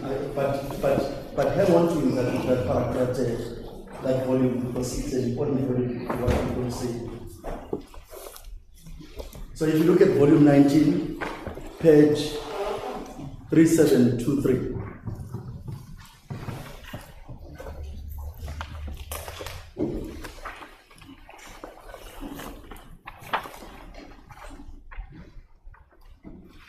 He says from paragraph 3.1, page 3727, after being served with 2 applications under the 2 case numbers and on the advice of Prince Misuzulu in his capacity of traditional Prime Minister of the Zulu nation, we instructed and mandated Strauss-David to act as our attorneys of record in both matters. And then he explains that they accepted the instructions. And then he says, paragraph 3.3, given Prince Buthelezi's capacity as traditional prime minister and head of the Zulu royal family. And may I just pause there? Prince Buthelezi was not the head of the Zulu royal family. He was not the head of the Zulu royal family. The late king was the head of the Zulu royal family. So that's an error there.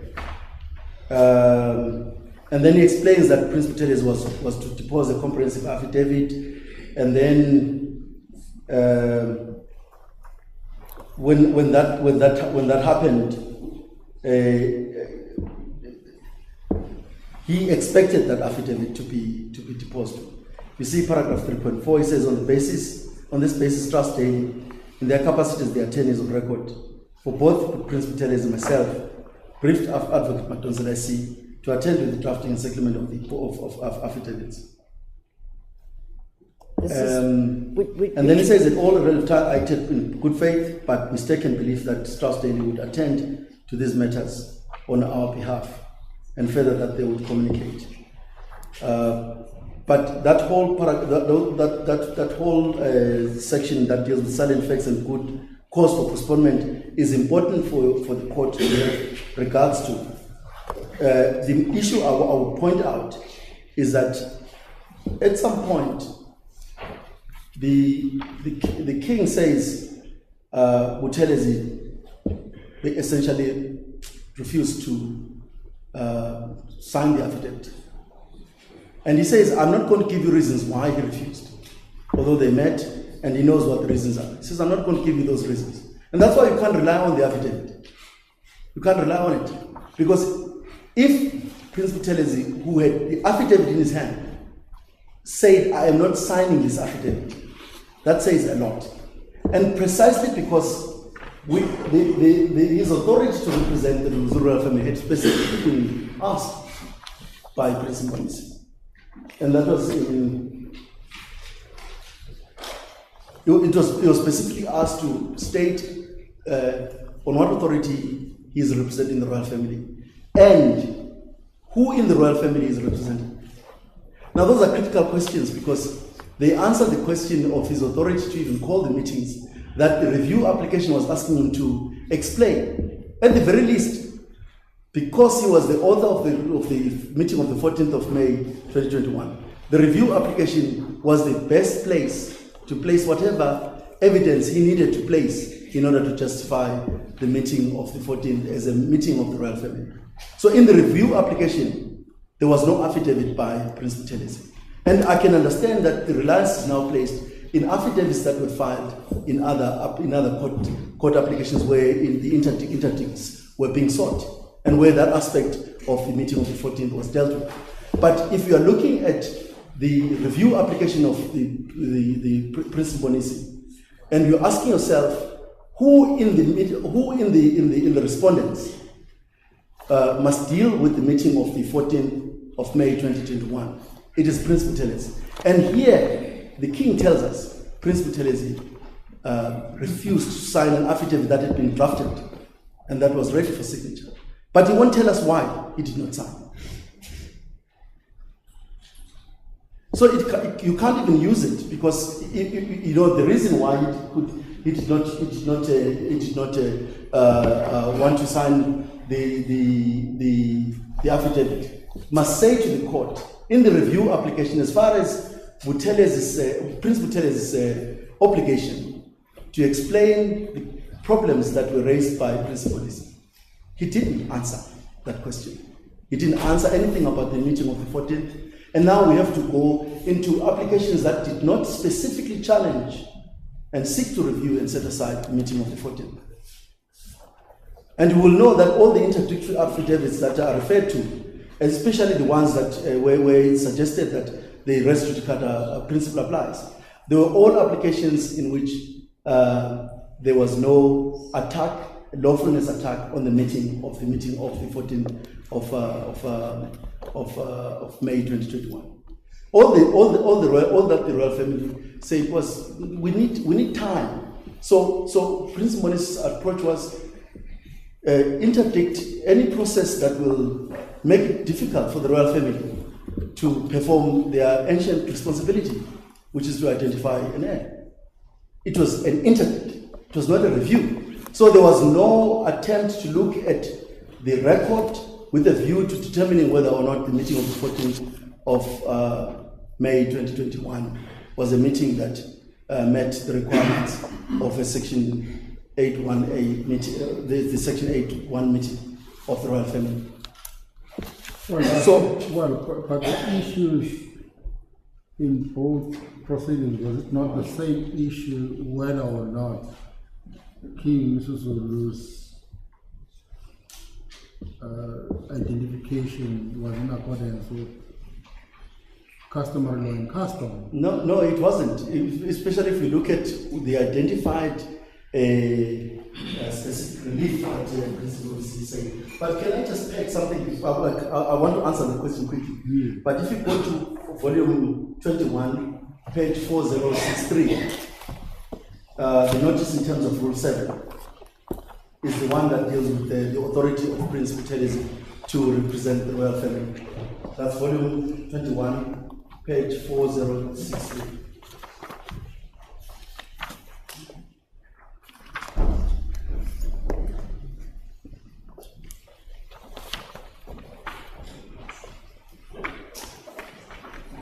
Yes. So in volume 1,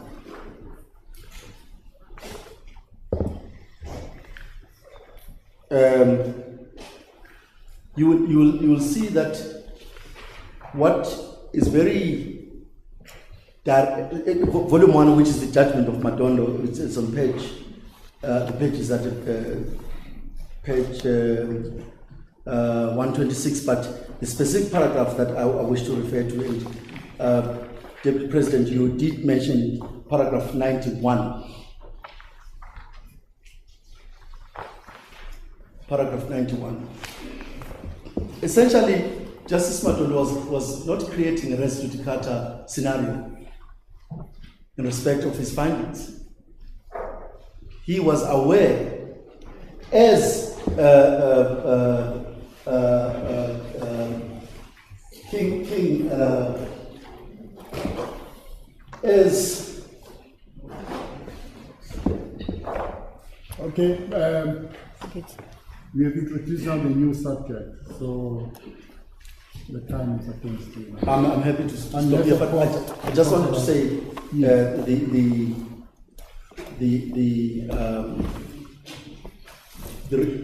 the right of any member of the royal family was reserved in the judgment of Madondo to challenge any of the findings that were not in an appeal.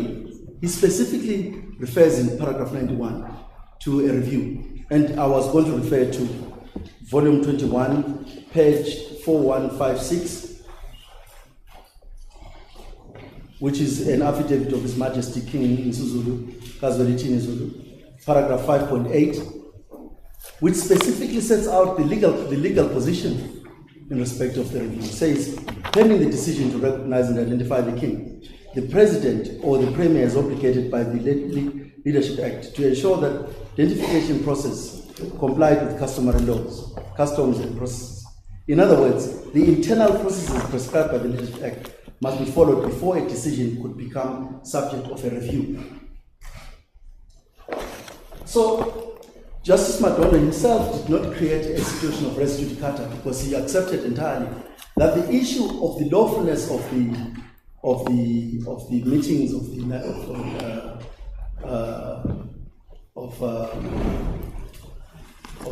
14th of May were issues that could be litigated in a review application.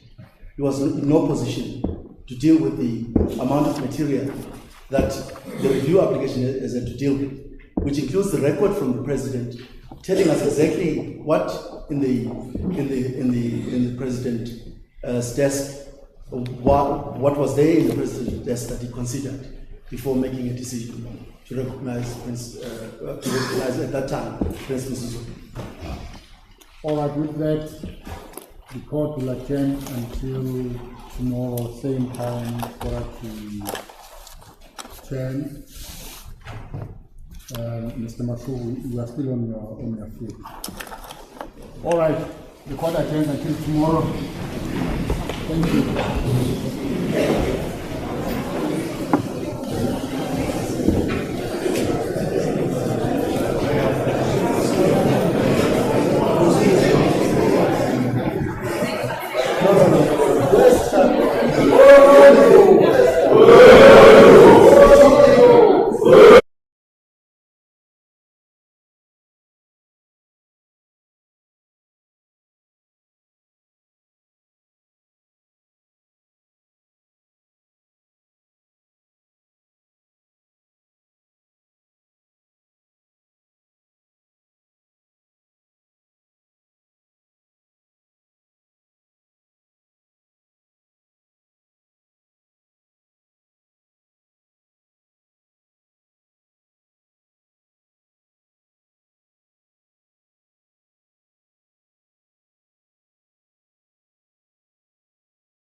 No,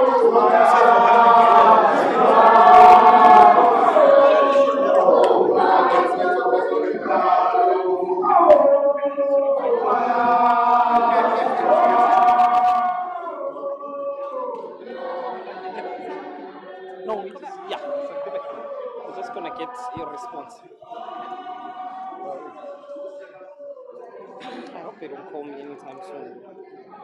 But also for now, maybe more.